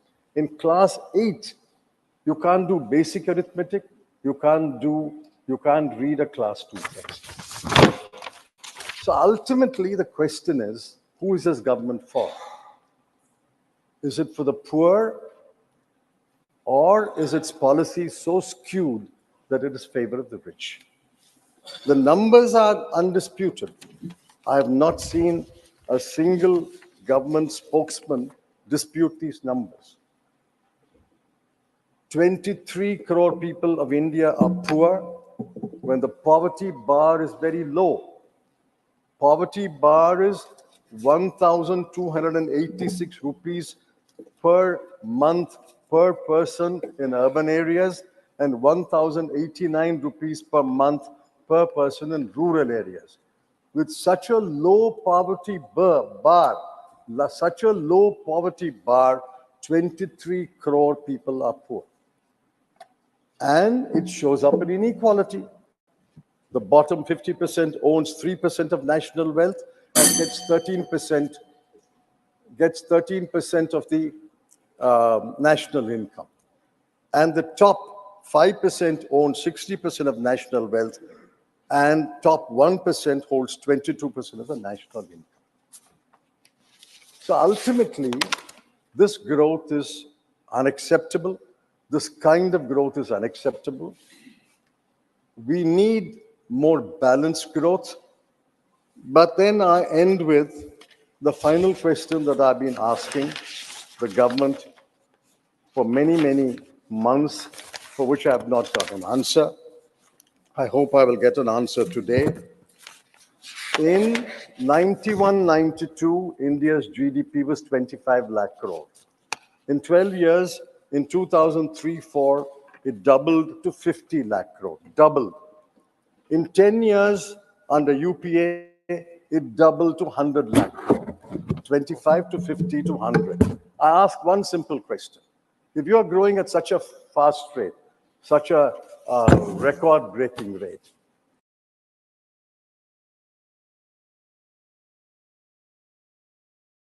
will you 100 lakh crore?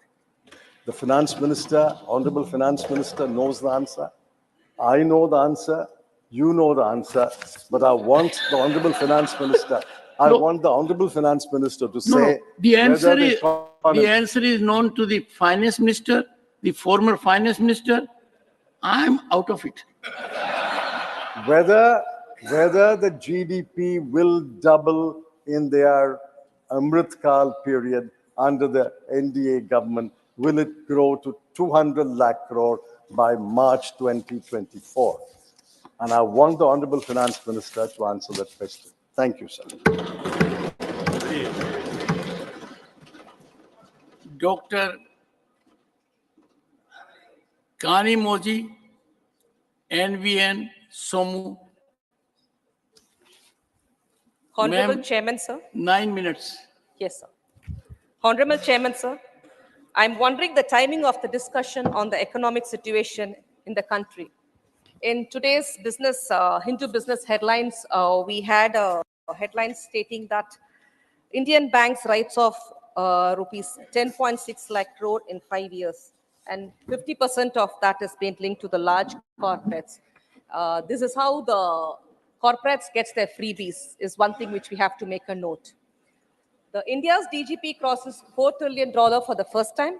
Sir, there is no doubt the Indian economy is growing. India is set to outpace Japan and Germany shortly as the fastest growing economy in the country.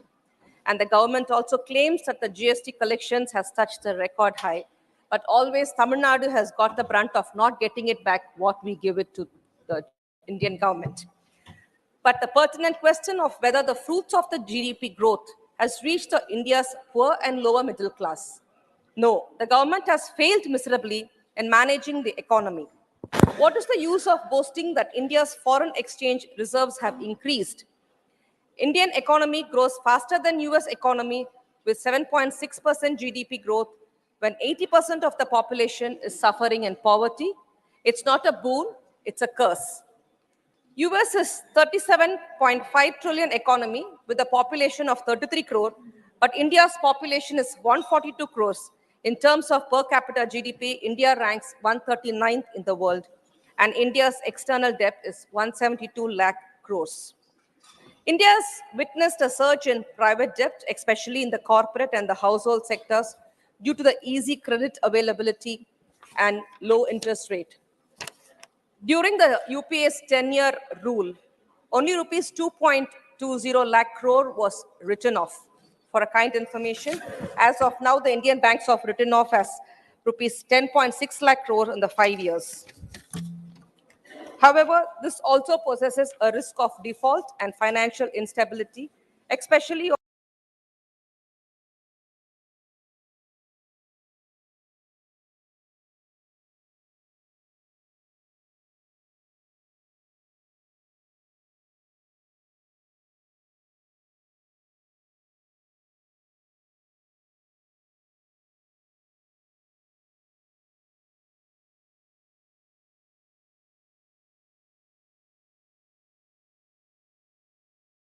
the income growth slows down, or 6% of national income in 2019, up from 37% in 1980. Similarly, the top 10% of wealth holders owned 77% of total wealth in 2019, up from 66% in 2000. High inequality can lead to social unrest, political instability, and lower economic growth. Unemployment rate has touched 10%. The unemployment of youth aged between 18 to 25 is touched abnormally low to 25%. Only a very small percentage of people are lucky to get a regular employment in government and private companies.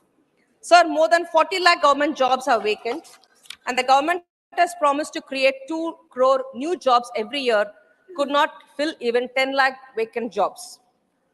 Too much emphasis on privatization of government and public sector companies will destroy the social structure of the country. The reservation system followed in our country is indispensable for upholding social justice and removing inequality. Reservations are not provided in any private sector, and if the governments keep on privatizing the reservation system, will derail, and the social justice and equitable distribution of wealth is under threat. Therefore, I urge the government to introduce a bill to provide reservation in the private sector before it sells everything. This government behaves like a good salesman, but not a good Samaritan.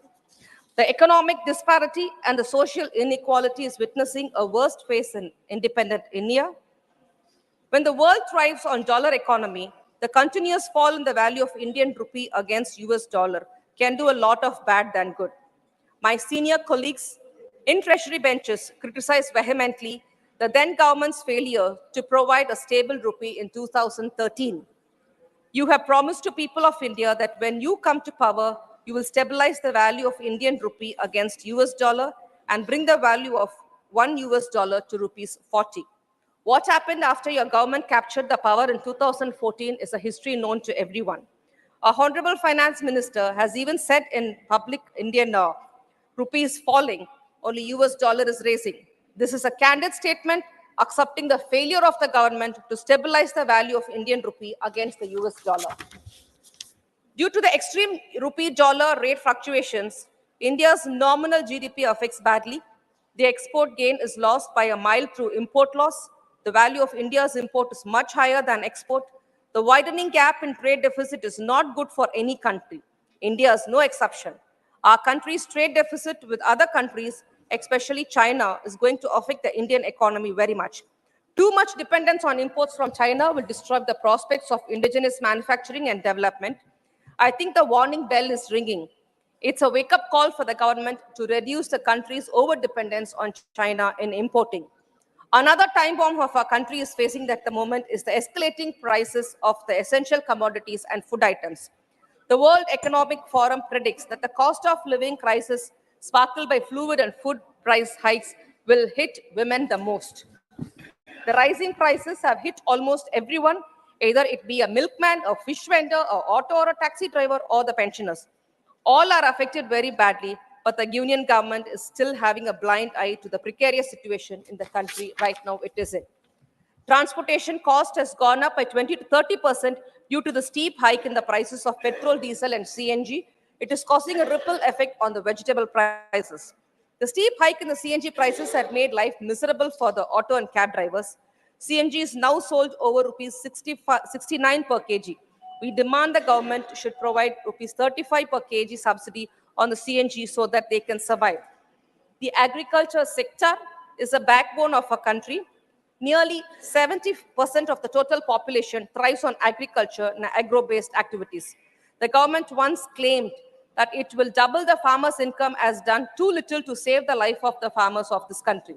The increasing incident of farmers committing suicide is a national shame.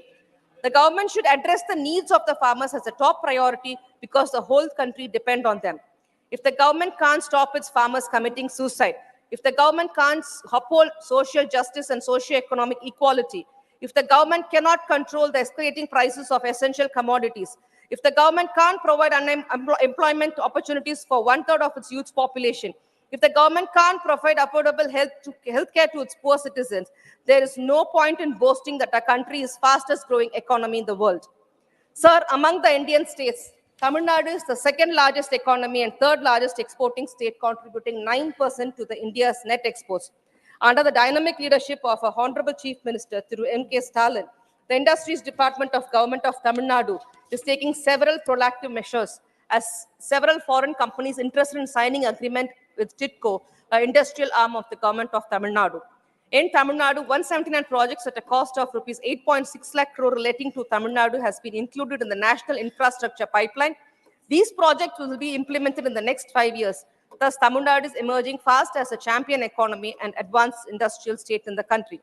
I urge the government to allocate adequate funds and to provide all necessary support to Tamil Nadu to release an unprecedented growth and pinnacle of success in economic growth, industrial development, and employment generation.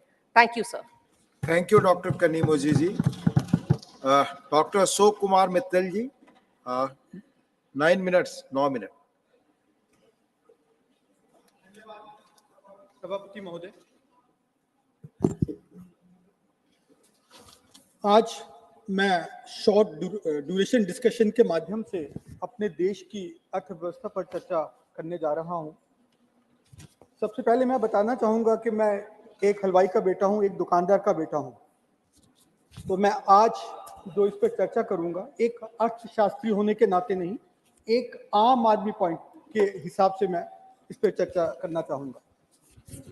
मुझसे पूर्व मेरे वरिष्ठ साथी बोल रहे थे, बता रहे थे कि हमारा देश फास्टेस्ट ग्रोइंग इकोनॉमी है, हमारा जीडीपी की ग्रोथ दुनिया में सबसे ऊपर है, हमारा किसान खुशहाल है, युवा को रोजगार मिल रहा है और देश का विकास हो रहा है।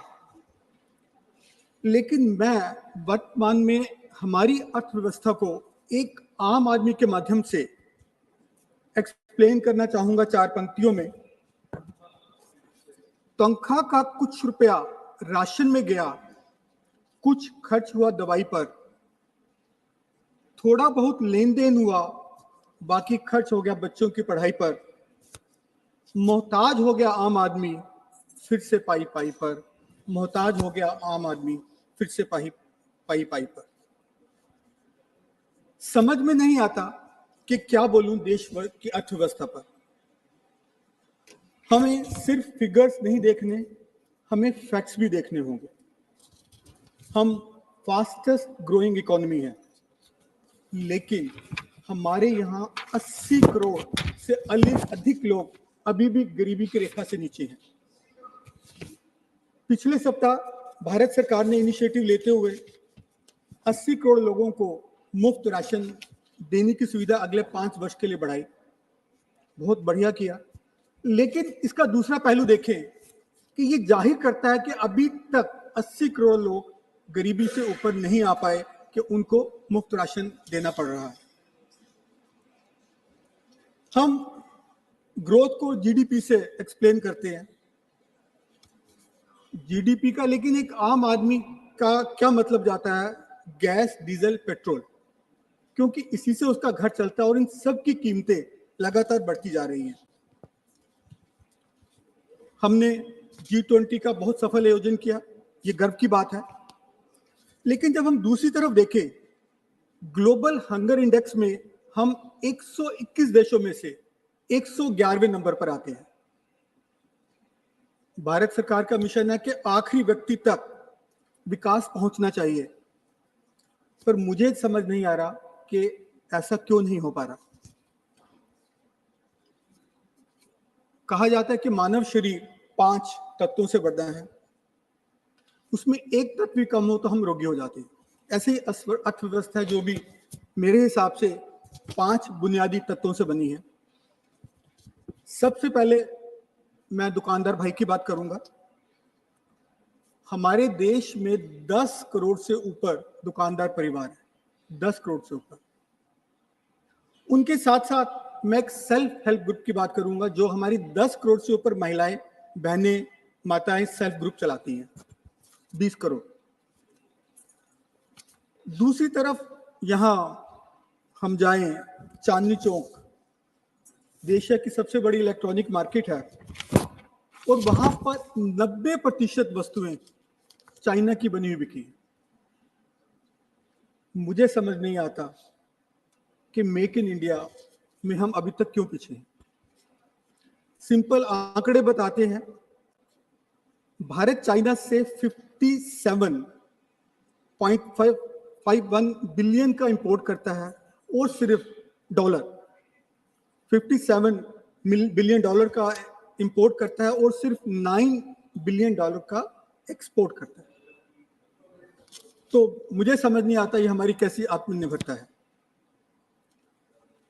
मल्टीनेशनल अमेज़न और दूसरी कंपनियों ने भारत में आके हमारे दुकानदार भाई, हमारे सेल्फ ग्रुप वालों का बुरी तरह से प्रॉब्लम में ला दिया है, क्योंकि यदि वो कोई भी सामान इनके थ्रू बेचते हैं तो 30% कमीशन हमें अमेज़न को देना जाता है, जो कि विदेशी कंपनियों के विदेशों में जाता है। हमारा दूसरा तत्व है किसान भाई। हमारे भारत सरकार डायरेक्ट बेनिफिट स्कीम कर रही है और काफी कुछ कर रही है, बट दूसरी तरफ अभी कल ही होम मिनिस्ट्री ने नेशनल क्राइम रिकॉर्ड ब्यूरो के आंकड़े जारी किए और उसमें भारत में पिछले वर्ष 2022 में 1,70,00,000 सुसाइड हुए, जिसमें से 50 से 60 हजार किसान भाइयों के या हमारे मजदूर भाइयों के थे। वो ऐसा क्यों हो रहा है? वो ऐसे क्यों मजबूर हो रहे हैं? आउटस्टैंडिंग लोन्स, इन सब बातों की वजह से। और हर एग्रीकल्चर हाउस होल्ड पर 74,हजार रुपए का आउटस्टैंडिंग लोन है। तो मुझे लगता है ये एक चिंता का विषय है। हमारा तीसरा तत्व है हमारे युवा। हम यंग युवा, हमारे यहाँ यूथ है। डेमोग्राफिक डिविडेंड लग रहा है कहीं हमें डेमोक्रेटिक डिसास्टर ना बन जाए। उनके लिए हम रोजगार के उतने अवसर पूरे नहीं कर पा रहे। बेरोजगारी की सीमा बढ़ गई है, परसेंटेज बढ़ गई है, 8% हो गई है और हमारे युवाओं को गलत तरीके से इम्पैक्ट कर रही है। और साथ साथ इसके हमारे इंटेलिजेंट लोग बाहर विदेशों में जा रहे हैं। अब मैं चौथे तत्व पर आऊंगा, मजदूर वर्ग।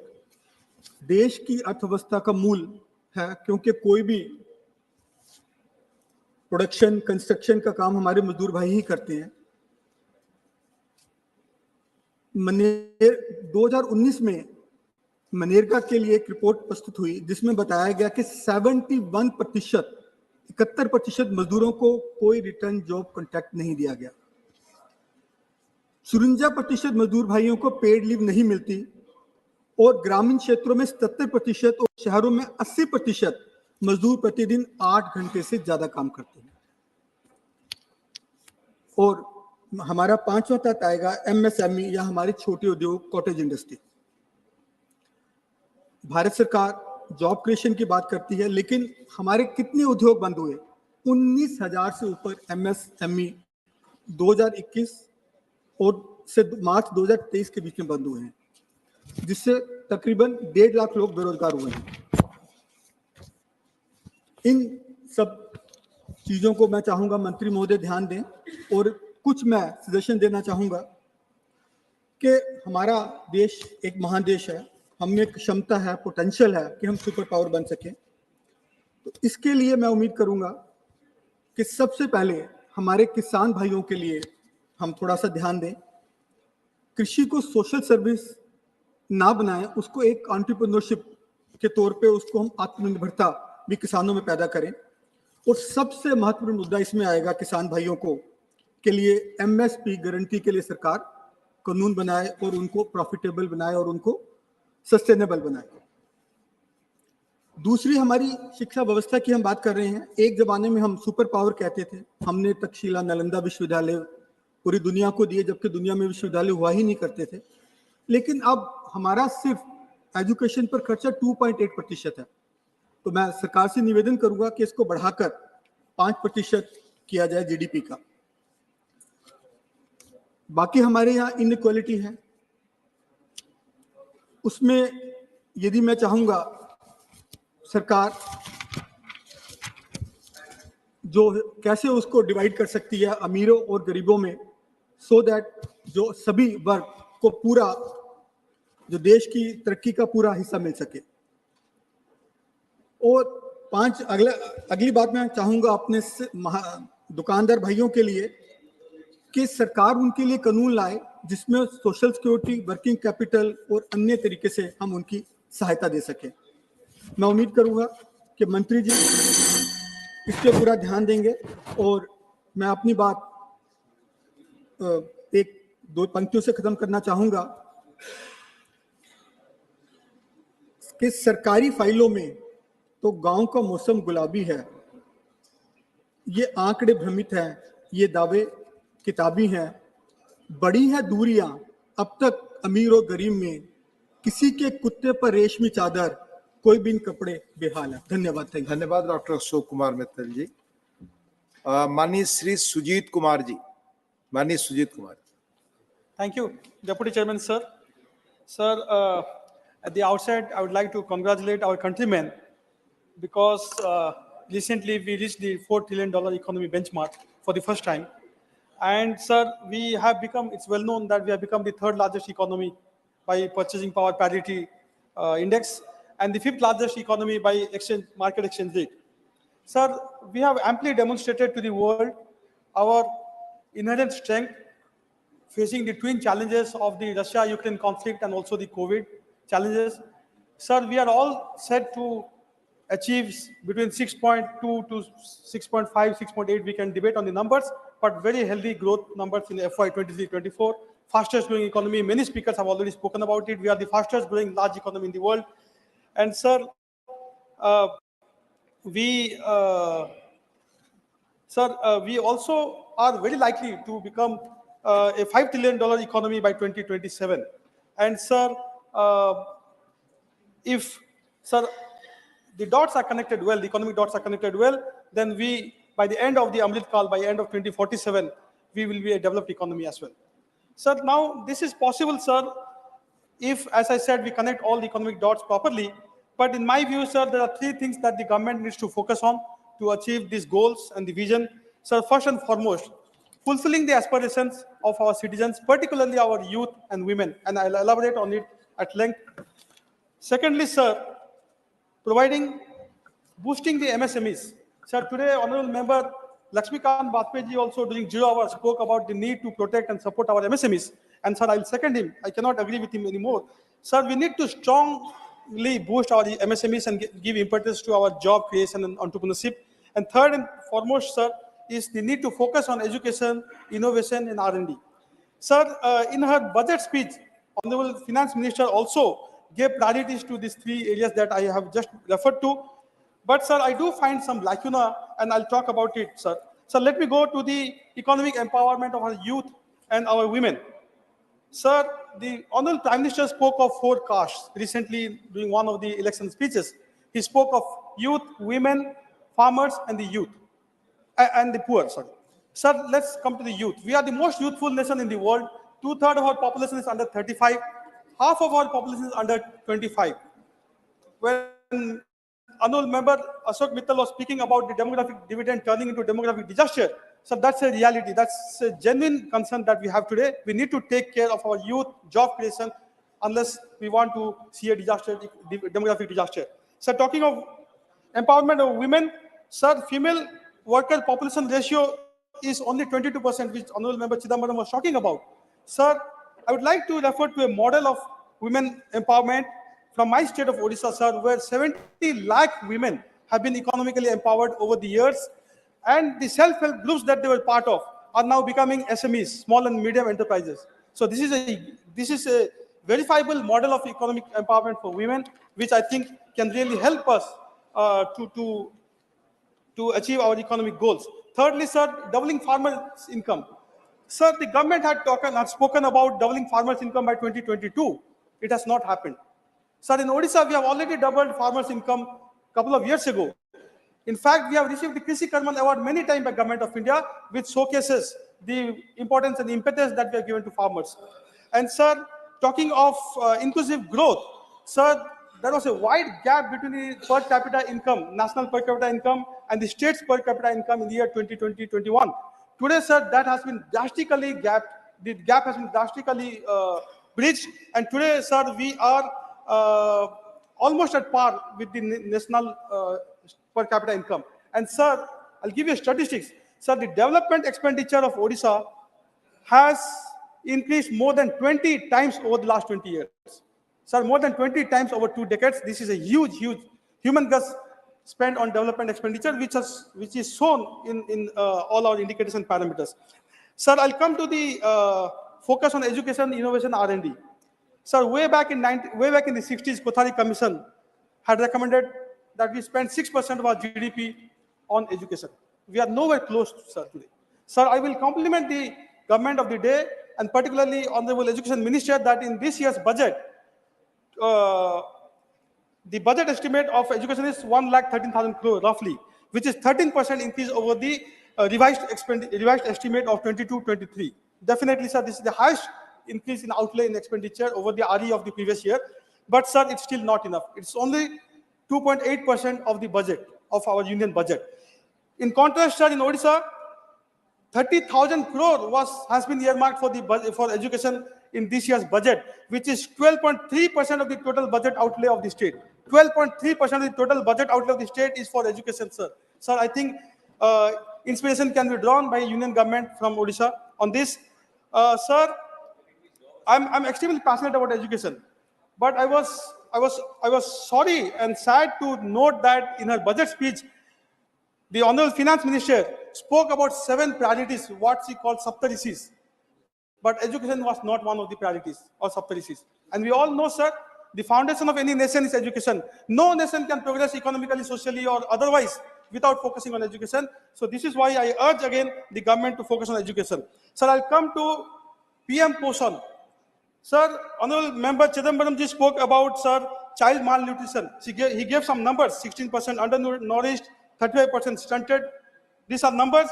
Sir, again, I'm sad to note that the budget estimate for 23-24 for PM Poshan is 9% less than the RE, the revised estimate of 22-23. Sir, this will definitely reflect in poor learning outcomes and educational outcomes.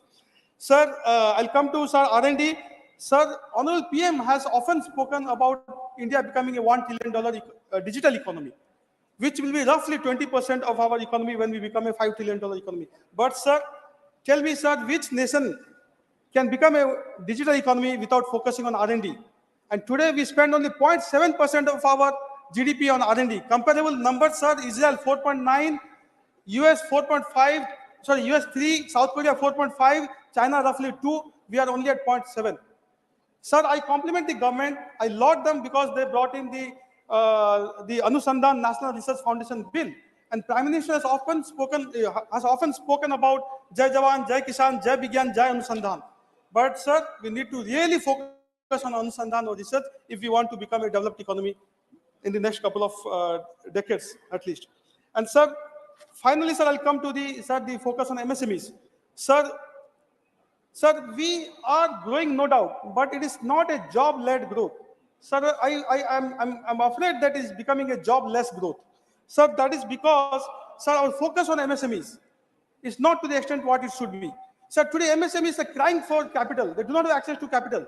Sir, there are statistics, sir, that if the loan amount is less than 1 crore, then the default is roughly 1%. But if the loan amount is more than 100 crore, then the default is over 40%, sir. So who takes loans over 100 crores? It's the large enterprises.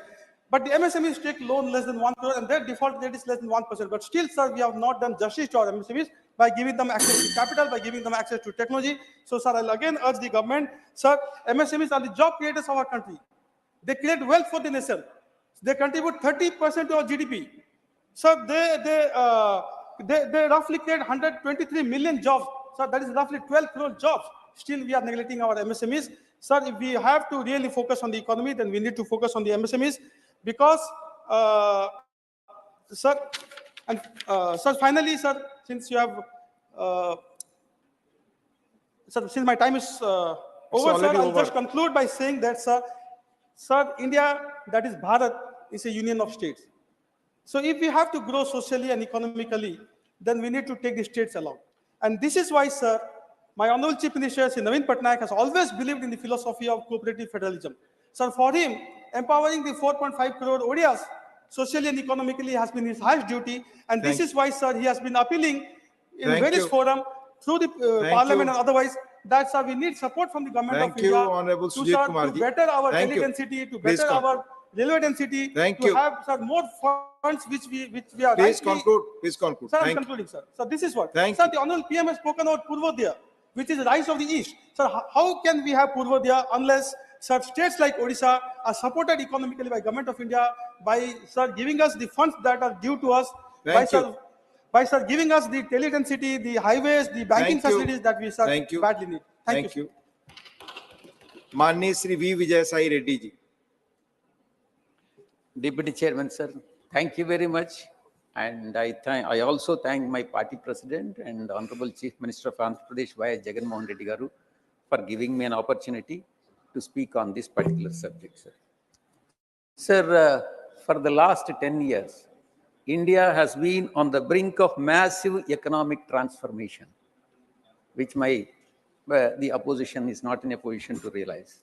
Sir, for the last 10 years, again, we have grown from being 10th highest GDP to 5th highest GDP in the world, which my colleague, Honorable former Finance Minister Chidambaram couldn't realize it. Sir, in the next 5 years, under the leadership of Modi ji, we are poised to become third largest economy in the world, crossing 5 trillion mark. Please, माननीय जयराम जी बैठकर बात नहीं. Please, you speak to the chair. Sir, Deputy Chairman, sir, India continues to retain its fast-growing economy status even in the face of global economic slowdown. And we have faced the COVID situation. Even during COVID situation, there is no economic stride, and it continues to grow in the economy. Sir, last year, our GDP growth stood at massive 7.2%, which was twice the average of emerging market economies. And our Honorable former Finance Minister extensively spoke about the GDP. And he was all along talking negative about the GDP, and he couldn't realize that there is a growth. And currently, we have surpassed the market expectations and registered a 7.6% growth during second quarter of this current 2023-24. Sir, and coming to the tax collections, which the opposition has to realize the importance. There is a significant growth in the tax collections that has become the norm, and this has fueled the economic growth, sir. Sir, within 10 years, the direct tax collections have increased by 160%, and from 6.4 lakh crore in 2013-14 to 16.6 lakh crore in financial year 2022-23. Sir, this year, this 6 months from April to September, tax collections increased by 18%. Sir, till now, the GST collections, now up to this direct taxes and then indirect taxes, till now, GST collections for this financial year stands at 13.3 lakh crore, averaging 1.66 lakh crore monthly. This is whopping 12% hike over the last year. The increase in tax collections without substantial tax hikes goes to show that the government efficiency in improving our tax compliance and expanding the tax base. Sir, even there is no applaud from the treasury benches. Opposition, I'm very sure they will not applaud. Sir, coming to the digital payments. India continues to dominate the digital payment landscape. Sir, we recorded 89 million digital transactions in 2022, which is more than 4 leading countries combined together. Sir, this accounted almost half of the global real-time payments. And sir, and I also should, up to this, it's all positive points, sir. From now, I have to tell the negative points also, and at least to satisfy my friend Jairam Ramesh. Sir, we must not be complacent with our achievements. And sir, many issues continue to hinder the India's economic growth, sir. Sir, the first I would like to point out among the negatives is depreciating rupee, which is very, very alarming. Sir, rupee was worst performing Asian currency in 2022. Sir, for the first time ever, the value of rupee crossed 80 against the dollar. Currently, it stands at 83.4, which is very, very alarming.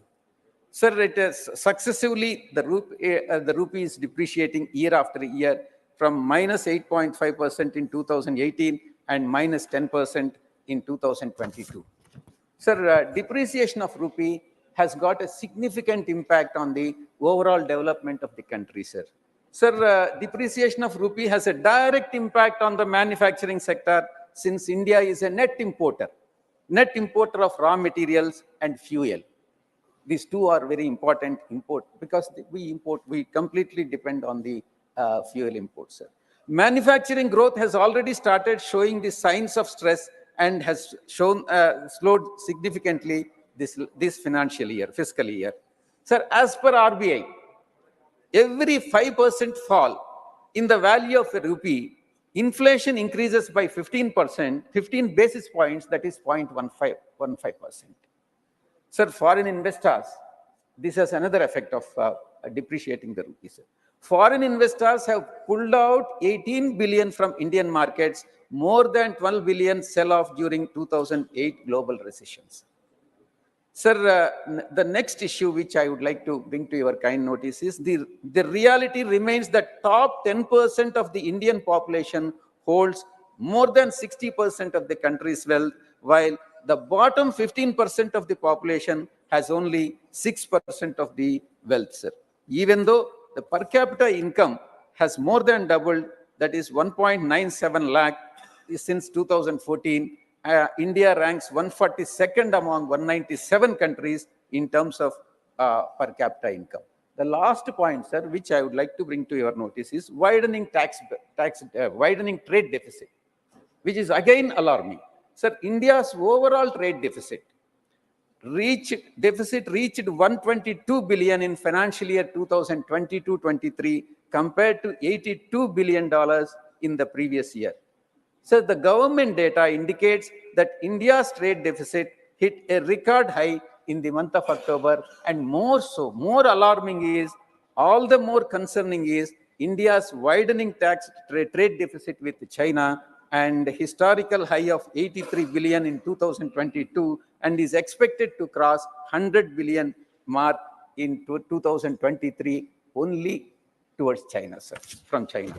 Sir, in conclusion, we cannot afford to be complacent and we should take the necessary steps. I request the Honorable Finance Minister, though there are positive aspects, there are also negative aspects in this economic growth. So I request the Honorable Finance Minister to address all these issues and make the economy more strengthened. Thank you very much, sir. Thank you. Thank you, माननीय we Vijay Sai Reddy जी. माननीय professor Manoj Kumar Jha ji. माननीय उपसभापति जी, आपका बहुत बहुत धन्यवाद.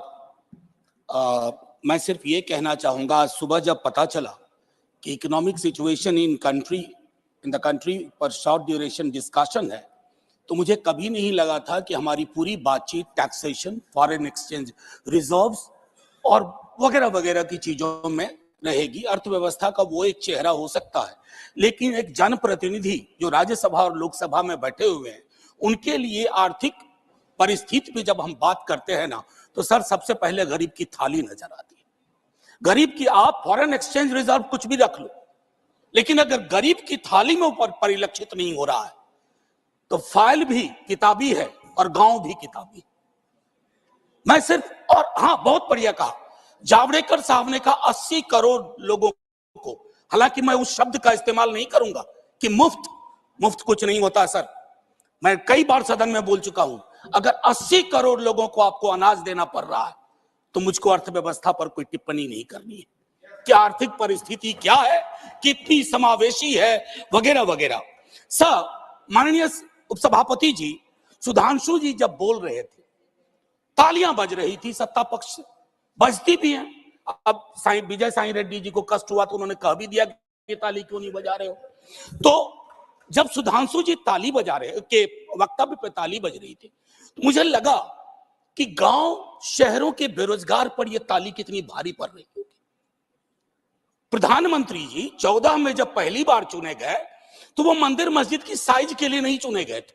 2 करोड़ प्रतिवर्ष नौकरियां उनका वादा था। 2 दाएं 20 करोड़। एक श्वेत पत्र तो बनता है कि हम कहां हैं। माननीय उपसभापति महोदय, मैं कुछ चीजें आपके मध्य, क्या ऐसा तो नहीं है कि हम मानव विहीन और मानवीयता विहीन ग्रोथ स्टोरी के पक्ष में भजन गा रहे हैं, करतल ध्वनि कर रहे हैं? सर, कोई भी वैसा ग्रोथ जो फेसलेस हो, जॉबलेस हो, उस ग्रोथ से देश की हकीकत नहीं बदलती है। सर, बड़ी बड़ी बात लोग कर रहे थे। अभी पिछले महीने ये खूबसूरत किताब आई है, वेल रिसर्च्ड। आधी किताब में सर रेफरेंस है, ये है अनइक्वल। सर, हम किन देशों से पीछे हो गए पता है? छोड़िए अमेरिका यूरोप की बात, बांग्लादेश और नेपाल इनकम इनइक्वालिटी को एड्रेस करते हुए मानवीय सूचकांक में हमको पीछे छोड़ चुका है। ये है सर दस्तावेज, ये अनइक्वल स्वाति नारायण की। बीते दिनों बिहार में एक जातिगत सर्वेक्षण हुआ। मैं चाहूंगा तमाम हमारे भाजपा के मित्र, उनको ना उससे मतलब ना हो, उसके प्रति विरोध हो, लेकिन एक बार उस दस्तावेज को पढ़िए, क्योंकि उन आंकड़ों में नंबर के बाद आर्थिक सामाजिक परिवेश भी जाहिर हुआ है। और तब प्रधानमंत्री जी, पुनः ले जाऊंगा 14 में बिहार गए थे, बिहार को स्पेशल स्टेटस की बात वो करके आए थे, हाजीपुर, दरभंगा, पटना। सर, बिहार को आपकी जरूरत है माननीय सत्ता पक्ष। बिहार के पास रेवेन्यू के साधन कमतर हैं। बिहार को लेबर सप्लाई स्टेट के नजरिए से मत देखिए, बिहार को स्पेशल स्टेटस दीजिए। क्योंकि अगर आप इस किताब का विश्लेषण करें, सरकार के आंकड़ों का विश्लेषण करें, तो आपको साफ दिखेगा कि बिहार, झारखंड, उत्तर प्रदेश और मध्य प्रदेश देश के बाकी राज्यों से पिछड़ रहा है। उसके अलावा दूसरा पहलू कहता हूं माननीय उपसभापति महोदय, इस किताब में बाबा साहब भीमराव अंबेडकर को धृत किया गया है, नॉर्थ साउथ डिवाइड के संदर्भ में भी। और ये पुरानी बात है सर, एफडीआई को ही देखिए कि नॉर्थ में कितना, साउथ में कितना, तो ये फर्क आपको साफ नजर आ जाएगा। इसलिए मैं कहता हूं कि बिहार को नए नजरिए से देखिए। जो शुरुआत वहां के मुख्यमंत्री नीतीश जी, तेजस्वी जी ने की, आप हैंड होल्डिंग करिए और स्पेशल स्टेटस दीजिए। दूसरी चीज सर, अगर मनरेगा में रूरल डिमांड बढ़ रहा है तो रूरल डिस्ट्रेस को एक्नॉलेज करिए। उसको एक्नॉलेज किए बगैर बात नहीं बनेगी। उसको डिनाल से अब कुछ हासिल नहीं कर पाए। पॉवर्टी इंडेक्स पर आपने कई वर्षों से काम नहीं किया। आप आंकड़ों के बारे में तो सरकार का दृष्टिकोण है कि विश्व के टिम्बकटू में अगर एक आंकड़ा पक्ष का कोई बोल दो तो उसको प्रदर्शनी लगा देंगे। अगर कोई आंकड़ा सरकार को असहज करता है, कहेंगे हम तो इसको मानते ही नहीं, इनकी तो मेथोडोलॉजी खराब है। साहब नहीं, ये डिफरेंशियल दृष्टिकोण मत रखिए। हंगर इंडेक्स पे खुल के कहिए हम मीट नहीं कर पाए हैं। ये सत्ता पक्ष और विपक्ष का मामला नहीं है, ये मामला है हमारे कलेक्टिव फेलियर का। हमें एड्रेस करना होगा। आपको असल में लग गया सर, बस 1 मिनट लूंगा माफी के साथ। सर, आपको असल में लगता है कि आप इनकम इनइक्वालिटी की बात ना करें, पॉवर्टी रिडक्शन की बात ना करें, अनएम्प्लॉयमेंट एड्रेसिंग की बात ना करें, चुनाव आप फिर भी जीत जा रहे हैं। मैं मानता हूं आपने वो तिलिस्म विकसित कर लिया है कि समस्याओं को एड्रेस किए बगैर भी चुनाव कैसे जीते जा सकते हैं। लेकिन जिन बोतल से निकला ये जिन देश पर बहुत भारी पड़ने जा रहा है। वेल्थ टैक्स को लेकर के, इनकम इनइक्वालिटी को लेकर मैंने कहा, वेल्थ टैक्स 16 में आपने अबॉलिश कर दिया। किसानों के बारे में सर मैं कहता हूं, आप कहते हैं शेयर बाजार उछल रहा है, बड़ी तारीफ होती है। सर, शेयर बाजार उछले और एक किसान आत्महत्या कर ले, एक युवा बेरोजगार आत्महत्या कर ले, तो आप किस चीज को कहेंगे?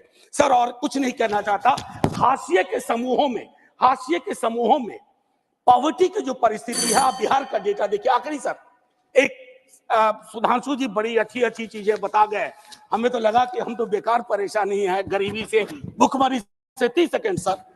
तो मैं आपके माध्यम से अपने मित्रवर को कहता हूं, जब कश्ती साबितो सालिम थी, साहिल की तमन्ना किसको थी? अब ऐसी शिकस्ता कश्ती पे साहिल की तमन्ना कौन करे। जय हिंद सर। थैंक यू, धन्यवाद प्रोफेसर मनोज कुमार झा जी। माननीय श्री एलामारम करीम जी। Thank you, sir. The real state of our economy concerning around the people will be clearly understood by the latest RBI report, which says the household's financial assets, including bank deposits and cash equity investment, fell down sharply to 5.1% of the GDP in the fiscal year ended in March 2023. See,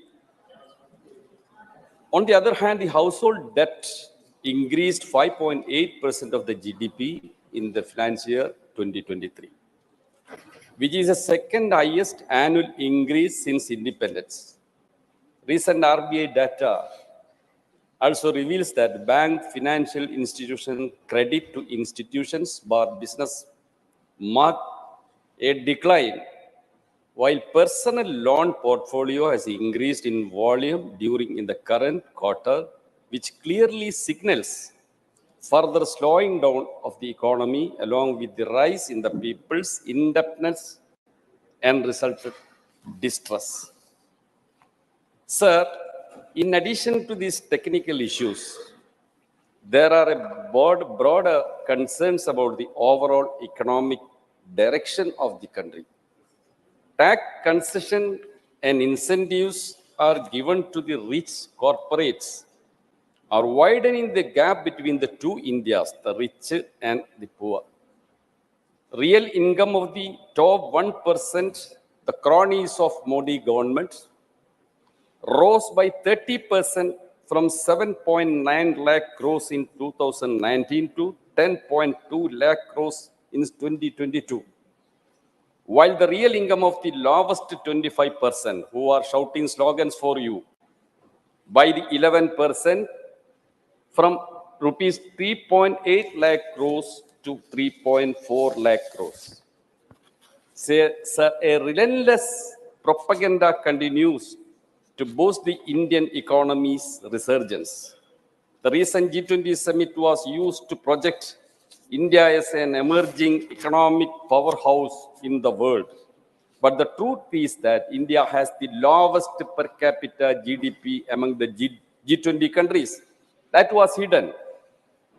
Ranks the lowest in terms of human development indices and records the lowest labor force participation rate, Chidambaram told you, reflecting the very high level of unemployment. The continued decline in the people's purchasing power is impeding the economic growth as this leading declining levels of domestic demand. This in turn leads to declining levels of investments. This means potentially further declining levels of employment guarantee. New proposals for investment in the economy have rapidly declined. Over the last year, 72.5% in government sector and 79% in private investments. Sir, massive propaganda bliss is launched over the grand success of Make in India. That was the slogan from 2014. Its target for manufacturing sector growth over this decade was 12.14%. The reality is that since 2013-14, this averaged only 5.9% per annum. The tall claim where it has gone. The share of the manufacturing GDP was targeted to reach 25%. This, however, remained stagnant at around 16.4%. But when 2011 and 11-12 and 21-22, jobs in manufacturing sector declined from 12.6% to 11.6%. I am concluding, sir. Deepening rural distress is reflected in the demand for jobs under MNREGS. Last year, this grew by 15.3%, and compared to 2019-20, this grew by 29.4%. But unluckily, the allocation for MNREGS drastically cut down in the last budget. Fresh evidence that have emerged about the Adani Group manipulation. That is also a part of this economic policy. Manipulation of stock prices of its companies calls for a serious probe. The final Financial Times and Guardian Already have time based is on over. inputs from the organized crime and Alarm corruption. Karim 1 ji, minute. your time is over already. A report project revealed Please how conclude. to close associates of such companies Conclude, please. I'm and buy calling. millions of dollars of shares in Adani Thank you. companies. Thank Sir, you. these are the affairs of the Indian economy. The tall claim has no truth. I conclude with Thank this. you. माननीय श्री अनिल प्रसाद हेगड़े जी. Thank you, Deputy Chairman, sir. When we are crossing a river in a boat, if there is a hole in the boat and the water starts trickling in, taking a mug or a tumbler and pouring the water out of the boat is not the solution, sir. Plugging the hole needs to be the solution.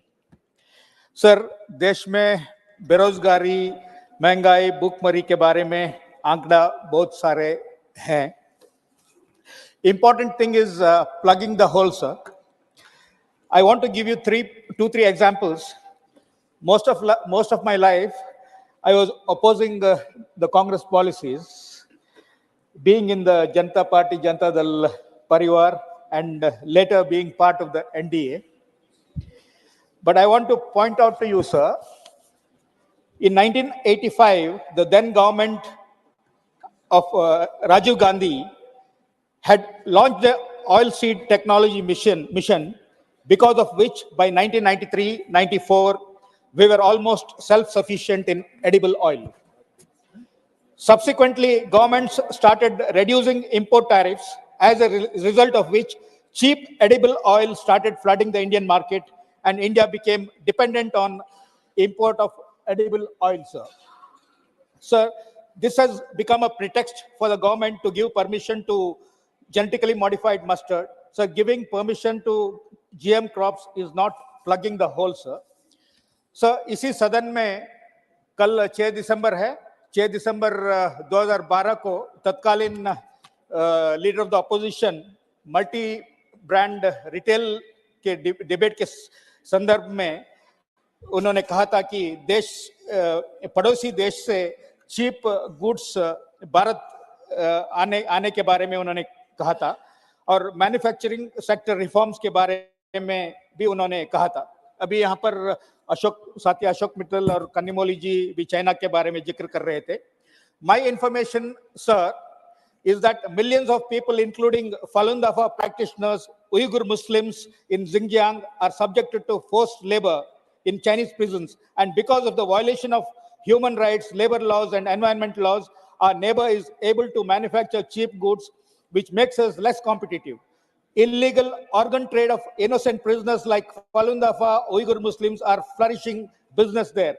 So long as we do not plug the hole by starting a campaign to stop human rights violation, labor law violation, environment law violation inside China, I feel it is difficult for India's manufacturing sector to improve. Sir, finally, देश में जातियां hard reality है sir. देश में कई सारे पिछड़े जातियों को आरक्षण के बावजूद विकास का फायदा पहुंचा नहीं है. इसलिए नीतीश कुमार का नेतृत्व का मेरा पार्टी के सरकार बिहार में कास्ट बेस्ड सेंसस लागू किया है. जब तक देश में कास्ट बेस्ड सेंसस नहीं करते हैं, तब तक सरकार का बनाया हुआ पॉलिसीज का फायदा कई सारे जातियों को नहीं पहुंचेगी. Sir, hence by ordering a caste based census, we need to plug the hole. And finally, sir, I also request the government to give special status to Bihar. Thank you. Thank you. धन्यवाद माननीय अनिल हेगड़े जी. माननीय अब्दुल वहाब जी. माननीय अब्दुल वहाब जी. Yes, sir. Thank you very much. 3 minutes, giving me sir. the occasion to talk. Mr. Chidambaram, from Chidambaram to all opposition parties were telling about the gravity of our Indian economy, how it is going on. No doubt, as our comrade tells, this our GDP is grown to the level which we never expected. Ultimately, the GDP per person, where it is, that was the only question I want to ask to the government of India. There are a lot of abhayans. Prime Minister Khanna made this name, that name, and removed all the other name. But ultimately, it is getting to the really needy people. I am working mainly on tribal areas. There, a lot of projects are there, lot of money also there. But it is not coming down because of lot of hurdles. In the same way, Indian economy, everybody is saying that, okay, we are this level, that level, but our Vijay Reddy, lately he came to the point. Before he has to. It is compulsion, not because of his intention. Compulsion, they have to have this one, this stand. Almost all parties, everybody is threatened. But what our government is saying, okay, semi-final over. All the 10 matches in, you see this one, Indian matches against the World Cup, everything we gave with, but at last what happened in Ahmedabad Modi Stadium? He was there with the blue jackets, our Prime Minister. We are also behind him. What happened? That is what going to happen in 2024. This not be the hat-trick. Unless and until, maybe they can win, unless and until, they have to see the real problem. Not this $1 trillion. It is coming to, most of the money is coming to me also, just like me people, little, 1 or 5%, including that one maybe. But it is not going to the real people. That 80 crores. Our Manoj was telling clearly. So please spend some money or get some money from wherever it is and pump to the, in Manrega or whatever it is, which is helping people, real people, not the big corporates.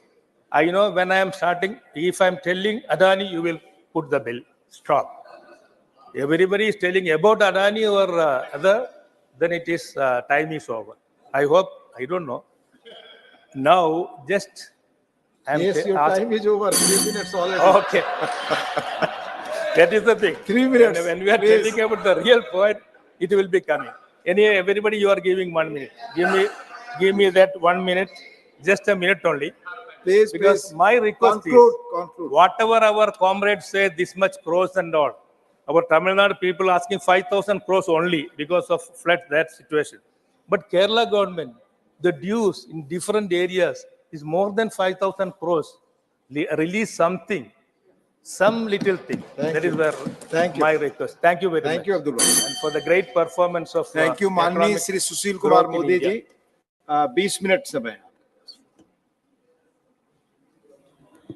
माननीय उपसभापति महोदय, देश की आर्थिक स्थिति पर बोलने के लिए मैं पार्टी की ओर से खड़ा हुआ हूं। महोदय, अभी चिदम्बरम साहब भाषण कर रहे थे, वो बार बार कह रहे थे कि growth is not reflected on the ground, is not seen on the ground. मुझे पता नहीं किस ग्राउंड की बात कर रहे हैं वो। अभी अभी 3 राज्यों में चुनाव हुआ, तो ग्रोथ अगर वहां जमीन पर दिखाई नहीं पड़ता तो फिर जीते कैसे, फिर परिणाम हमारे पक्ष में कैसे आया? तो ग्रोथ देखने के लिए भी चश्मा चाहिए। अगर टीन का चश्मा लगा लेंगे तो कुछ भी दिखाई नहीं पड़ेगा, अगर पार्टी के चश्मे से देखेंगे तो कुछ भी ग्रोथ दिखाई नहीं पड़ेगा।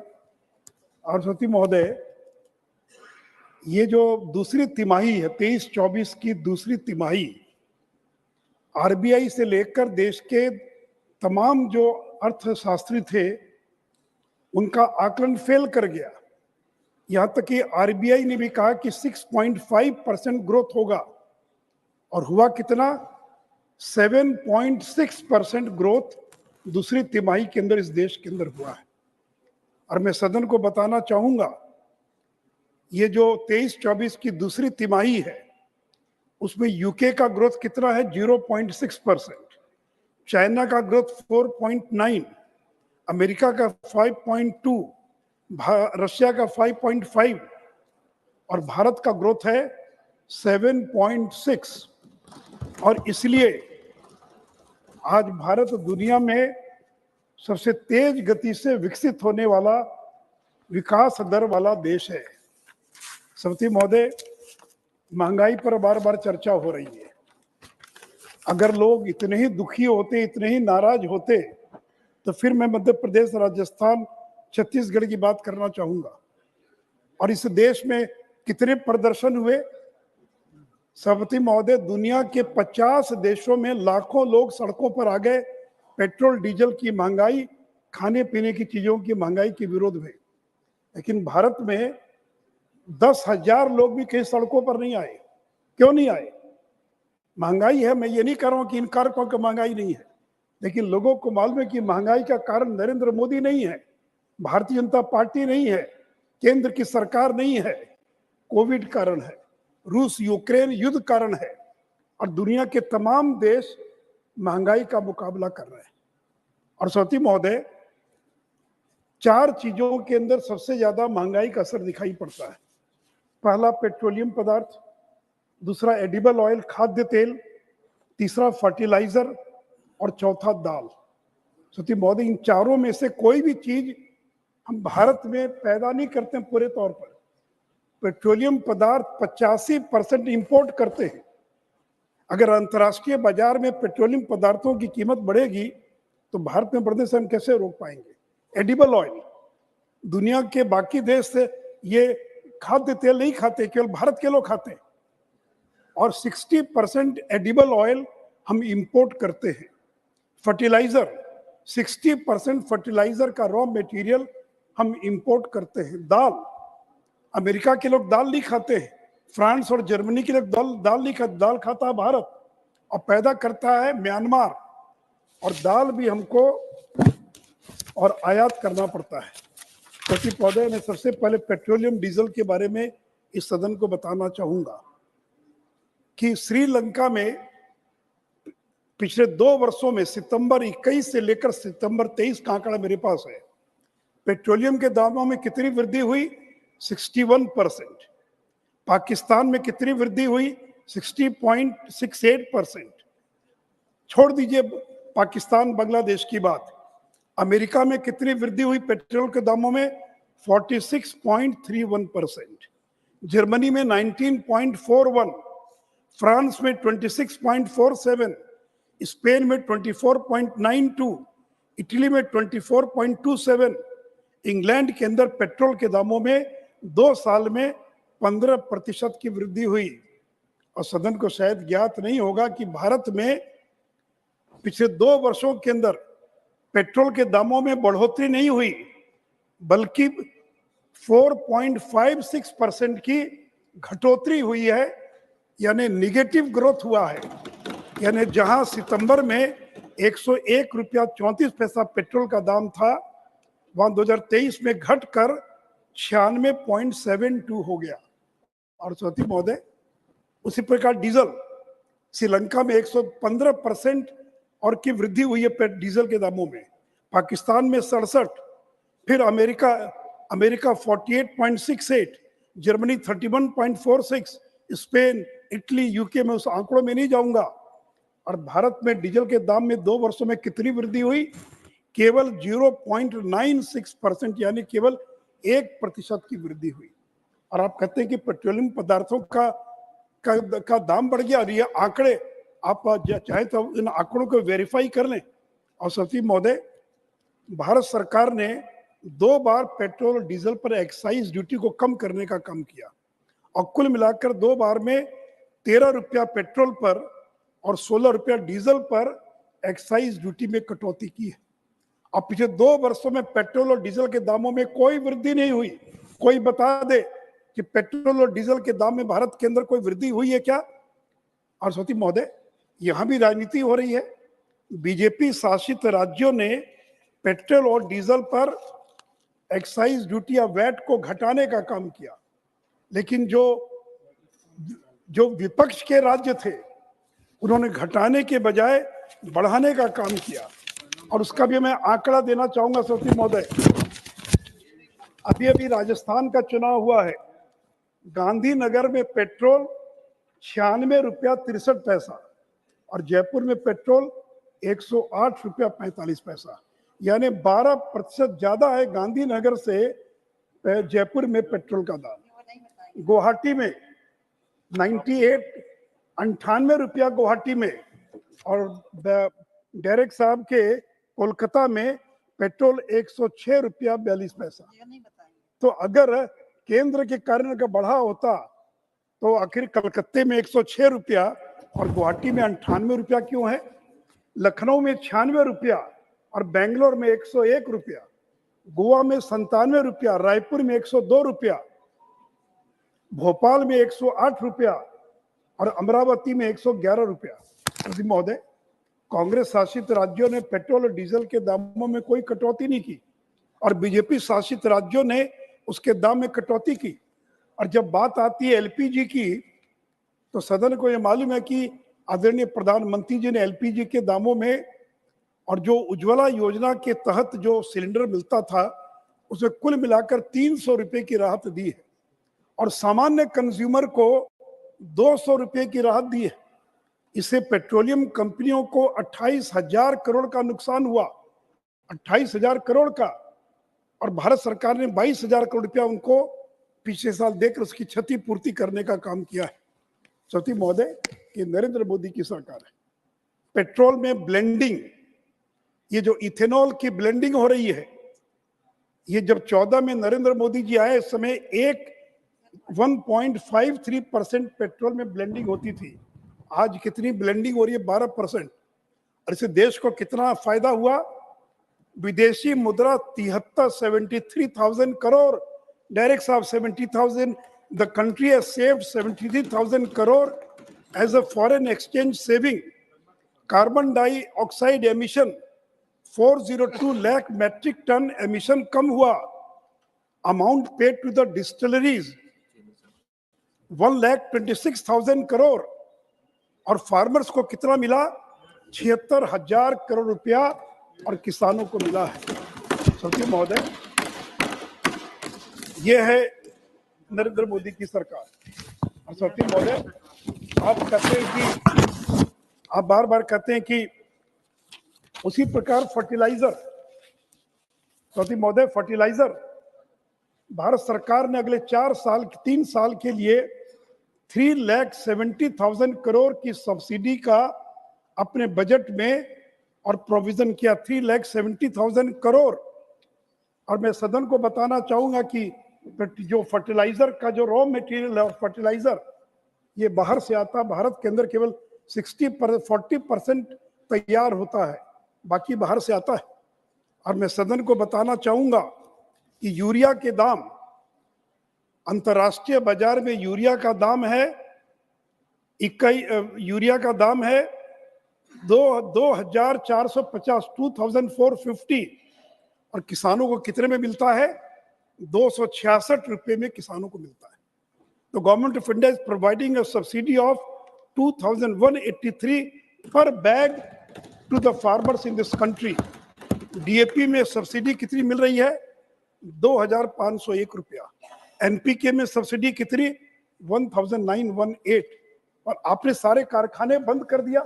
गोरखपुर का खाद का कारखाना नरेंद्र मोदी जी ने चालू किया, बरौनी का खाद का कारखाना हमारी सरकार ने चालू किया। और सती महोदय, अभी कह रहे थे कि करोड़पति बन गए। ये बात ठीक है कि हमारे करोड़पति बनना कोई गुनाह नहीं है, चोरी करके कोई करोड़पति न बने। और ठीक है डायरेक्ट साहब, in 1617 there were only 68,263 crorepati in this country. Now the figure has gone to 1,69,000. तो जो टैक्स पेयर है, जो 1 करोड़ से ज्यादा जिनकी अर्निंग है, जो टैक्स देते हैं, उनकी संख्या 68,000 से बढ़कर 1,69,000 हो गई। ये तो खुशी होना चाहिए कि आप दुखी है कि करोड़पति क्यों हो गए। तो सब लोग कंगाल बना दीजिए, सब लोग कंगाल हो जाएं। लेकिन दूसरी ओर मैं ये भी सदन को बताना चाहूंगा ये नरेंद्र मोदी जिनके कारण 13 करोड़ 50 लाख लोग गरीबी की जंजीर से मुक्त हो गए।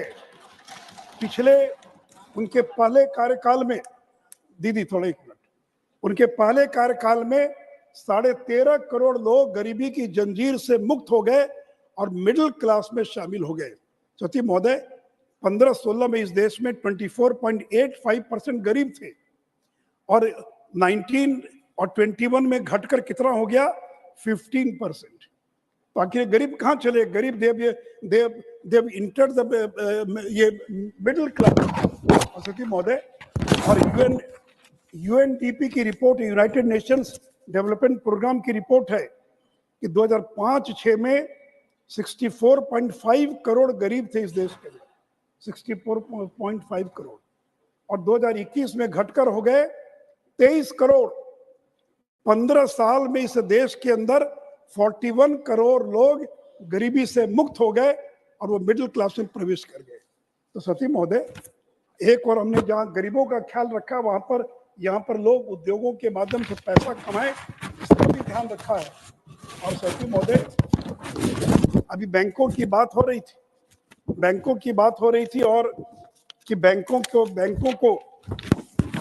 का एनपीए की क्या स्थिति है। बैंक का प्रॉफिट 22-23 में पहली बार बैंकों का profit, they have earned a profit of 1 lakh crore. Not a single bank is in red, they are earning profit.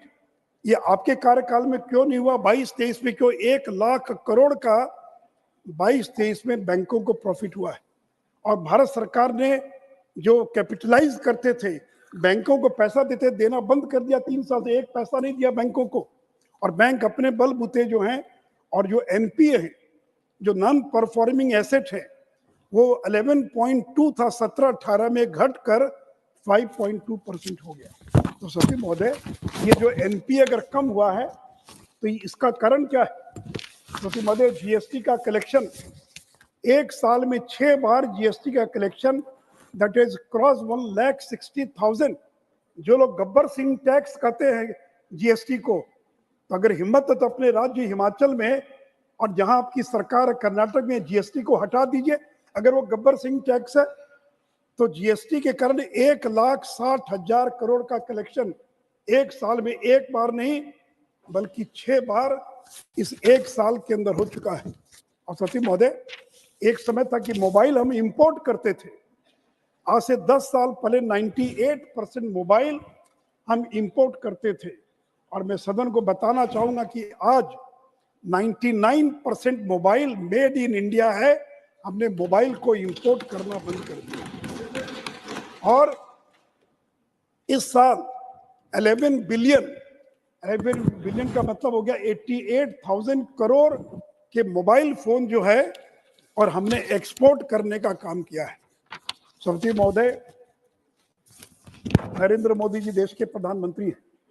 Bharat Mandapam के उद्घाटन के अवसर पर उन्होंने भाषण देते हुए कहा था कि जब वो प्रधानमंत्री बने उस समय भारत दुनिया की 10वीं सबसे बड़ी अर्थव्यवस्था थी, 10th इकोनॉमी थी दुनिया की 2014 में, और सेकेंड टर्म में वो दुनिया की 5वीं सबसे बड़ी अर्थव्यवस्था बन चुका है। और उन्होंने देश की जनता को गारंटी दिया, मोदी की गारंटी, कि तीसरे टर्म में इंडिया दुनिया की तीसरी सबसे बड़ी अर्थव्यवस्था बन जाएगी। हम जर्मनी को पीछे छोड़कर हम 2 साल में 4th हो जाएंगे, और फिर जापान को पीछे छोड़कर 2027 तक हम दुनिया की तीसरी सबसे बड़ी अर्थव्यवस्था बन जाएंगे। और सती महोदय, केवल हम दुनिया की सबसे बड़ी अर्थव्यवस्था ही नहीं बनेंगे, 5 ट्रिलियन इकोनॉमी, जो $5 ट्रिलियन की जो इकोनॉमी है, 27-28 तक भारत 3rd लार्जेस्ट केवल जीडीपी में नहीं बनेगा बल्कि $5 ट्रिलियन इकोनॉमी में भी बदल जाएगा। हमारा सपना है, प्रधानमंत्री जी चाहते हैं कि 2047 तक भारत एक विकसित देश बन सके, एक एडवांस इकोनॉमी बन सके, और उसी दिशा के अंदर भारत की सरकार काम कर रही है। और इसलिए श्रीमती महोदय, हम लोगों ने महंगाई को नियंत्रित करके दिखलाया है। अभी जो आंकड़े आए अक्टूबर के, वो 4.87, आरबीआई का 4++-2 का जो रेंज है, अक्टूबर 2023 में वो आंकड़ा 4.87 का है। तो हमने महंगाई को नियंत्रित करके दिखलाया है। और जहां तक खाद्य तेल की बात है, खाद्य तेल पिछले एक साल में उसके दाम में 18% की गिरावट है, मस्टर्ड ऑयल में, वनस्पति में 12% की गिरावट है, सोया में 20%, पाम ऑयल में 15%। यद्यपि ये खाद्य तेल भारत में पैदा नहीं होता है, फिर भी हम लोगों ने और उसके अंदर उसको भी और नियंत्रित करके दिखाया है। और साथ ही महोदय, उसी प्रकार जो गरीबों के लिए जो 81 करोड़ गरीबों को मुफ्त में अनाज दिया जा रहा है, और अब तो सरकार ने ऐलान किया है कि अगले 5 साल तक 81 करोड़ लोगों को 5 साल तक, दिसंबर 2028 तक और अनाज मिलेगा। अंत में आप घंटी न बजा दे, मैं एक बात और कह दूं इस बीच के अंदर। हमारे मित्र कह रहे थे कि नरेंद्र मोदी जी ने बिहार के अंदर सभा में कहा कि विशेष राज्य का दर्जा देंगे। मैं चुनौती देता हूं, कभी भी किसी भाषण में नरेंद्र मोदी जी ने बिहार को विशेष राज्य का दर्जा देने का कभी ऐलान नहीं किया था। नंबर 1। नंबर 2, कि जब केंद्र में यूपीए की सरकार थी, उसी समय रघुराम राजन कमेटी का गठन करवाया था नीतीश कुमार जी ने चिदम्बरम साहब से मिलकर, और रघुराम राजन कमेटी ने रिपोर्ट दिया कि अब देश के किसी भी राज्य को विशेष राज्य का दर्जा नहीं दिया जा सकता है। इतना ही नहीं तो 14th फाइनेंस कमीशन, क्योंकि 5th फाइनेंस कमीशन ने 69 के अंदर पहली बार स्पेशल कैटेगरी स्टेटस का कंसेप्ट दिया था, लेकिन 14th फाइनेंस कमीशन ने 2015 में विशेष राज्य के दर्जे की अवधारणा को ही खत्म कर दिया। 14th और 15th फाइनेंस कमीशन में कहीं भी स्पेशल कैटेगरी शब्द आया ही नहीं है।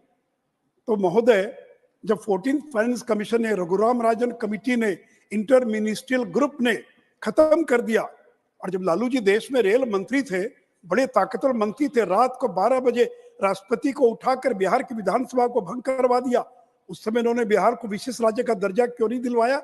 जब नीतीश जी रेल मंत्री थे, उस समय बिहार को विशेष राज्य का दर्जा क्यों नहीं दिलवाया? और नरेंद्र मोदी ने तो विशेष राज्य के दर्जे से बिहार को जितना मिलता उससे ज्यादा दे दिया।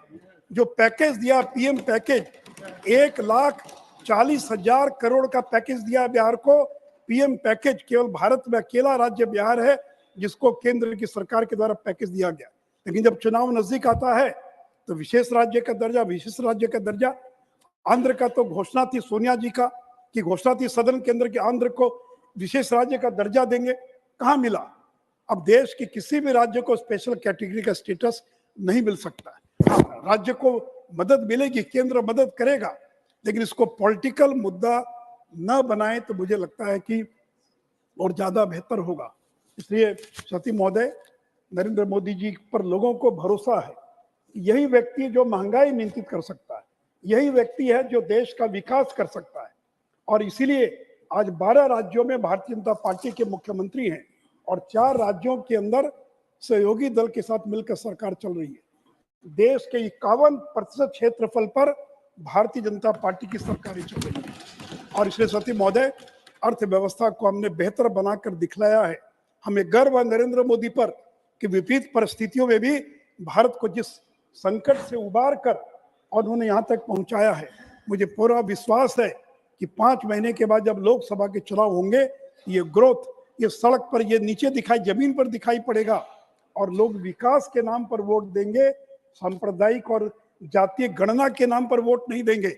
जातीय गणना का मुद्दा तो बहुत उछला था मध्य प्रदेश, राजस्थान और छत्तीसगढ़ में, कहाँ लोगों ने वोट दिया, कहाँ वो मुद्दा बना? इन्हीं शब्दों के साथ मुझे पूरा विश्वास है नरेंद्र मोदी के नेतृत्व में हम भारत को एक विकसित राष्ट्र बनाएंगे और भारत को आगे ले जाएंगे। धन्यवाद। श्री राजीव शुक्ला, 8 मिनट्स। धन्यवाद सभापति जी। सबसे पहले तो मैं आपको धन्यवाद दूंगा कि आपने इस आर्थिक मुद्दे पर इस सदन में बहस की अनुमति दी, जो कि एक बहुत जरूरी आज के वक्त में है।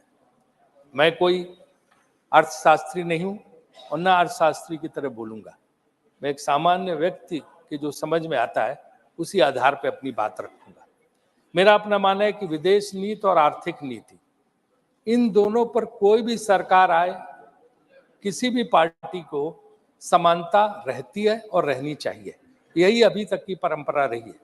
अगर 1991 में नरसिम्हा राव सरकार ने आर्थिक सुधार लागू किए थे, तो उसके बाद चाहे देवगौड़ा जी की सरकार हो, चाहे गुजराल साहब की सरकार हो, चाहे वाजपेयी जी की सरकार हो, अटल जी की, उन्होंने उसको पालन किया था। एक बार मैं पत्रकार के रूप में नरसिम्हा राव जी के साथ जो है स्पेन गया था और वो प्रधानमंत्री थे, उनकी प्रेस कॉन्फ्रेंस थी, तो वहाँ पत्रकारों ने प्रश्न उठाया कि आप तो ये आर्थिक सुधार लागू कर रहे हैं, आप सबको बता रहे हैं कि आप इंडिया में ये चेंजेस कर रहे हैं, रिफॉर्म्स ला रहे हैं, लेकिन कल आपकी सरकार नहीं रहेगी तो क्या होगा? तो उन्होंने बड़ा फेमस सेंटेंस वहां बोला था, the process of economic reforms is irreversible.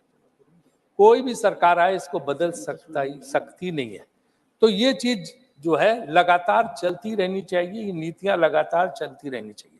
मैं किसी की आलोचना या किसी की प्रशंसा की बात नहीं कर रहा हूँ। और लेकिन कुछ प्रयोग पिछले 10 साल से हो रहे हैं जिसमें पिछली सरकारों की चीजों को अंडू करने की कोशिश हो रही, उनको बदलने की कोशिश हो रही। हमारे मित्र सुशील मोदी जी सम्मानित अभी बात कर रहे थे कि चुनाव के नतीजों से, जो चिदम्बरम साहब की बात का जवाब दे रहे थे कि उन्होंने कहा था कि ग्राउंड पे नहीं दिख रहा, तो उन चुनाव के नतीजों का हवाला दिया। सुशील जी, चुनाव के नतीजे 5 साल पहले क्या थे? तीनों राज्य हम जीते थे, राजस्थान, मध्य प्रदेश, छत्तीसगढ़, और उसके बाद लोकसभा हार गए थे 5 महीने बाद। तो अगर उस दृष्टि से देखा जाए तो आपका ये तर्क कहीं बैठता नहीं है। इसलिए मुझे लगता है कि इस जो बहस को हम उसी गंभीरता से रखें जिस मुद्दे पर आर्थिक स्थिति की वो है, और उसकी हम शुरुआत इस चीज से करते हैं। और अगर इसके आंकड़ों का, इलेक्शन कमीशन का आंकड़े है, पूरे उसमें 4,81,00,000 वोट जो है भाजपा को मिला है और 4,91,00,000 कांग्रेस को मिला है, 10 लाख ज्यादा। तो हम इसको अगर उस तरह से गणना करके देखेंगे तो फिर ये बात कहीं रही नहीं जाएगी कि, तो इसलिए जो है हम समझते हैं कि चेयरमैन साहब ने बहुत मतलब गंभीरता से इस विषय पे डिस्कशन के लिए रखा है, तो हम उसी पे जाते हैं। सबसे पहले पुराना गाना है कि जो वादा किया वो निभाना पड़ेगा, तो वादों पे जाते हैं। तो वादा नंबर 1 क्या था कि हम काला धन वापस लाएंगे। वापस तो आया नहीं, उल्टे जो मॉर्गन स्टैनली की रिपोर्ट है जिसको कोट किया था सुधांशु जी ने, 6 लाख उद्यमी जिनको एंटरप्रेन्योर बोलते हैं विदेश चले गए। यहाँ की 2 लाख ने तो नागरिकता सरेंडर कर दी भारत की। और उद्यमी जब जाता है तो सोचो कि वो लाखों लोगों का जो है, वो लाखों लोगों का के रोजगार को जो है छोड़ के जाता, जो भारत में मिलना था। वहां जाके उद्योग लगा रहे हैं, बाहर के लोगों को रोजगार मिल रहा है, और उसके अलावा जो है यहीं से पैसा जा रहा है। तो उल्टे जो पैसा 4 लाख करोड़ आना था, 10 से 15 लाख करोड़ के करीब पैसा बाहर जा चुका है देश का। ये गंभीर विषय है, इस पे मुझे लगता है वित्त मंत्री जी को सोचना चाहिए, कितनी भारी संख्या में उद्यमी या एंटरप्रेन्योर्स देश छोड़ के क्यों जा रहे हैं, बाहर क्यों बस रहे हैं। तो ये उनको सोचने की बात है कि वो क्यों ऐसा हो रहा है। और ऐसा नहीं कि देशभक्त नहीं थे, देशभक्त थे। मॉर्गन स्टैनली के रुचि शर्मा ने 2016 में फिक्की की स्पीच में कहा था, 2016 में वार्निंग दी थी, तब मुश्किल से जो है 50,000 लोग गए थे कि क्यों भारतीय जो है, भारतीय बिजनेसमैन, भारतीय इंडस्ट्रियलिस्ट या एंटरप्रेन्योर्स देश छोड़ के क्यों जा रहे हैं, उनको रोको। तो ये चीज देखने की है कि क्या ये सरकारी एजेंसियों के जरूरत से ज्यादा दबाव की वजह से जा रहे हैं, या क्या वजह है, उनके साथ अन्याय हो रहे हैं, इसको समझने की आवश्यकता है। दूसरा वादा था 50 रुपए लीटर पेट्रोल, 40 रुपए डीजल, हमारी सरकार आएगी। आप कह रहे हो कम हो गया, मुझे तो कहीं कम नहीं दिखाई दे रहा। अब आप गणना बता रहे हो कि इस राज्य में 96 का, वहां 106 का, 50 और 40 रुपए का तो नहीं है जो पहले था कि 50 और 40 रुपए में बिकेगा डीजल पेट्रोल। वो वादा तो पूरी तरह गलत साबित हुआ। और ये तब मैं तो योजना मंत्री था, जो है ब्रेंट क्रूड की रिपोर्ट रोज आती थी। हमारे जमाने में $115, $120 का जो है तेल मिलता था, क्रूड ऑयल, और उसके बाद जो है हाँ हम 60 रुपए पे देते थे। लेकिन यहाँ पे तो बहुत सस्ता, यहाँ तक कि एक वक्त $22 पे पहुंच गया था इस सरकार में, और अभी भी 40, 50, 60 के अल्ले पल्ले रहता है, 80 के अल्ले पल्ले रहता है, पहले से बहुत कम है।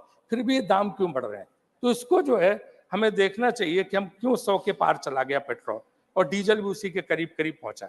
इसका आप जानते हैं कि सबसे ज्यादा असर ट्रांसपोर्ट पर पड़ता है। जब ट्रांसपोर्ट महंगा होता है, माने कि माल ढुलाई, तो हर चीज की कीमत बढ़ जाती है। और ये जनरल महंगाई को बढ़ाने में सबसे गजब इसका मतलब प्रभाव पड़ता है। और ये आप कहें कि चुनाव के पहले कम कर दो, चुनाव खत्म होते फिर बढ़ जाता, तो ये चुनाव से लिंक नहीं करना चाहिए। मुझे लगता है पेट्रोल डीजल के दाम जो हैं या क्रूड ऑयल के दाम के हिसाब से उसका फायदा जनता को देना चाहिए। तीसरा वादा था कि 2022 तक हर किसी को पक्का मकान। क्या हुआ पक्का मकान हर किसी का? तीसरा वादा पूरा हुआ, और ये वादा तो लाल किले से दिया गया था, आज तक कोई पक्का मकान नहीं बना। चौथा वादा था डॉलर के मुकाबले रुपया। जब 50 हो गया था मनमोहन सिंह की सरकार में, तो इतना हंगामा हुआ था कि ये देश की इज्जत गिर गई, देश का अपमान हुआ है। रुपया कमजोर हो गया, मतलब देश, भारत देश का विश्व में अपमान हो गया। इतना हंगामा, वीडियो आप निकाल के देख लीजिए, क्या क्या नहीं कहा गया था। आज 80 से लेके 85 के बीच में डॉलर है, लेकिन कोई शब्द नहीं बोला जाता, कहीं किसी किस्म का देश का अपमान नहीं हो रहा। ये पांचवा वादा भी उसी तरह से, चौथा वादा भी उसी तरह से विफल हुआ। और पांचवा वादा 2 करोड़ रोजगार, जिसको अन्य लोगों ने भी बोला है, तो अब तक जो है मेरे हिसाब से 20 करोड़ नौकरी मिल जानी चाहिए थी। लेकिन अगर आप देखें जो आंकड़े हमारे पास है, बेरोजगारी की दर जो 5% होती थी 2014 से पहले, वो 10.09, 10 मतलब 11% के करीब हो गई। ब्लूमबर्ग ने central for monetary Indian economy के हिसाब से 40 करोड़ लोग घरों में बैठे हैं, बिना नौकरी के 40 करोड़ लोग घरों में बैठे हैं जिनके पास नौकरियां नहीं, और क्वालिटी ऑफ जॉब तो बहुत ही कम है इसके हिसाब से। पिछले साल 1,70,00,000 लोगों ने सेंट्रल गवर्नमेंट की नौकरी के लिए अप्लाई किया था, जिनमें से 38,850 को सिर्फ नौकरी मिली। इंजीनियर, जो पढ़ाई लिखाई में जो इंजीनियर हैं, बड़े बड़े उसमें किए, वो सब जो है अप्लाई कर रहे हैं चपरासी की नौकरी, सफाई कर्मचारी की नौकरी। वही अगर अच्छी अर्थव्यवस्था होती तो पढ़े लिखे लोग ऑफिस में, फैक्ट्री में काम कर रहे होते और उनको जरूरत नहीं पड़ती कि इस तरह की कोई चीज करते। आप देखो ना, 80 करोड़ लोगों को आप मुफ्त अनाज देना पड़ रहा, अच्छी बात है, हम इसका समर्थन करते हैं। लेकिन ये योजना, खाद्य सुरक्षा बिल, जयराम जी यहाँ बैठे हैं, मनमोहन सिंह सरकार लाए थे और उस समय ये लागू हुआ, तो उसी प्रावधान की अच्छी बात है, हम इसमें कोई नहीं, नई सरकारें आती हैं देती, लेकिन जो है इसको चालू रखना चाहिए, देना चाहिए, गरीब को भोजन मिलना चाहिए। लेकिन ये नौबत क्यों आई, ये कभी सोचा? आज हालत ये है कि अगर वो बेचारा परेशान है, वो नौकरी करना चाहता है लेकिन नौकरी नहीं है, वो नहीं मुफ्त अनाज लेना चाहता, वो अपमान के साथ नहीं जीना चाहता, लेकिन हम नौकरी नहीं दे पा रहे, हम रोजगार नहीं दे पा रहे, हम कुछ नहीं कर पा रहे, तो घर में बैठा मजबूरी में।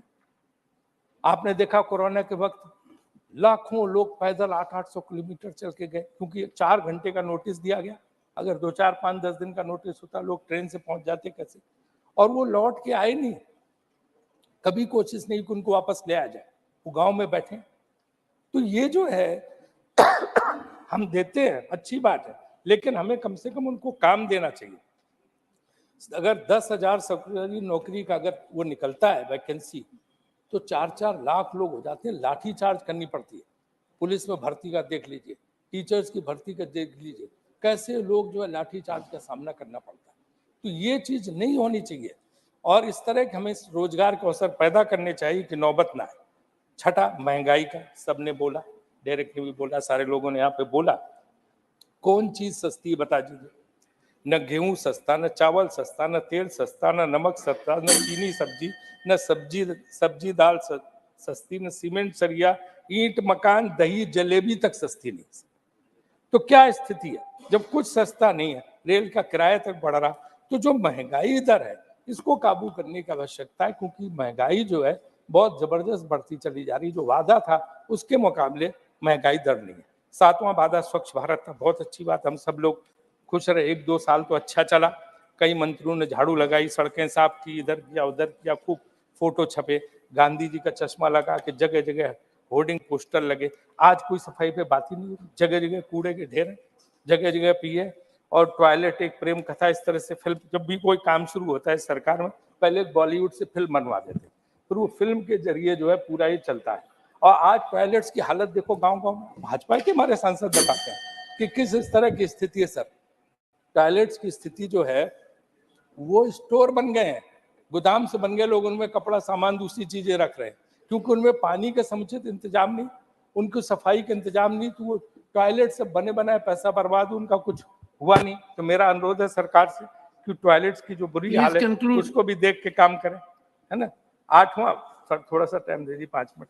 You already 8वां अभी तो ये तो सर सिर्फ ये, अब तो मैं सुझाव दूंगा, अब कुछ सुझाव भी है ना सरकार में, तो पॉजिटिव डिस्कशन पे हूँ।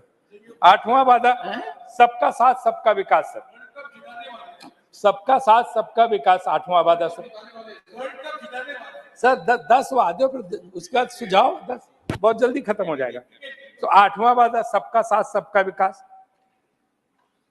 जब मैं योजना मंत्री था तो मोदी जी हमारे माननीय मुख्यमंत्री जी थे और वहां पे आते तो उन्होंने बहुत अच्छा एक प्रेजेंटेशन किया था योजना में, जिसमें कैसे राज्यों को बिना भेदभाव के केंद्र सरकार को मदद देनी चाहिए। Last किसी 30 भी seconds. विपक्षी दल नहीं सकते Round up in 30 seconds. Sir please, किसी सरकार को जो है विपक्षी दलों के साथ भेदभाव नहीं होता। बहुत अच्छा प्रेजेंटेशन था। उसी के बाद फ्लैगशिप स्कीम में सर 20% का मतलब जो 20% का फ्लेक्सिबिलिटी दी गई थी राज्य सरकारों, उन्हीं के सुझाव के आधार पर।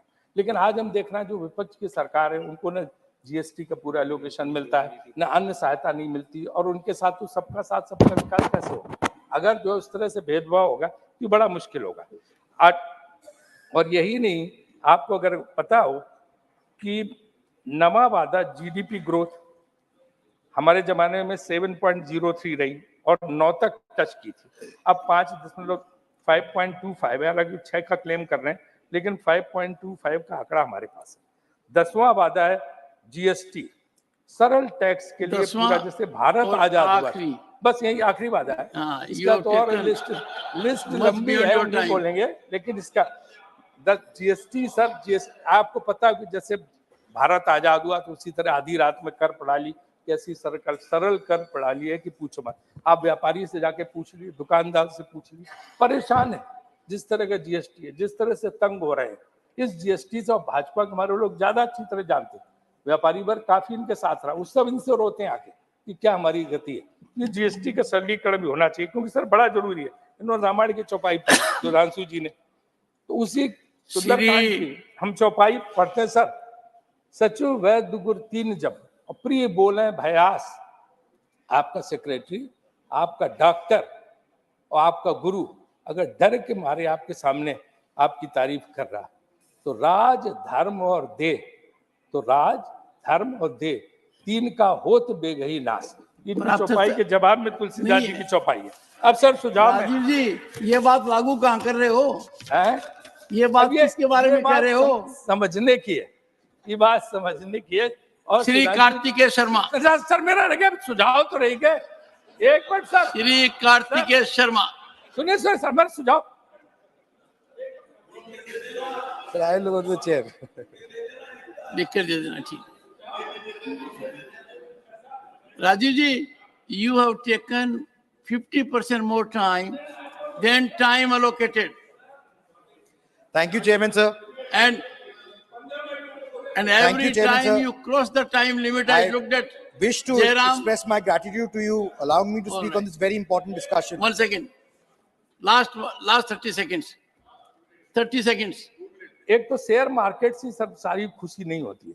शेयर मार्केट में जो भी हो, लेकिन पैसे का विकेंद्रीकरण होना चाहिए। कुछ लोगों के पास सिमट के नहीं रखना चाहिए, क्योंकि कहते हैं कि 10% लोगों के पास 77% वेल्थ है, वो नहीं होना चाहिए। पहला सुझाव। दूसरा, निर्यात और आयात के मुकाबले निर्यात ज्यादा, आयात कम है, तो मेरे ख्याल से इसकी वजह से बैलेंस ऑफ पेमेंट, जो करंट अकाउंट डेफिसिट है, ट्रेड डेफिसिट, इस पे सब पे बहुत फर्क पड़ता है। तो सरकार से, वित्त मंत्री से अनुरोध है कि इसका ख्याल रखें कि किसी तरह से हमें निर्यात बढ़ाया जाए और आयात हमारा कम किया जाए।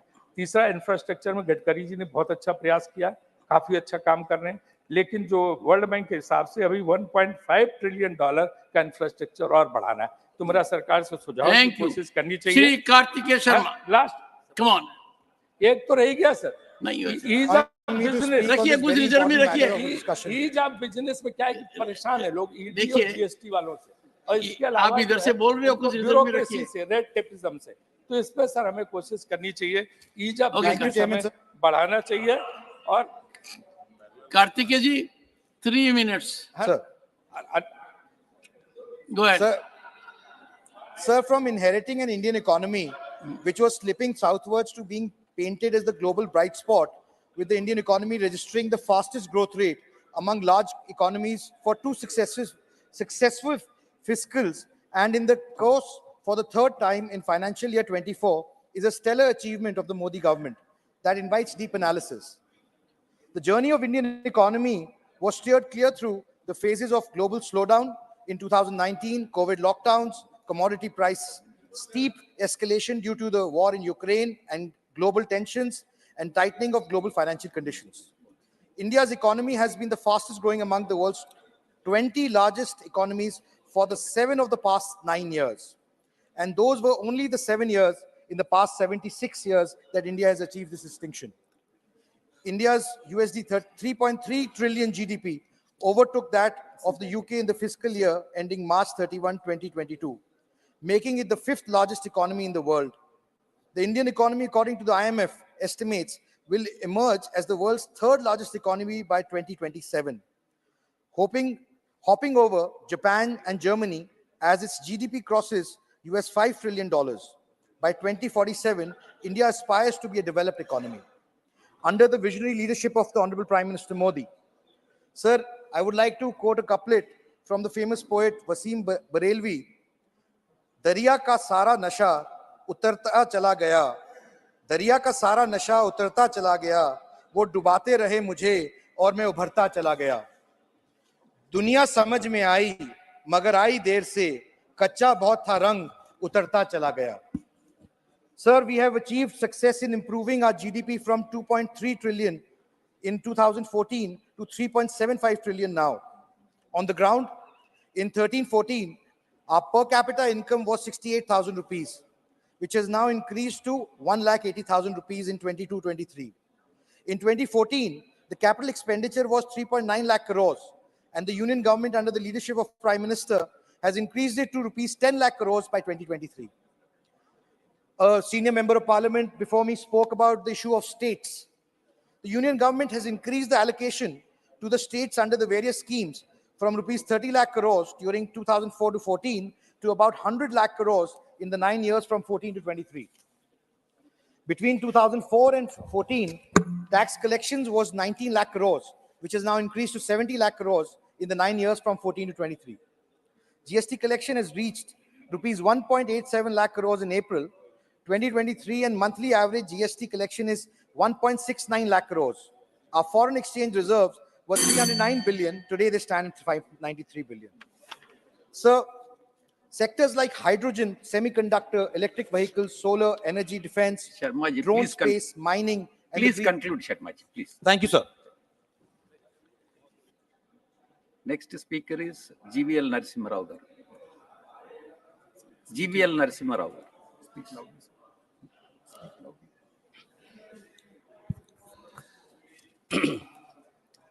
Thank you, Chairman, sir. When we speak about the resurgence of Indian economy, it is important for us to reflect on India's historical economic stature and see in that trend, in that over centuries, how India has become, how over decades India has become stronger. Today, we are certainly celebrating as the 5th largest economy. This is a great achievement for the country. We have been able to, from the 10th position in 2014, in a manner of few years, we have reached the 5th largest economy position today.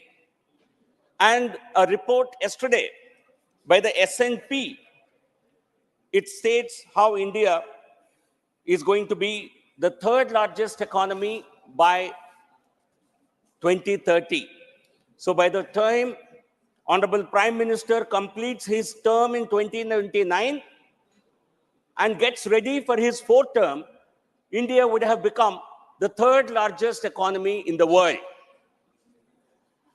And if you go back a few centuries ago, in ancient India, we were the largest economy of the world.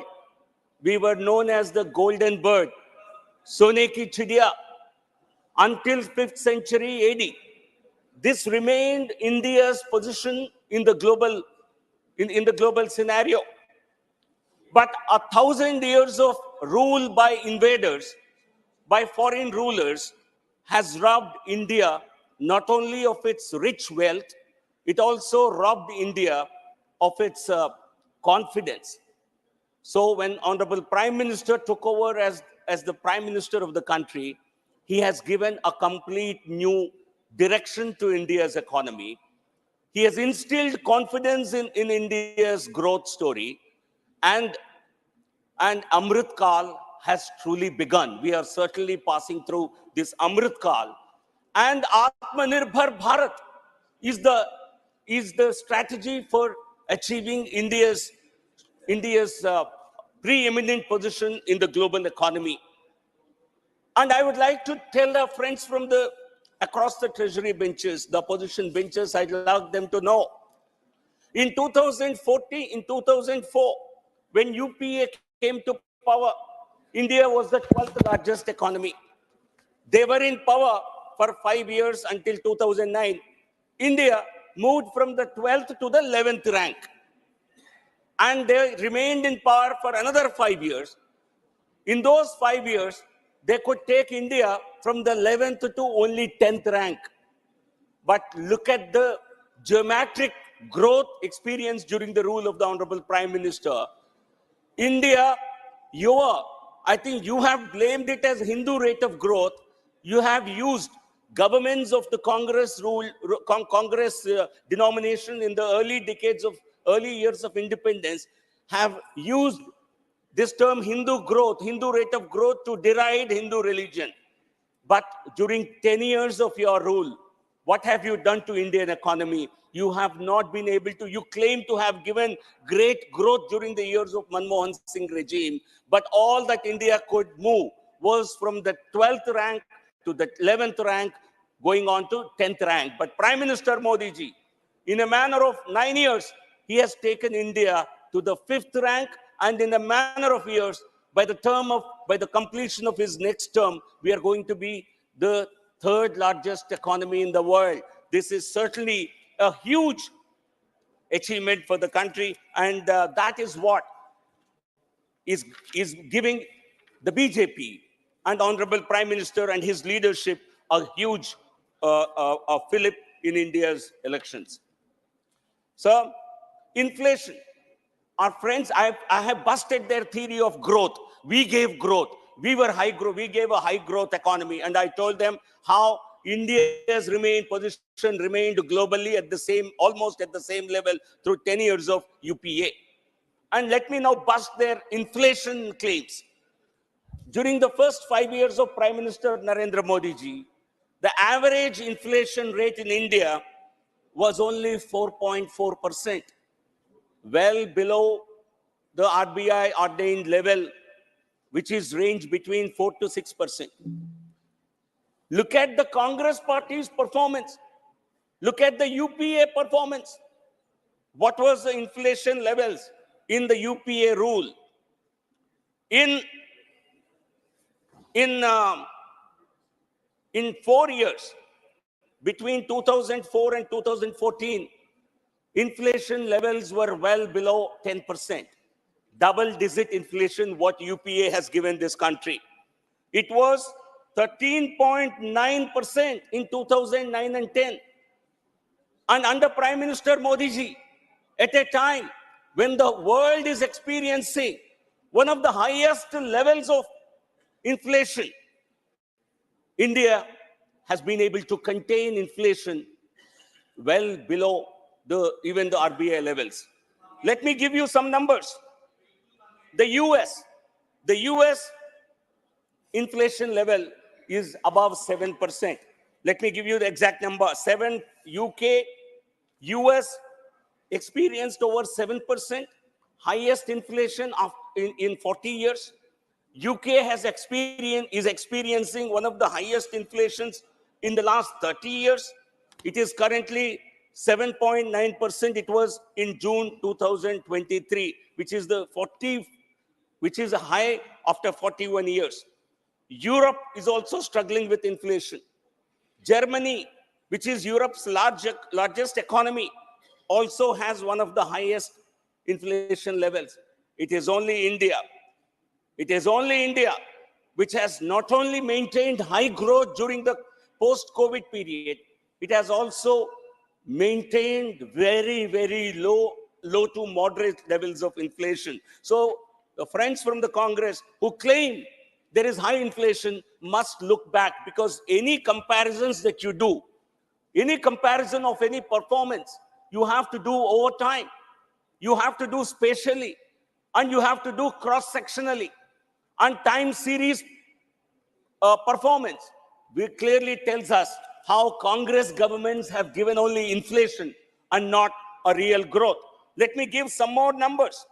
One of the highest levels of inflation in India's post-independent India were 19.3% in 91-92 under a Congress leadership, 95-96, 12.8%, and under Srimati Indira Gandhi, it even touched double digit. It crossed even 30% for 2 years. So this is the Congress story. So every time Congress comes to power, they bring inflation along, and it is only the BJP-led governments, the NDA governments under Prime Minister Narendra Modi ji, which have given relief to the common man. जब कांग्रेस आती है तब महंगाई लाती है. I think this would be a nice slogan that would go along with them, because in Karnataka, where they came to power only in early this year, in May this year, soon after they came to power, they hiked milk prices by 3 rupees per liter. They hiked electricity charges, though through a very indirect mechanism, by increasing purchase fuel and power purchase cost elements in this. They have increased every commodity that a common man needs for his survival. So the Congress Party's only guarantee is Mehengai guarantee, is inflation guarantee, and nothing else. So if you look at our performance, India's GDP growth for the last year was 7.2%, the fastest growing economy of all the major economies in the world. And this has been possible. This high growth trajectory has become possible because of a measured response, because of a judicious economic policies that the government pursued, mainly during the COVID and post-COVID era. And friends from the opposition, all of them claim that India's economy can only be revived by putting money directly into the hands of the people, by giving helicopter money. But that kind of any country, all countries that have followed that prescription have actually failed. And these are the countries which are experiencing one of the highest inflation levels in half a century. Prime Minister Narendra Modi ji's economic vision and economic policy is today being hailed as the best in the entire world. What has made this kind of an economic transformation, this kind of a turnaround possible? Let me give a few illustrations. Let me cite a few cases.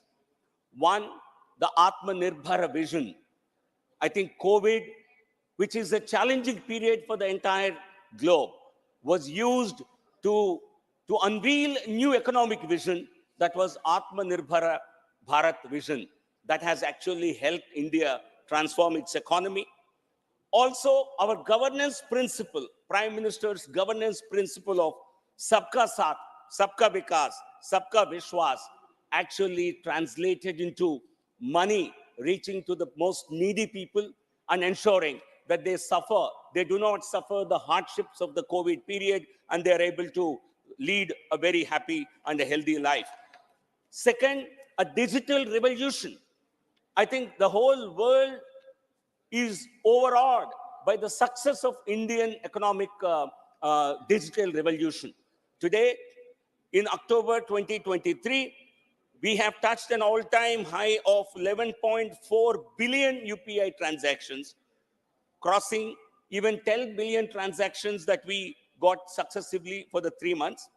And this resulted in a digital transaction of over 17.5 1.16 lakh crore. So this certainly was a contributor. It transformed Indian economy into a cash-based economy, into a digital economy.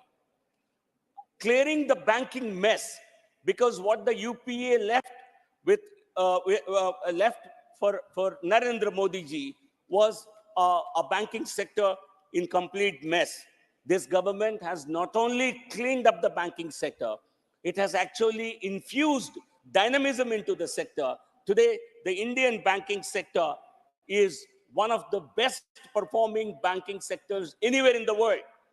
While many banks, even central banks, have experienced difficulties abroad, Indian economy, Indian banking sector is going through its best periods.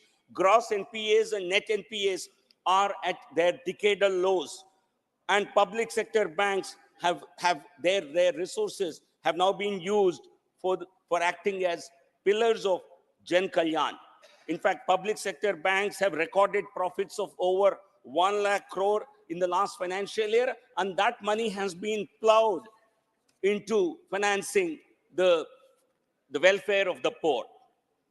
Also, we have seen how a transparent regime like the GST, which is a huge contribution of Honorable Prime Minister, GST collections are at their highest levels. 1.72 lakh crore was the GST collection in October 2023. This is the second highest ever.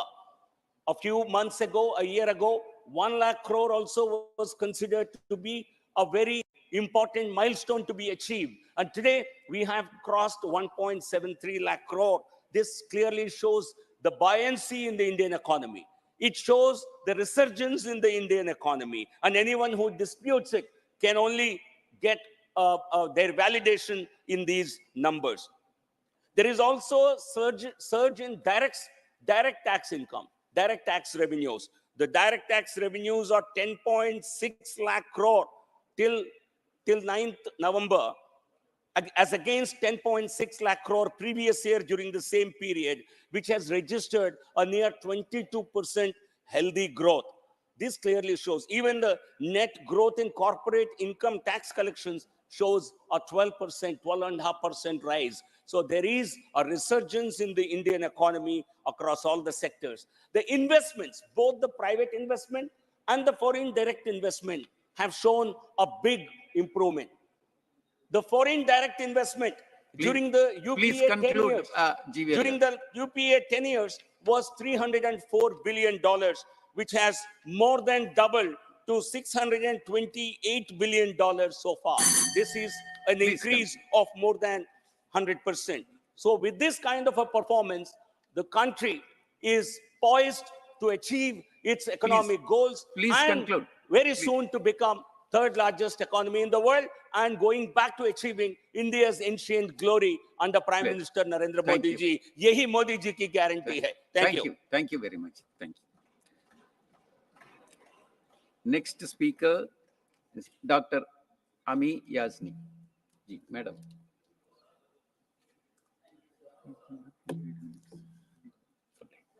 Hearing the Treasury benches speak about the state of the economy, and they speak only from 2014 onwards, I would like to remind them that we have to go back to 1991 when we had the new economic policy. That is the point when the borders for economy were opened for foreign investment to come in the country.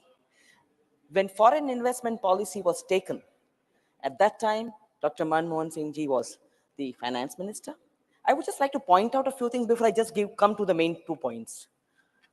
Structural reforms were ushered in, and the structural reforms take a long time to result. And it took a long time. It takes always, you look at the world economy in any way. So this 1991 was the starting point. So we may have to refer to these points and not just jump to that we have become independent only in 2014. Now, coming to the state of economy today, 3 main factors, 3 main areas, which I would like to say in a short time. First is the farmer section, the agriculture sector. Some of the data is not even in the formal economy because they're landless farmers who are working on farms. That productivity is not reflecting in the formal economy. That farmer section or that particular sector is devoid of any reforms today. They are wanting some kind of reforms which is not reflecting in the economy, and we are seeing landless farmers. We are seeing farmers who are wanting some kind of reforms, and they want credit, they want equipments and several other things. The second sector, which is very important and which nobody is talking about, is the MSME sector. The MSME sector has got 630 lakh units, which are micro units.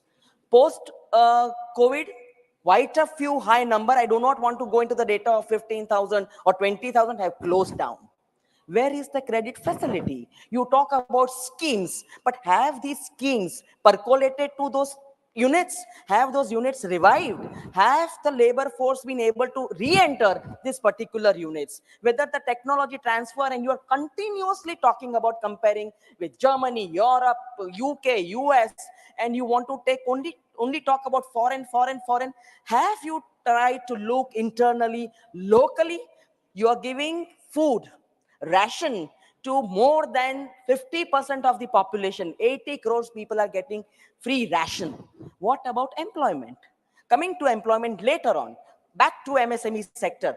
Where are the credit facilities? Where is the credit which is required to revive a unit and give them life? And this MSME sector is the backbone of the economy. And you are not speaking about this backbone of the economy. You are not speaking of the MSME sector. You are not talking about technology transfer to this particular section. And you are not even having the right data on the MSME, that whether they are surviving, they are going to revive, or they are going to see that the economy gets strengthened. Sir, the third is the gig workers. We have not got a workforce which is regular.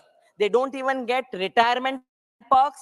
They don't get any health care because they are gig workers. You talk about these gig workers, they are not regular workers because industry does not employ them. You have graduates who come out of universities because you have got tremendous universities flourishing, private universities, and you have got different economic education policies for these universities. The graduates who come out are unemployed youth. Why are the youngsters of our country going abroad? I do not want to give the numbers that form the diaspora outside, but what about looking internally at our economy? All the data which is coming is foreign direct investment, export, but then you have to look at what has happened to export and import. The export has gone down. You are importing. So where is Make in India? Where is Make in India? And let me tell you, sir, all these schemes which they are naming, they were started by UPA. This National Manufacturing Policy 2011 became Make in India. Now, if you're making in India, where are the products? What are you doing? Why is there so much import of these components? Why are you not manufacturing? Why are you not employing your youth? Why are you not equipping them so that the economy becomes sound? And you go on talking about third largest economy.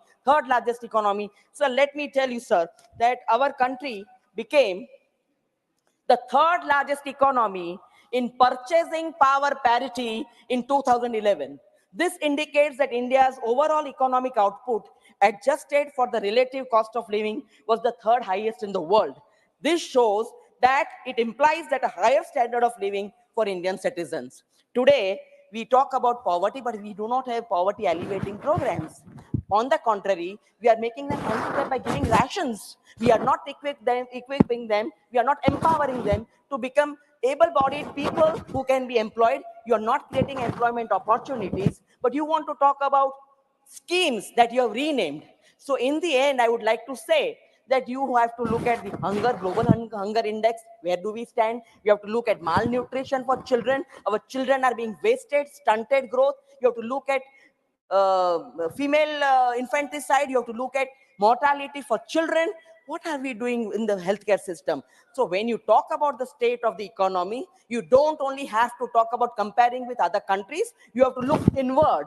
When you make your economy strong, then you can speak about the state of the economy, and not the ruling dispensation's head or people who are manning certain ministries. It's not their work. It's the work of the scheme, and it was from 1991 onwards that the institutions were put in place. These institutions acted as regulatory mechanisms. Where are those institutions? Why are these institutions not getting accountable for not performing? These are these non-performing assets, apart from the non-performing assets from the bank. We have not been able to bring that money back. Forget about the black money you talked about. Forget about 15 lakhs going to each one's account. We have not been able to say anything about that. The ruling dispensation has got some kind of a fixation. They are living post 2014. They forget their own childhood, that they studied in good educational institutions. They don't give credit to their own parents, their own grandparents who got freedom to this country, and are only having a straight-jacketed formula post 2014. But what have you done after 2014? Where is that education required? Where is the skill which is required to equip our youngsters to see that they become good employers, they can also create employment for other people? Where is that economy's backbone? MSME, where have you done that revival? You talk about portals, Digital India, where is that computer education? And what are these portals doing? The data on Udyam portal shows that the industries that closed down, the MSME, there is no detail. The licenses got cancelled. They couldn't revive. And they're all sitting. What about the cooperatives you want to start at the local level, at the village level? They don't get revived. You want to give employment to women. Where are the women getting employment? They have not got a re-entry in the workforce. They cannot get back in the workforce post-COVID. They're sitting at home. So what are you doing for empowerment of women? You may bring the reservation bill with a caveat. But where is the empowerment for women? How will she become economically empowered? You are not giving her health care. You are not giving her meals which are nutritious. So, sir, these are the factors which need a proper data. Where is the data, sir? There is no data. Where are those institutions providing data on all these indicators? These indicators will tell the state of the economy of this country, not who is manning the country or who are manning the institutions. And so one last point, sir. Please that conclude. unless and until we change the game, we cannot succeed by changing the names. You may change the name of all the policies, of all the schemes, but if you cannot perform, you become a non-performing asset. State of the economy, the students, the youngsters of this country are reading, they're watching, they're looking at all the Nehruvian era and the Rajiv Gandhi era for computerization, for all kinds of digital work, which is now happening on that day. Please was already conclude, Dr. created. Yamni. And that is why the state of the economy is not as the way it is projected by the ruling dispensation. Please. Thank you very much, sir. Thank you. Next speaker is Shri Jose K. Mani ji. 3 minutes. Sir. So the economic well-being of our citizen transcends political affiliations. It is a matter of national urgency. The economic indicator unfortunately paint a concerning picture. While the government claims economic growth, the rising unemployment rate tell a different story, impacting the lives of millions. So, to assess whether an economy is growing, to assess economic activity, to find out whether the economy is robust, we need to assess the lower strata of people, which consist of the farmers, laborers, and workers, whether the standard of living has improved. And if you go in the plight of these strata of people, we find that they are struggling for existence, they are struggling for survival, they are struggling to make the ends meet. And not only that, we find that from the data all here, we find that the gap between the haves and have-nots have increased. And about the 40% of the national wealth consists of even 1% of the population. That shows that the wealth is being amassed by a smaller portion of the population. So this really shows that the government is pro-corporate, pro-industry. There's nothing wrong in pro-industry, but it should not be at the expense of the farmers, the lower strata of the people. So when you take the agrarian crisis continues to hunt our farmers, suicide and distress in the rural sector persist. According to the National Crime Records Bureau, it states that the report states that 154 people, that is the farmers and daily wage laborers in India, commit suicide. It's a huge number. I think it is the largest in the world. So definitely there's something wrong with the system. We need to find, and really when you go into in deep, we can find that the economy, when the activities are there, it is not translated into the farmers. Please conclude, Jose. Yeah. Please conclude, Jose K. Mani, please. Sir, Please. when the live example, I can tell you that the rubber farmers of Kerala, sir, you know the rubber farmers. Please, Sir, 1 minute, sir. 1 minute, sir. Sir, sir, it is a strategic product. That's why in 1947 the Rubber Act was enacted and the rubber board, electron rubber board was introduced. But we know that the price of Your time, the natural is rubber over. can be Please, improved Maniji, only at the policy of the central government. If there is no, we find that any states where is no political gain by the BJP, they will not give any development at all. Please. It is discrimination. Please, we Maniji, need please to conclude. see the nation as one. If there is no political gain, no development, if the farmers are not helped. Please. So have a heart, actually help the rubber farmers. It is for the nation's development. Thank you very much. Next speaker is Sri Mahesh Jatmalani ji, please. Not present. Not present. Next speaker is Sri Vaiko ji, MDMK.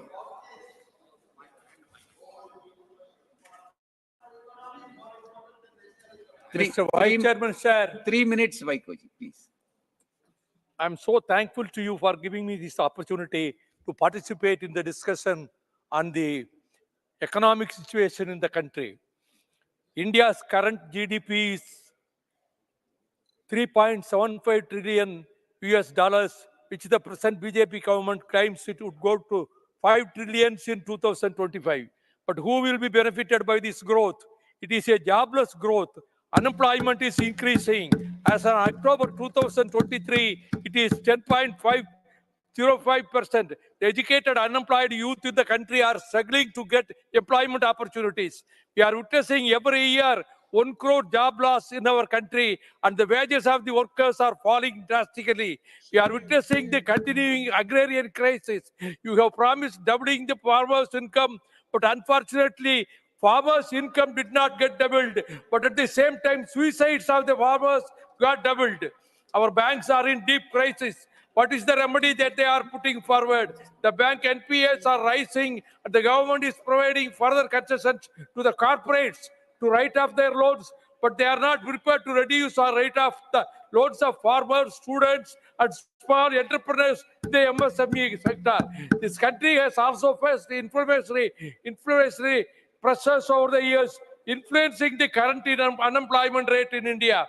High inflation rates can erode the purchasing power of consumers, leading to reduced demand for goods and services. This can have a cascading effect on business, resulting in cost-cutting measures, including layoffs and hiring and firing jobs, leading to higher unemployment rates. Already there is a decline growth of 4.3% against 15.5% year over year in trade.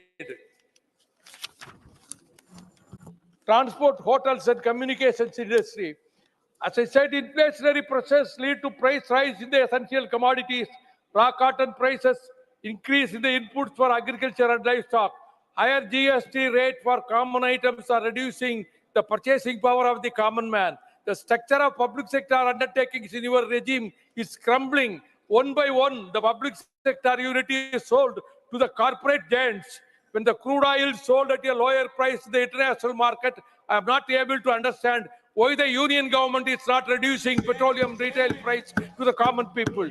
The price of LPG has been increased manifold in the last 2 years, and it is now beyond the affordability of the poor people. You have a scheme called Ujwala, but how many people are registered in that scheme? And in that also you have restricted the number of cylinders in the year. So the government should bring down the price of petrol, diesel and LPG, keeping the interest of the common man. The spinning industry in Tamil Nadu has been facing unprecedented losses for several months. For the first time in the last 20 years, exports of yarn and textiles have declined by around 28%.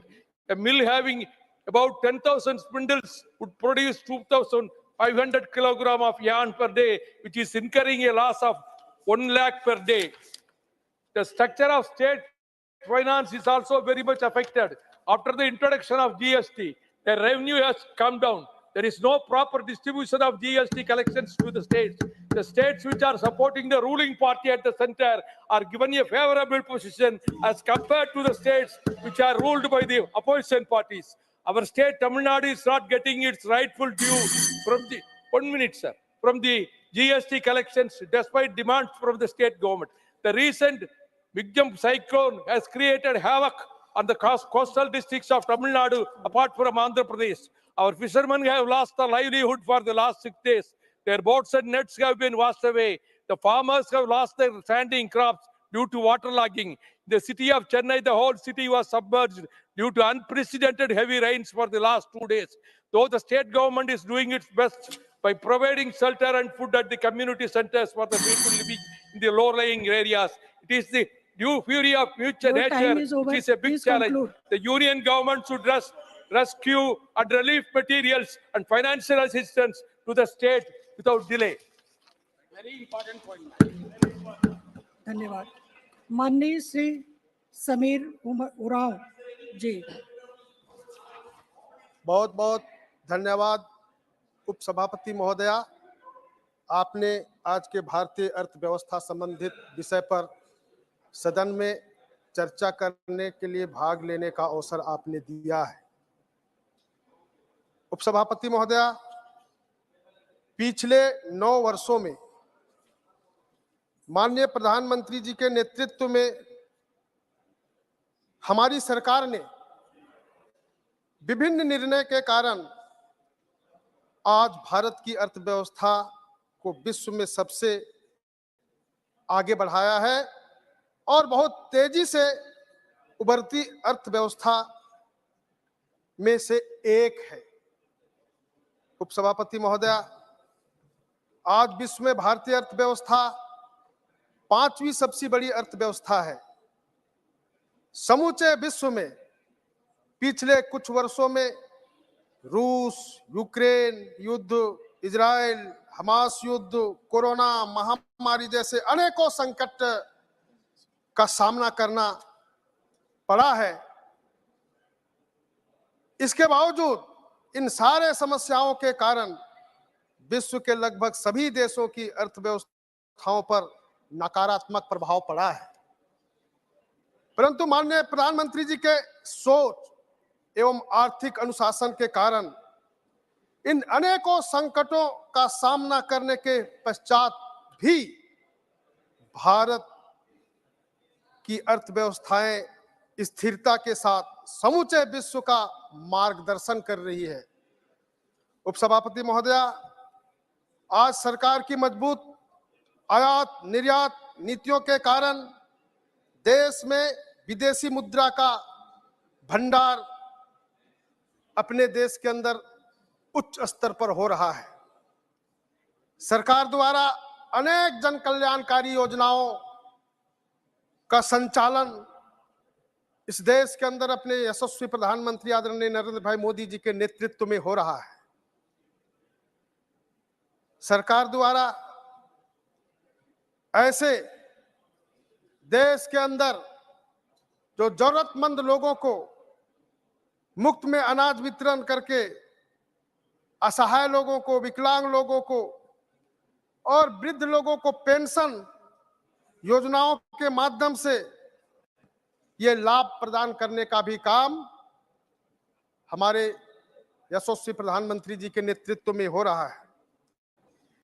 इतने बड़े स्तर पर इन सामाजिक योजनाओं पर खर्च के बाद भी देश की अर्थव्यवस्था लगभग सकारात्मक रूप से आगे बढ़ रहा है। उपसभापति महोदया, सरकार द्वारा एक देश एक टैक्स के रूप में जीएसटी को लागू किया गया। जीएसटी को लागू करने के पश्चात व्यापारियों को टैक्स के नियमों में से सरलता मिली है। इसके परिणाम स्वरूप इस वित्तीय वर्ष में सरकार को ऐतिहासिक रूप से अब तक के सबसे बड़े जीएसटी संग्रह प्राप्त हुआ है। वर्ल्ड बैंक तथा इंटरनेशनल मॉनेटरी फंड जैसे संस्थाओं द्वारा आगे के वर्षों में भी भारतीय अर्थव्यवस्था को विश्व में सबसे तेजी से बढ़ती अर्थव्यवस्थाओं में से एक देखा जा रहा है। उपसभापति महोदया, इसी के कारण आज देश के प्रत्येक क्षेत्र में विदेशी निवेश में वृद्धि हुई है। विश्व के अनेक देशों की तुलना में पिछले कुछ वर्षों में सर्वाधिक विदेशी निवेश की यदि किसी देश को प्राप्त हुआ है तो वह भारत है।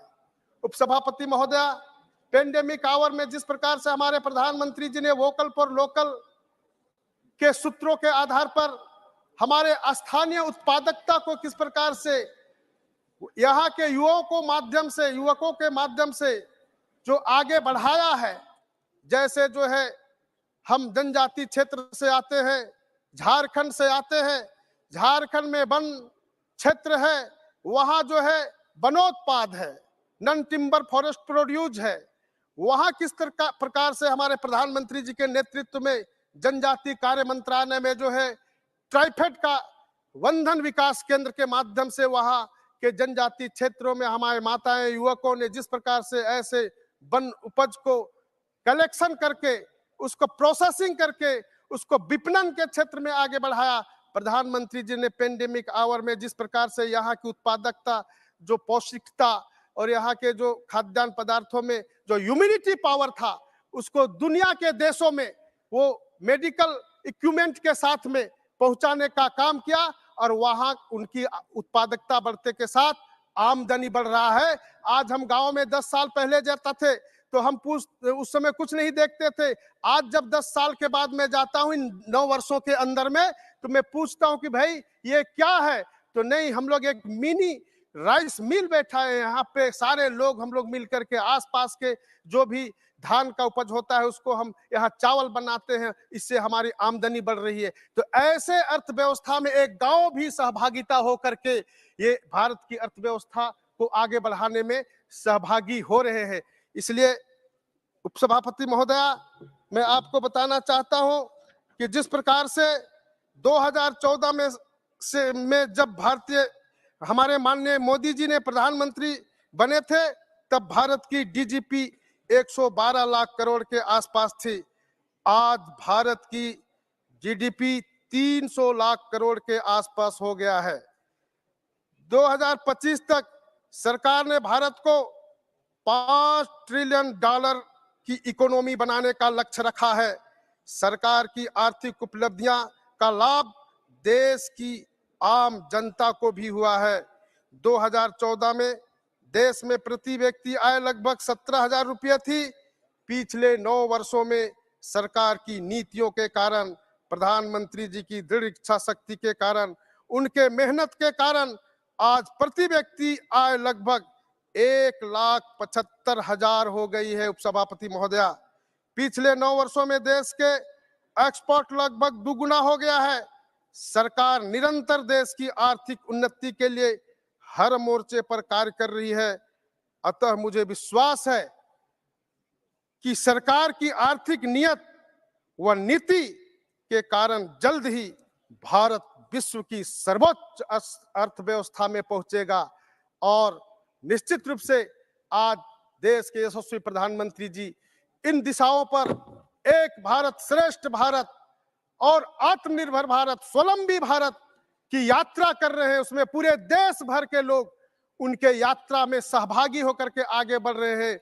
निश्चित रूप से विश्वास है कि हम ये आने वाले दिनों में, ये 2024 में हम निश्चित रूप से अर्थव्यवस्था की दृष्टि से हम तीसरे स्थान पर पहुंचेंगे और उसके और आगे जाने पर प्रधानमंत्री जी के नेतृत्व में हम जो है पहले स्थान तक भी पहुंच सकते हैं, ऐसा विश्वास है। बहुत बहुत धन्यवाद।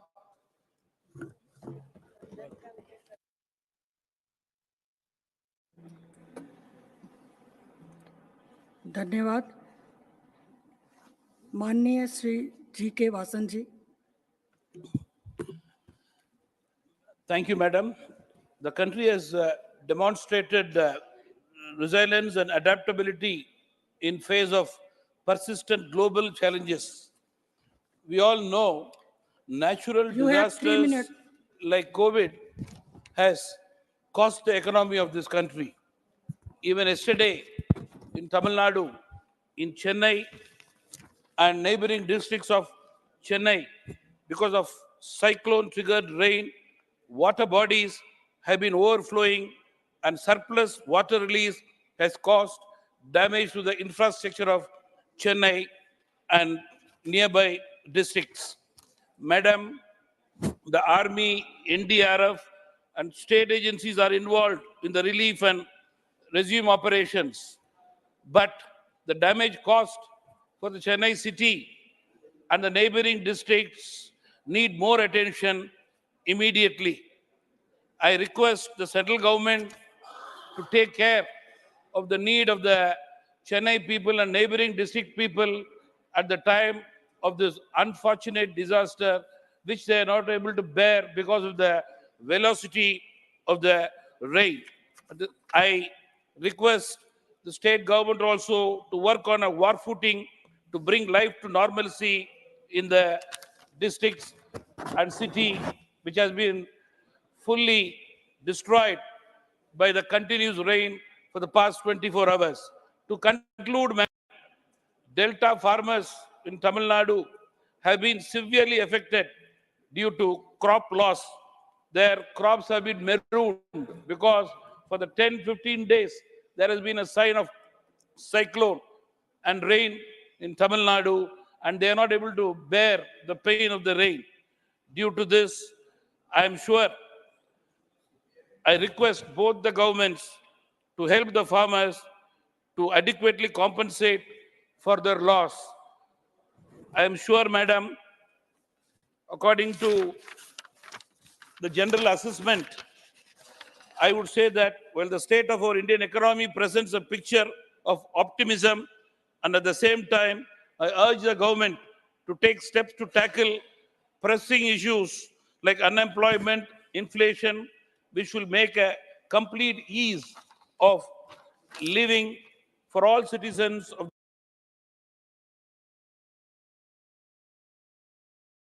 the country, including youth, where the government will look at the farmers in a very lenient way and help their future in their economy. Thank you very much.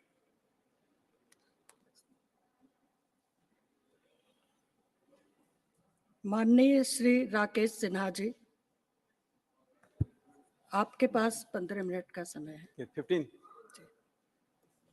सभापति महोदय, जब हम अर्थव्यवस्था पर चर्चा करते हैं तो हमें देखना पड़ेगा कि देश कहां पहुंचा और किस विरासत के साथ हम चले थे। हमारे कांग्रेस के मित्र बैठे हुए हैं, यानी कांग्रेस परिवार वहां बैठी हुई है। अन्य दलें भी या तो उनके साथ थे या उन्हीं के गर्भ से निकली हुई पार्टियां हैं।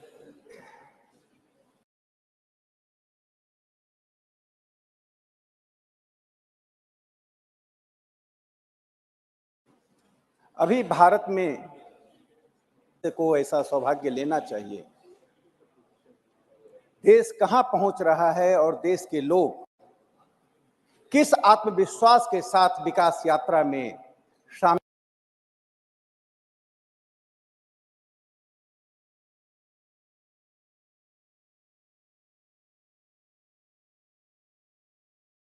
हैं, यह देख बभन गामा।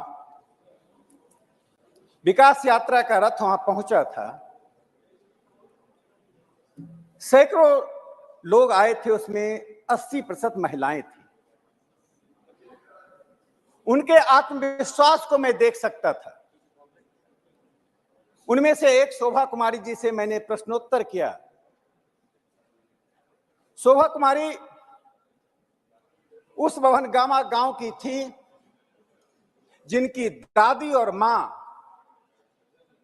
चूल्हे में गोईठे के साथ अपना जीवन बिताई थी।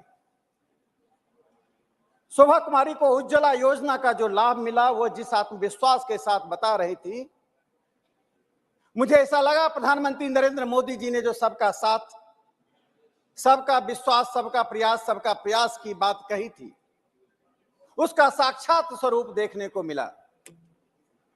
एक दूसरे गांव में मैं गया, वह बदौली गांव है। वहां सुनीता कुमारी जी से मैं मिला। सुनीता कुमारी की शिक्षा क्या थी मैं नहीं जानता हूं, लेकिन जीविका योजना के कारण जो उन्होंने अपने सम्मान की बात कही, समाज में बढ़ती हुई सम्मान की बात कही, और आपात स्थिति में सस्ते दर पे जो उन्हें ऋण मिला, उसकी चर्चा की। तीसरा पड़ाव मेरा एक रघुनाथपुर साहेबपुर कमाल का था। उसी जिले में साहेबपुर कमाल ब्लॉक में रघुनाथपुर करारी एक गांव है। वहां सुनीता कुमारी मिली। जब मैंने अपने भाषण में उस कहानी का जिक्र किया जिसको मैं टेलीविजन चैनल पर कई बार बोल चुका हूं, जब मैं छोटा था और मेरी मां गोईठे से चूल्हे में भोजन बना रही थी, तो एक उनकी सखी आई और बोली, किसी का नाम लिया, वह नाम मुझे याद नहीं था, लेकिन वो कहानी मेरे मस्तिष्क पटल पर अंकित हो गया कि जब वह महिला शौच के लिए गई, किसी व्यक्ति ने उसके ऊपर टॉर्च जलाया और वो वापस आ गई।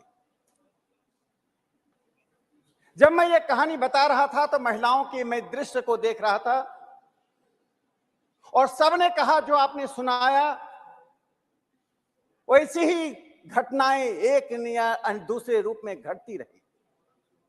लेकिन प्रेमलता कुमारी जी से जब मैंने पूछा, उन्होंने कहा शौचालय मिलना मेरे जीवन और मेरे परिवार के लिए सबसे बड़ा सम्मान का विषय है। यह बात मैं इसलिए कह रहा हूं कि गरीबी को मापने का जो नया मापदंड बना है, multi dimensional poverty, NITI Aayog ने यूएनडीपी और ऑक्सफोर्ड पॉवर्टी इनिशिएटिव जो ऑक्सफोर्ड का है, इन दोनों के साथ मिलकर national multi dimensional poverty index बनाया। सभापति महोदय,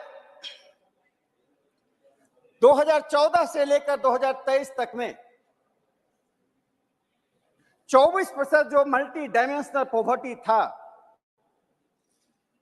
वह लगभग 14% हो गया। 9% से अधिक गरीबी कम हुई।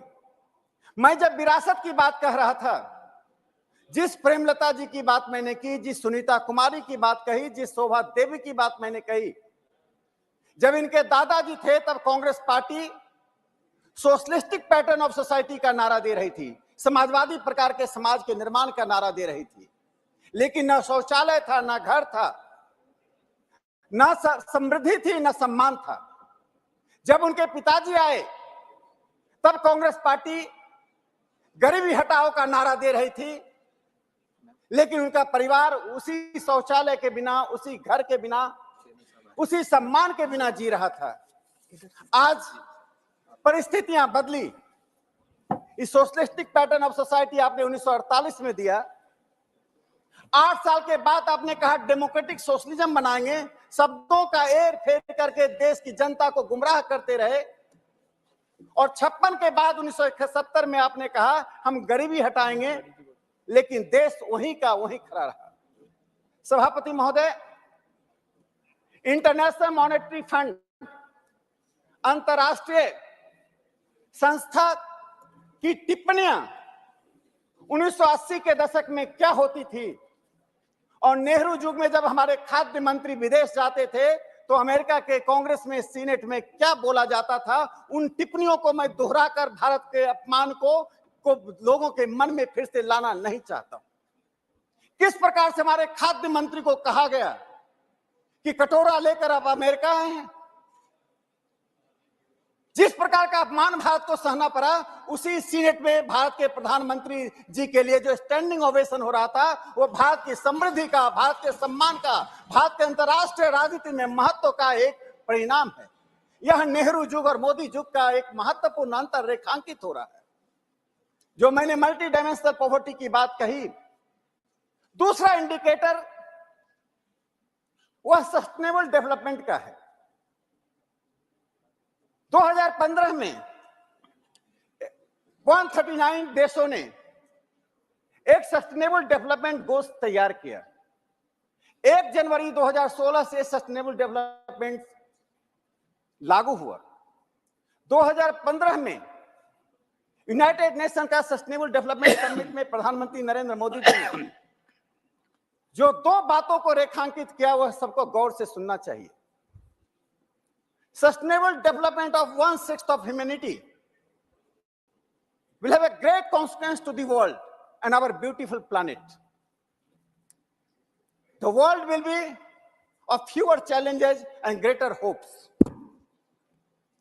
आज उस सस्टेनेबल डेवलपमेंट जिसका 2030 हमने एक समय निर्धारित किया है, पूरी दुनिया को सस्टेनेबल डेवलपमेंट में लाने के लिए इस देश को इस बात के लिए गर्व करना चाहिए, प्रधानमंत्री नरेंद्र मोदी जी के नेतृत्व में हमारी सरकार की आर्थिक कार्य संस्कृति, हमारी सरकार की उस दृष्टि के कारण आज जो गोल निर्धारित हुआ है, जो लक्ष्य निर्धारित हुआ है, उस लक्ष्य से हम आगे चल रहे हैं। 1.2 हम आगे चल रहे हैं और पूरी दुनिया देख रही है कि ब्राजील और साउथ अफ्रीका जैसे धनी देशों की तुलना में भारत 1.2 आगे है। यानी सस्टेनेबल डेवलपमेंट को हम 2030 से आने से पहले प्राप्त कर लें। तीसरा एक महत्वपूर्ण पक्ष इसमें आता है सभापति महोदय, स्थूल बातों की चर्चा हुई जिसमें पर कैपिटा इनकम जीडीपी की है, मैं उसे दोहराना नहीं चाहता हूं, लेकिन देश में कुछ ऐसे सूक्ष्म बातें होती हैं जो छोटे स्थान पर रहने वाले लोगों के जीवन को प्रभावित करता है। इससे मल्टी डायमेंशनल पॉवर्टी के जो 12 इंडिकेटर्स हैं, जिसमें शिक्षा भी है, इंफ्रास्ट्रक्चर है, इनमें कई बातों में मैं एक बात का जिक्र करता हूं, जन औषधि केंद्र, कैसे सामान्य व्यक्ति का जीवन इससे प्रभावित हुआ है। बड़े घरों में रहने वाले, बड़ी गाड़ियों से चलने वाले, दशकों से तक सत्ता का भोग करने वाले शायद जन औषधि केंद्र के महत्व को नहीं समझ पाएंगे। 7 मार्च 2022 को प्रधानमंत्री जन औषधि केंद्र के लाभार्थी से बात कर रहे थे। बात करते समय जिनका नाम था एंथोनी साहब से प्रधानमंत्री ने पूछा, वे पटना के थे, क्या लाभ हुआ। जो एंथोनी ने कहा वह आंखें खोल देने वाली। उन्हें प्रत्येक महीने 1200 से 1500 रुपए की दवाई खरीदनी पड़ती थी, जो सिर्फ 250 रुपए में हो रहा है। आज देश में 10,010 जन औषधि केंद्र खुल गए हैं। उसी बातचीत के क्रम में एक दूसरे लाभार्थी से जब प्रधानमंत्री जी ने पूछा, मिस्टर बेहेरा से, तो बेहेरा ने कहा कि प्रत्येक महीने उनकी बचत 2000 से 2500 रुपए तक हो रही है। जो लोग अर्थव्यवस्था के ऊंचे शिखर पर बैठे हुए हैं, उनके लिए शायद 2000 और 2500 रुपए प्रत्येक महीने का महत्व मालूम नहीं होगा, लेकिन जिन्होंने गरीबी में देखा है, गांव में रहे हैं, गरीबी से जो जूझते रहे हैं, उनके लिए 250 और 2000 2500 रुपए का महत्व है। भारत के प्रधानमंत्री नरेंद्र मोदी जी ने ऐसे तमाम लोगों को जन औषधि केंद्र से लाभान्वित किया। एक दूसरा पक्ष देखिए, कैसी सूक्ष्म बातें देश के सम्मान को बढ़ाती हैं। 2020 में लाल किले से प्रधानमंत्री नरेंद्र मोदी जी ने जब एक बात कही, हमारी माताएं और बहनें पीढ़ियों से स्वास्थ्य की एक ऐसी प्राकृतिक समस्या से जूझ रही थी जिनके लिए उनके पास शब्द नहीं थे। प्रधानमंत्री नरेंद्र मोदी जी ने सैनिटरी नैपकिन को सामान्य महिलाओं तक पहुंचाने की बात करके न सिर्फ उस टैबू को तोड़ा, आज जन औषधि केंद्र में, मैं आज से 6 महीने पहले की आंकड़ा बता रहा हूं, 21 करोड़ सैनिटरी नैपकिन सिर्फ जन औषधि केंद्र से बिका है। वहां जाने वाली जो महिलाएं हैं वे अत्यंत ही सामान्य परिवार की डिप्राइव्ड महिलाएं हैं। इसी मल्टी डायमेंशनल पॉवर्टी में जब भारत के प्रधानमंत्री मोदी जी ने स्वच्छता अभियान शुरू किया तो मैं जानता हूं उस वक्त हमारे विपक्ष के कई साथियों ने उसका किस प्रकार से माखौल उड़ाया था। आज देश स्वच्छता अभियान में 21% जो डिप्रीवेशन था उससे आगे बढ़ चुका है। ठीक उसी प्रकार से फ्यूल डिप्रीवेशन में लगभग 14% आगे बढ़ चुका है। यह जो गरीबी दूर करने के लिए प्रधानमंत्री नरेंद्र मोदी जी की जो दृष्टि है, जो एक योजना है, उसका एक स्वरूप देखिए। आईएमएफ हम पर क्या टिप्पणी करता था और आईएमएफ के अधिकारी हमारे बारे में अभी क्या कहा है। जब डीबीटी डायरेक्ट बेनिफिट ट्रांसफर के बारे में उन्होंने कहा, यह एक चमत्कार, एक तार्किक चमत्कार है, इट इज लॉजिस्टिकल मार्वल। ऐसा क्यों कहा? मैं 2 आंकड़े आप सदन के सामने प्रस्तुत करना चाहता हूं। 2023-24 में 3,28,000 करोड़ का डीबीटी होने का अनुमान है। उससे जो एस्टिमेटेड सेविंग है, सिर्फ फर्टिलाइजर मिनिस्ट्री को 18,000 करोड़ की सेविंग है,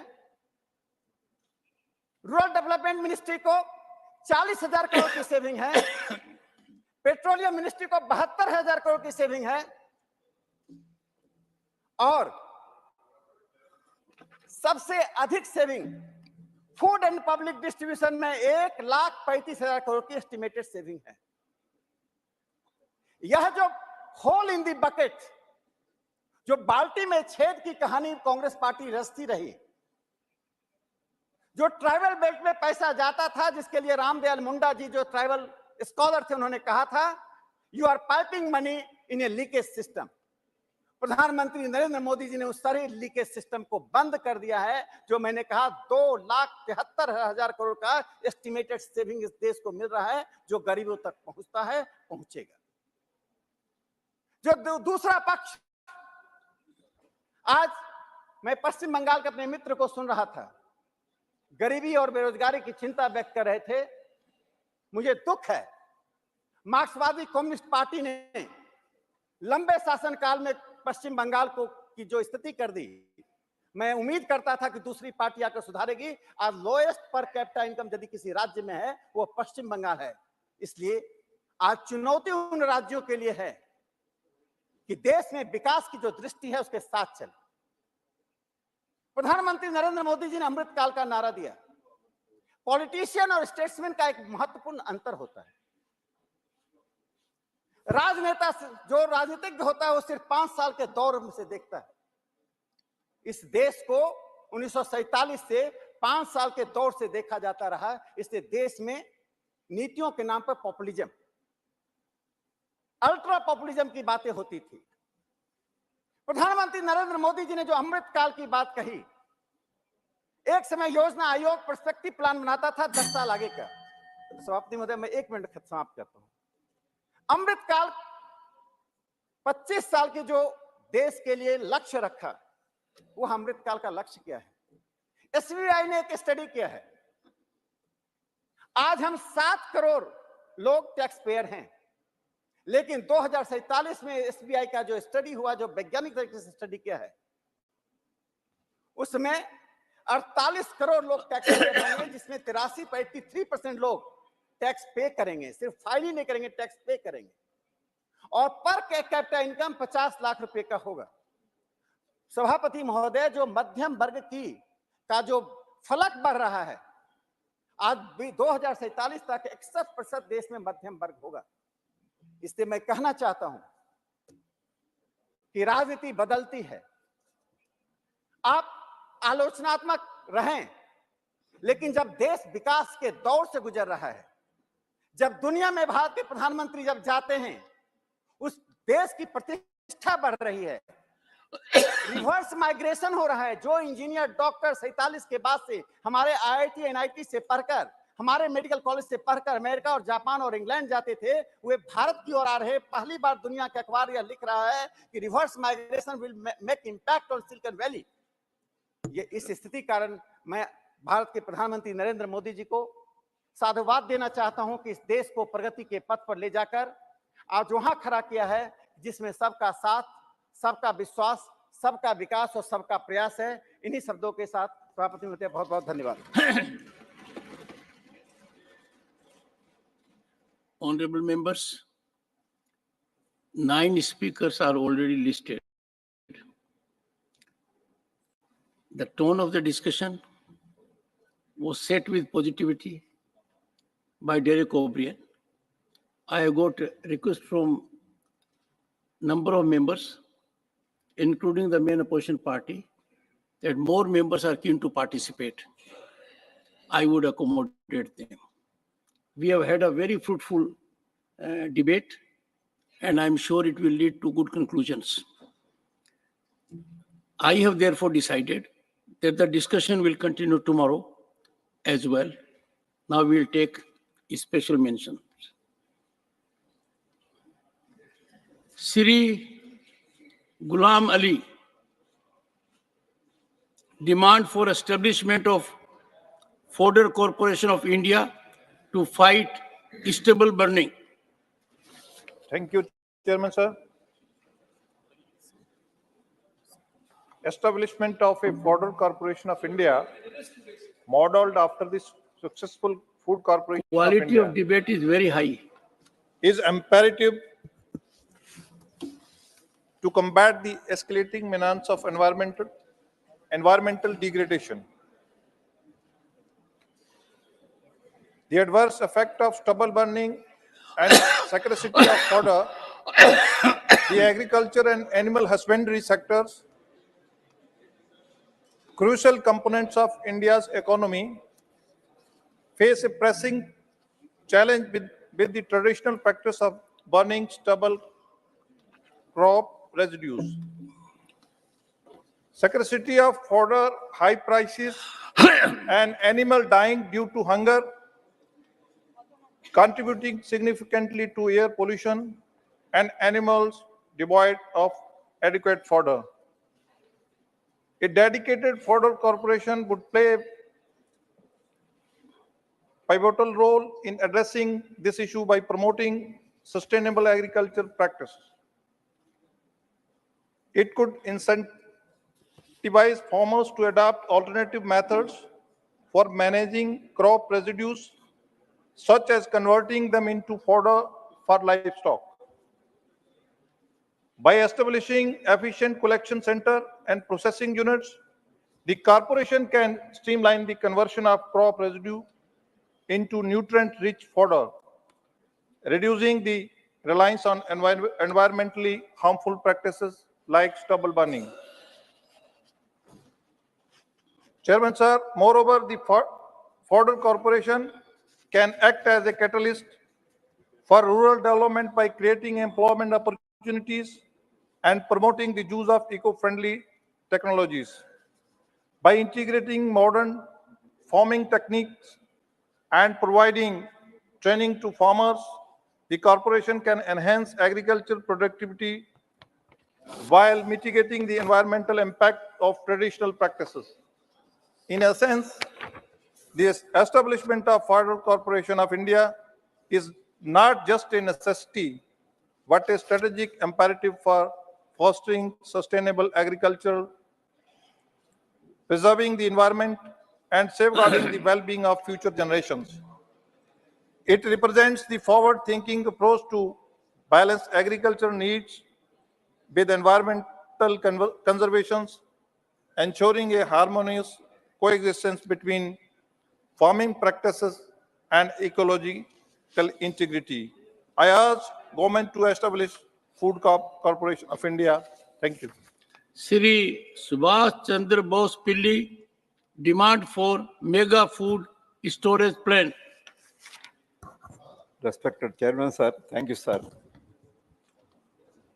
The world's largest grain storage plant in cooperative sector seeks to address crucial objectives of strengthening market infrastructure and ensuring better prices to farmers. However, the scheme has faced conflicts with farmer producers organizations and inefficiencies in agricultural cooperatives.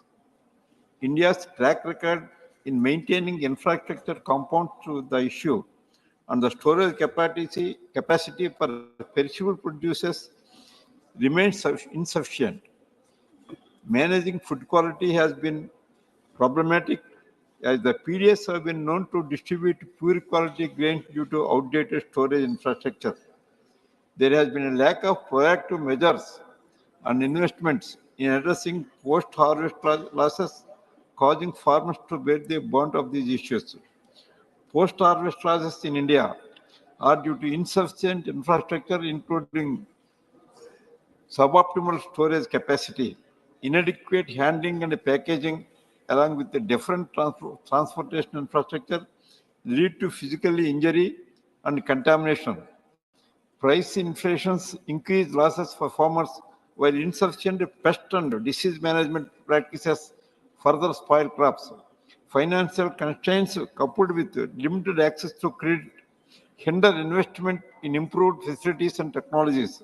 I would request the Honorable Minister for Food and Public Distribution to modernize the existing storage, including separate capacity for horticultural crops, and introduce more schemes focusing on processing perishable items. Thank you, sir. Shri Niranjan Bishi, demand for a broad-based and inclusive national tourism policy.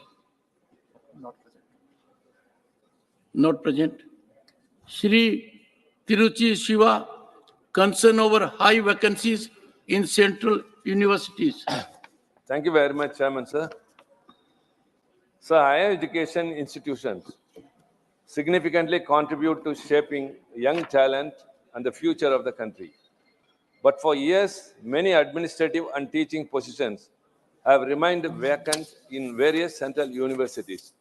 This causes reduced student enrollment, issues on infrastructure development, research funding, and student services, increased workload on existing faculty, and restricted research output and innovation. Over 6,500 plus faculty positions are vacant across the country. Delhi University 900, Allahabad University 622, Banaras Hindu University 532, Aligarh Muslim University 498, and JNU 326, Jamia Milan Islamia 223, Tripura University 146, Central University of Kashmir 116, Central University of Haryana 120, Harvat Nandan Baguna Garhwal University 236, as per Ministry of Education 2022. Sir, the condition is dire, especially for the University of Delhi, one of India's premier institutions. Delhi University and its colleges started selection for permanent positions after a gap of 10 years only last September. Faculty shortages can be solved by engaging research scholars and visiting faculty, but contract ad hoc employment are a short-term solution. Transparency in the selection committee mechanisms and academic performance indicator calculations with equal emphasis on interviews and experience is integral. Education outlay was hiked by 8% in the Union Budget 2023-24. This needs further improvement. For a future perspective, pedagogic reforms and synchronization of recruitment processes with best global practices are needed. I urge the government to look into the matter. Thank you very much, sir. There should be a word of appreciation. After a long gap, Delhi University under Vice Chancellor Professor Umesh Singh, has effected massive recruitment very transparently, very effectively. The point is well taken. Shri Krishnalal Pawar, demand of housing for scheduled caste. There is a disclaimer. I am Chancellor of Delhi University, because Derek was looking at me. So there is a disclaimer. I am Chancellor Delhi University, therefore I know about it. धन्यवाद मान्यवर। मान्यवर, मैं आपके माध्यम से सदन का ध्यान एक गंभीर विषय की ओर आकर्षित करना चाहता हूं। मान्यवर, यद्यपि प्रधानमंत्री आवास योजना के माध्यम से गरीबों को काफी राहत मिली है, लेकिन एक लंबे समय से छोटे छोटे घरों में इनके परिवार बड़े हो गए हैं तथा बहुत से गांव में या तो पंचायती जमीन नहीं थी या तो चकबंदी नहीं हुई है। मान्यवर, मेरा भारत सरकार से सुझाव है, ऐसे तमाम मामलों में जमीन अधिग्रहण करके गरीबों के लिए रिहायशी मकान बनाए जाएं। इसके अतिरिक्त मेरा एक सुझाव भी है, जिस परिवार में 5 से ज्यादा वयस्क लोग हों, उनको 2 यूनिट मानकर 2 रिहायशी मकान दिए जाएं। इसी से प्रधानमंत्री जी की गरीब कल्याण योजना का सपना साकार होगा। धन्यवाद मान्यवर। Shri R. Girirajan, demand to include Tamil Nadu in the National Cyclone Risk Mitigation Project and establish multi-purpose cyclone center at vulnerable locations. Of the 7,516 kilometer long coastline of India, close to 5,700 kilometers is prone to cyclones and tsunamis. 68% of the cultivable area in vulnerable to drought and hilly areas are at risk from landslides. The coastal areas of Tamil Nadu are increasingly vulnerable to tropical cyclones and the consequent recurrent loss of life and property. The establishment of multi-purpose cyclone center is the main objective of the National Cyclone Risk Mitigation Project and is to minimize vulnerability to cyclones and make people and infrastructure disaster resilient in harmony with the conservation of the coastal ecosystem in the cyclone hazard-prone area. In the first phase, the government had constructed 567 such multi-purpose cyclone centers in Odisha, Andhra, Gujarat, and West Bengal, but not a single MCC was constructed in Tamil Nadu, which has been revenged frequently than any other state in the country. Out of 353 MCCs in the second phase, 112 in Gujarat, 27 in Kerala, 11 in Karnataka, 13 in Maharashtra, 150 in West Bengal, 40 in Goa are to be constructed. Tamil Nadu was revenged continuously from tsunami in 2004 and cyclones Thane, Nilam, Varda, Okki, Gaja, Nivar and Mandos. I urge the Union Government to include Tamil Nadu in the National Cyclone Risk Mitigation Project to establish multi-purpose cyclone center at vulnerable locations and take appropriate measures for prevention, mitigation, capacity building and preparations to combat cyclone storms in the coming years. Thank you, sir. Shri Lair Singh Siroya, demand to boost destination wedding economy in Bharat. ಸನ್ಮಾನ್ಯ ಸಭಾಪತಿಗಳೇ, ನಮಗೆ ಅವಕಾಶ ಮಾಡಿಕೊಟ್ಟಿದ್ದಕ್ಕೆ ನಮಗೆ ಧನ್ಯವಾದಗಳು. Honourable chairman sir, आपका बहुत बहुत धन्यवाद. आपका बहुत बहुत धन्यवाद. I draw attention to the potential and creating awareness about destination weddings in India and its impact on our economy, sir. Recently, Honorable PM Shri Narendra Modi spoke about rich families celebrating destination weddings in foreign locations and urged the citizens to choose Bharat as the wedding destination. There is a great possible of creating destination weddings economy in the Bharat. While wedding are traditionally viewed as a personal celebration. Their collective impact on the economy is substantial.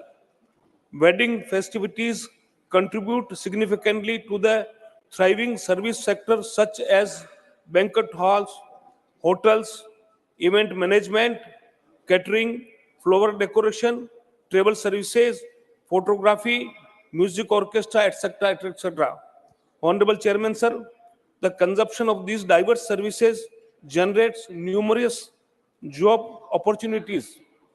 According to the estimate from the Confederation of All India Traders, around 5,000 destination weddings are held abroad each year, when an estimated expenditure is of rupees 50,000 crores and above. This trend underscores the need for concerted of efforts to retain these celebrations within our country. Bharat boasts a plethora of enchanting locales, ranging from breathtaking natural landscapes, sacred temples, towns, to royal palaces and secluded islands. These places have the potential to become destination not only for Indian weddings but also for international events. The spiritual aspect of civilizational interest of our land with further attract foreign nationals and Indians staying abroad.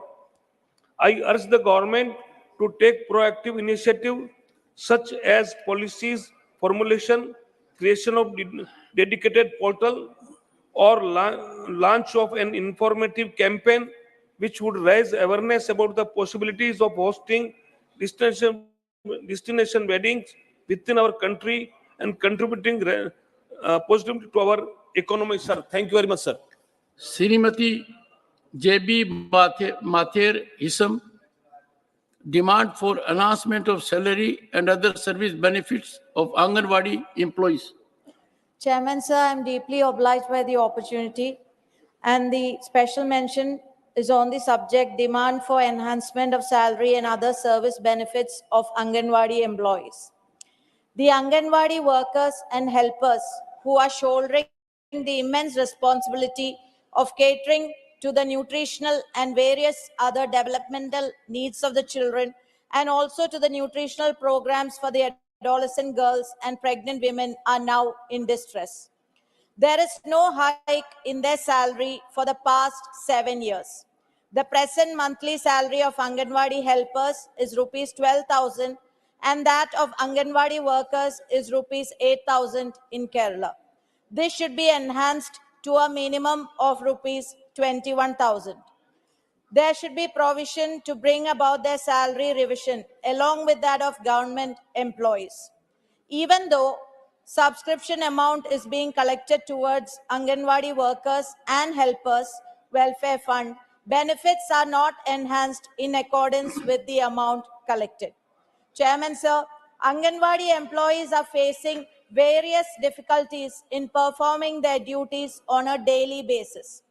They are not given performance grant for the data collection work in respect of various programs and projects implemented at various levels starting from the panchayat level. Since all of them do not have smartphones, they find it practically difficult to upload this data. Every expense, including the payment of electricity and water bills of the Anganwadi centers, travel expenses for attending official meetings, etc., have to be borne by them, which is burdening them even more. In this context, I urge the central government to appoint a high-level commission to study the factual position and to make necessary recommendation for the betterment of Anganwadi helpers and workers. Thank you. Sri Babu Bhai Jaisang Bhai Desai, concern over air, water and soil pollution. माननीय अध्यक्ष श्री, आपने मुझे air, water, soil pollution के बारे में बोलने की तक दी है, आपका आभार व्यक्त करता हूं। हमारे पर्यावरण, स्वास्थ्य और अर्थव्यवस्था पर प्रदूषण के गंभीर परिणामों के लिए तत्काल और ठोस कार्यवाही की आवश्यकता है। भारत वायु, जल और मिट्टी प्रदूषण सहित बहुआयामी प्रदूषण चुनौती का सामना कर रहा है। हमारे शहर प्रदूषणों के खतरनाक स्तर से जूझ रहे हैं, जिससे लाखों लोगों का श्वसन स्वास्थ्य खतरे में बढ़ गया है। फसल, आयोग, जलाना, वाहन उत्सर्जन, औद्योगिक अपशिष्ट और निर्माण गतिविधियों इस संकट में महत्वपूर्ण योगदान देती है। वायु प्रदूषण को कम करने के लिए नवीनीकरण ऊर्जा अपनाने, सार्वजनिक परिवहन वृद्धि और कड़े उत्सर्जन मापदंडों पर ध्यान केंद्रित करने के लिए मजबूत नीतियां और निवेश का पता लगाना अनिवार्य है। हमारी नदियों और जिलों औद्योगिक अपशिष्ट, सीएज और कृषि अपवाह के सूचित हो रही है। इसमें न केवल हमारे जल संसाधन शक्ति पर उन पर निर्भर लोगों का स्वास्थ्य भी खतरे में पड़ता है। हमारे जल निकायों की सुरक्षा के लिए कड़े नियम, अपशिष्ट जल उपचार सुविधाएं और सामुदायिक भागीदारी सहित व्यापक उपाय महत्वपूर्ण है। इससे अलावा रसायनों के अंधाधुंध उपयोग और अनुचित अपशिष्ट निपटाने विधियों के कारण हमारी मिट्टी का क्षरण कृषि उत्पादकता और मानव स्वास्थ्य के लिए खतरा पैदा करता है। हमारी भूमि की रक्षा के लिए टिकाऊ कृषि पद्धति और उपशिष्ट प्रबंधन रणनीतियों को प्रोत्साहित करना आवश्यक है। मैं सरकार के प्रदूषण से निपटने के लिए प्राथमिकता देना आवश्यक करता हूँ। माननीय अध्यक्ष श्री, अपने ऋषि मुनियों ने और अपने वेदों और शास्त्रों ने भी बोला है कि जिसका कोई विकल्प नहीं है, ये चीज को पूरी अपने को तकेदारी लेने की अपने सबकी फर्ज है। Thank you sir. Dr. John Britas, concern over fiscal stability of states. Thank you, sir. States face fiscal debilitation with fiscal deficit now set at 3.5% of GSDP, with 0.5% linked to power sector reforms, while center's estimate stands at 5.9%. In 2018-19, center raised 62.7% of aggregate resources, while states bore 62.4% of aggregate expenditures, covering only 44.8% from their own resources. The rest came from vertical resources transfers and by contracting debt. There is a notable revenue devolution imbalance, exemplified by Kerala's decline in tax share from 3.875% during 10th Finance Commission period, when Kerala's share of India's population, as per the benchmark 1971 census, was 3.89%, to around 1.925% now, when state's population share is 2.76%. Besides, use of population figures of 2011 census in lieu of 1971 census in determining horizontal devolution of revenue resources led to decline in the share of southern states.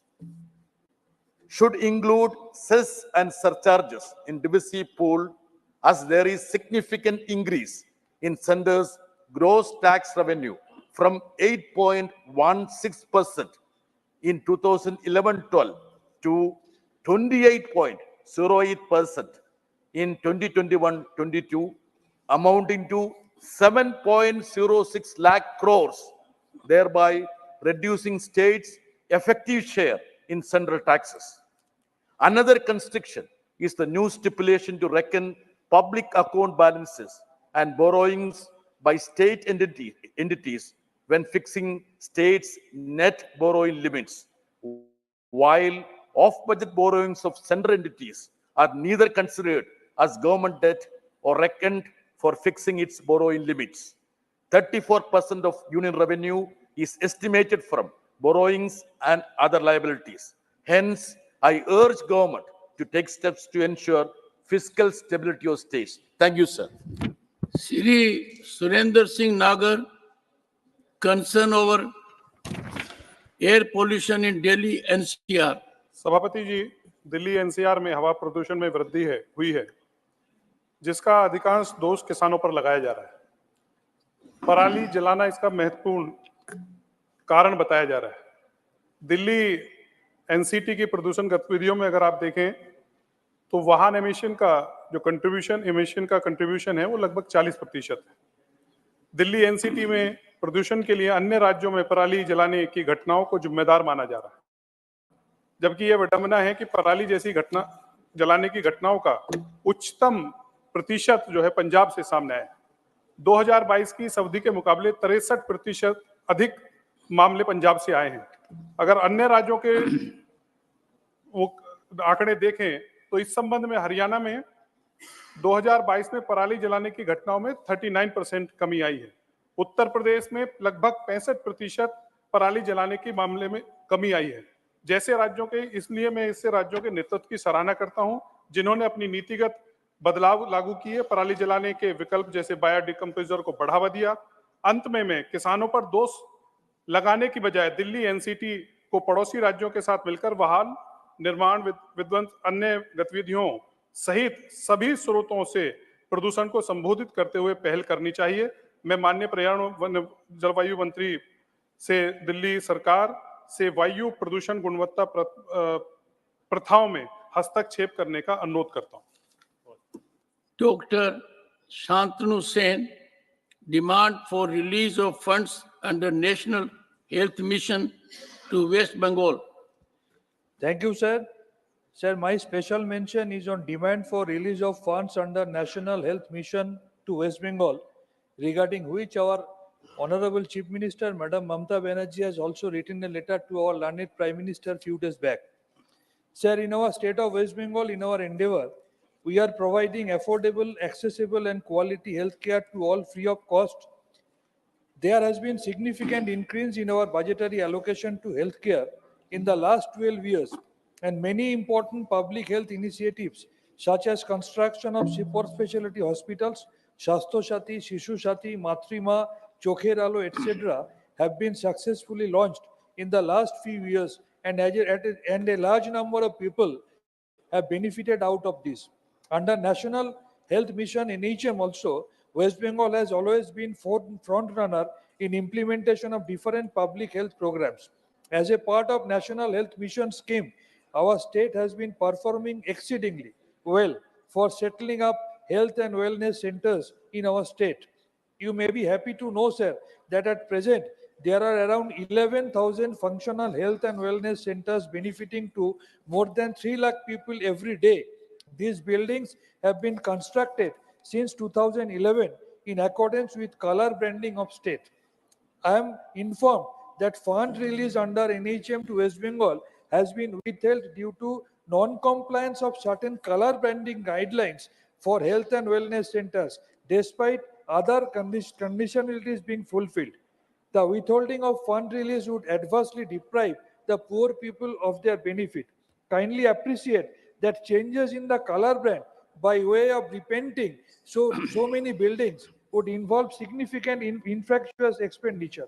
I would therefore urge the government for release of NHM fund for West Bengal and for removal of specific color branding conditionalities for health and wellness centers for fund release under NHM, so that the poor people do not suffer from lack of quality health services. Thank you very much. Honorable members, the remaining special mentions will be taken up tomorrow. The House stands adjourned to meet at 11 a.m. on Wednesday, the 6th December 2023.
Bharat के सर्वांगीण विकास के लिए एक चिंतक, दूरदृष्टा और समाज सुधारक के रूप में भारत रत्न बाबा साहेब आम्बेडकर एक सशक्त प्रहरी थे।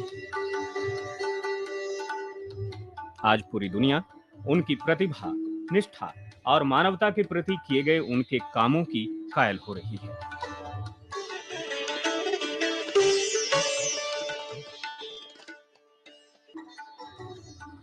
बाबा साहेब की 125वीं जयंती पर संयुक्त राष्ट्र ने भी डॉक्टर अंबेडकर को श्रद्धा के फूल अर्पित किए थे।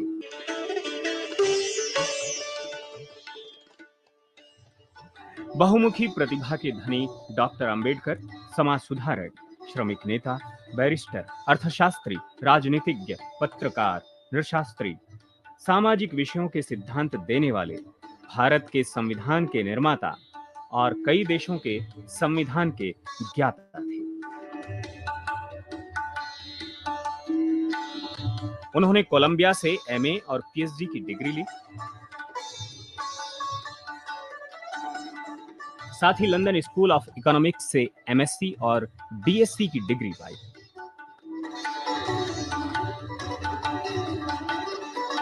उन्होंने विदेश में ही बार एट लॉ भी पूर्ण किया।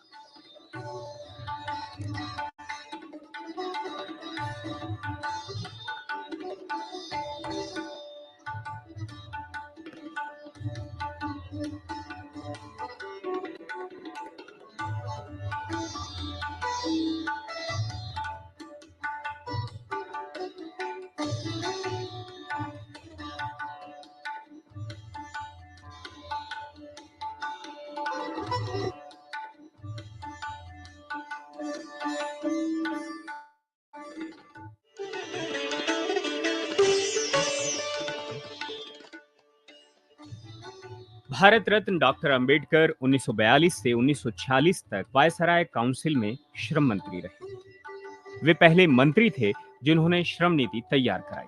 उन्होंने स्पष्ट किया था कि श्रमिक, मालिक और सरकार तीनों अलग नहीं हैं, इसलिए तीनों मिलकर काम करें। यहीं से देश में त्रिपक्षीय वार्ता की शुरुआत हुई। Minimum wages, factory act, provident fund, over time के लिए extra payment, subsidised food, factory के अंदर कैंटीन, फैक्ट्री के अंदर मेडिकल एड, ये सभी डॉक्टर अंबेडकर की ही देन है। Chief labour commissioner, provincial labour commissioner, labour inspectors की नियुक्तियां कराई और मैटरनिटी लीव के लिए उन्होंने संघर्ष किया।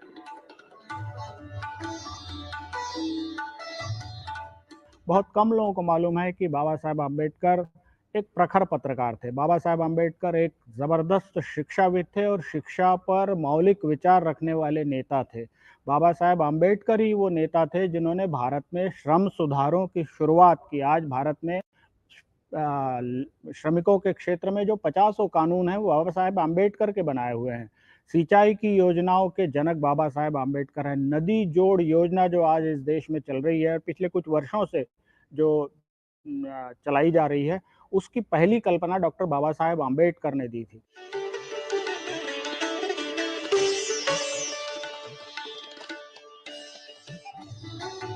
डॉक्टर अंबेडकर का कहना था कि इस देश का इंडस्ट्रियलाइजेशन जल्दी से करो, कृषि पर बहुत दबाव है। उनका कहना था कि 80 से 90% आदमी कृषि पर आधारित है।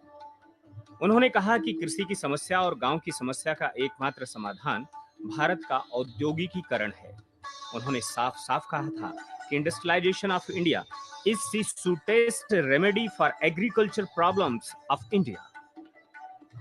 स्थल भाग पर औद्योगिकरण के साथ साथ उन्होंने जल भाग पर नौकायन और जहाज रानी पर भी जोर दिया था।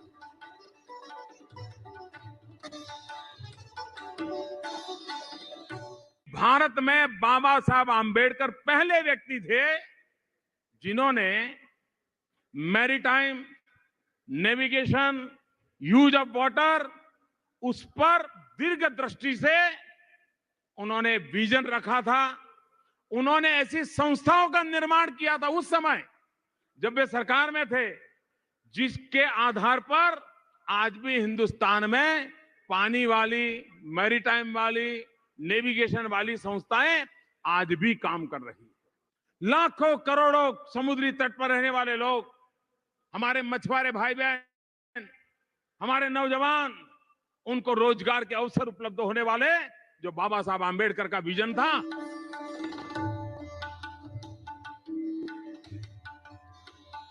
जब संविधान बनाने की बात चल रही थी तब गांधी जी ने पंडित नेहरू से पूछा कि संविधान का काम किसे सौंप रहे हो। नेहरू जी ने बताया, जर्मन के जॉर्ज जेरी को बुलाया है।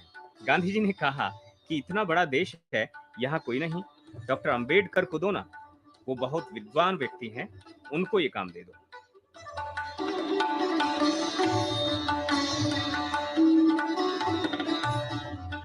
संविधान सभा में आने के बाद डॉक्टर अंबेडकर ने कहा था कि मैं संविधान सभा में आया तो अपने जो पिछड़े बंधु हैं, अर्थात जो अस्पृश्य हैं, बंधु हैं, उनके हितों के संरक्षण का ध्यान एकमात्र मेरा ध्यान होगा। मुझको सपने में भी उम्मीद नहीं थी कि मैं ड्राफ्टिंग कमेटी में आऊंगा। मेरे आश्चर्य की सीमा नहीं रही जब मुझे इसका अध्यक्ष बनाया गया, जबकि मुझसे अधिक योग्य और अधिक क्षमतावान लोग यहाँ पर थे।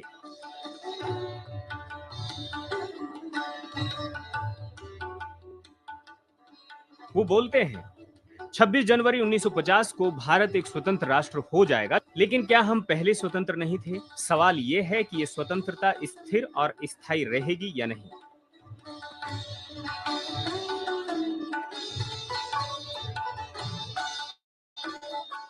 वो कहते थे कि मोहम्मद बिन कासिम का आक्रमण हुआ तो यहाँ का सेनापति वहां जाकर मिला, मोहम्मद गौरी का आक्रमण हुआ तो जयचंद वहां जाकर गौरी से मिल गया।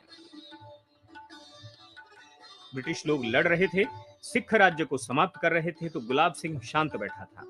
1857 में जब देश स्वतंत्रता के लिए संघर्ष कर रहा था, तब कई लोग शांत बैठे थे। ये विचार मुझको व्यग्र कर देता है, क्या हम अपनी स्वतंत्रता को बनाए रखेंगे, ये सवाल है।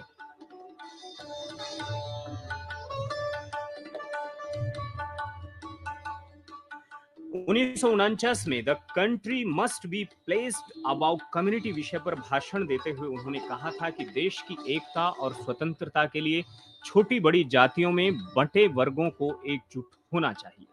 उन्होंने कहा था कि मजहब, पंथ, जाति ये देश से बड़े नहीं हो सकते।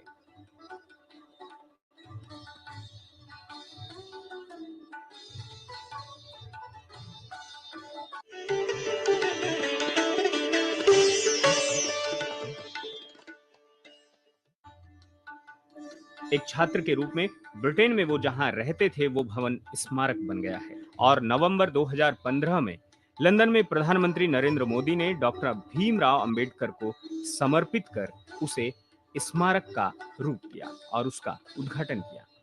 इसके साथ ही मऊ, नागपुर, मुंबई की इंदु मिल, लंदन स्मारक और उसके साथ दिल्ली स्मारक के साथ साथ अब बाबा साहेब की स्मृति में ये पंचतीर्थ शामिल हुए हैं। जो बाबा साहेब से जुड़े 5 प्रमुख और स्थान हैं, एक विदेश में लंदन में है, मध्य प्रदेश में है, महाराष्ट्र में है।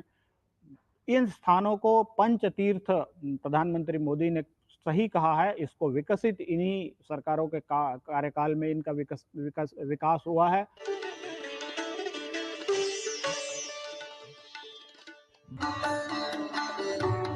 भारत रत्न बाबा साहब भीमराव अंबेडकर का जन्म महार परिवार में रामजी, मालोजी, सकपाल और भीमबाई के घर 14 अप्रैल 1891 को मध्य प्रदेश राज्य के एक छोटे से गांव महू में हुआ।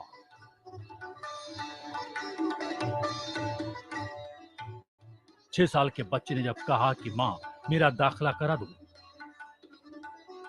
तो माता ने कहा, बेटा तुम्हें समाज में बहुत अपमान सहना पड़ेगा, बड़ी घृणा झेलनी पड़ेगी,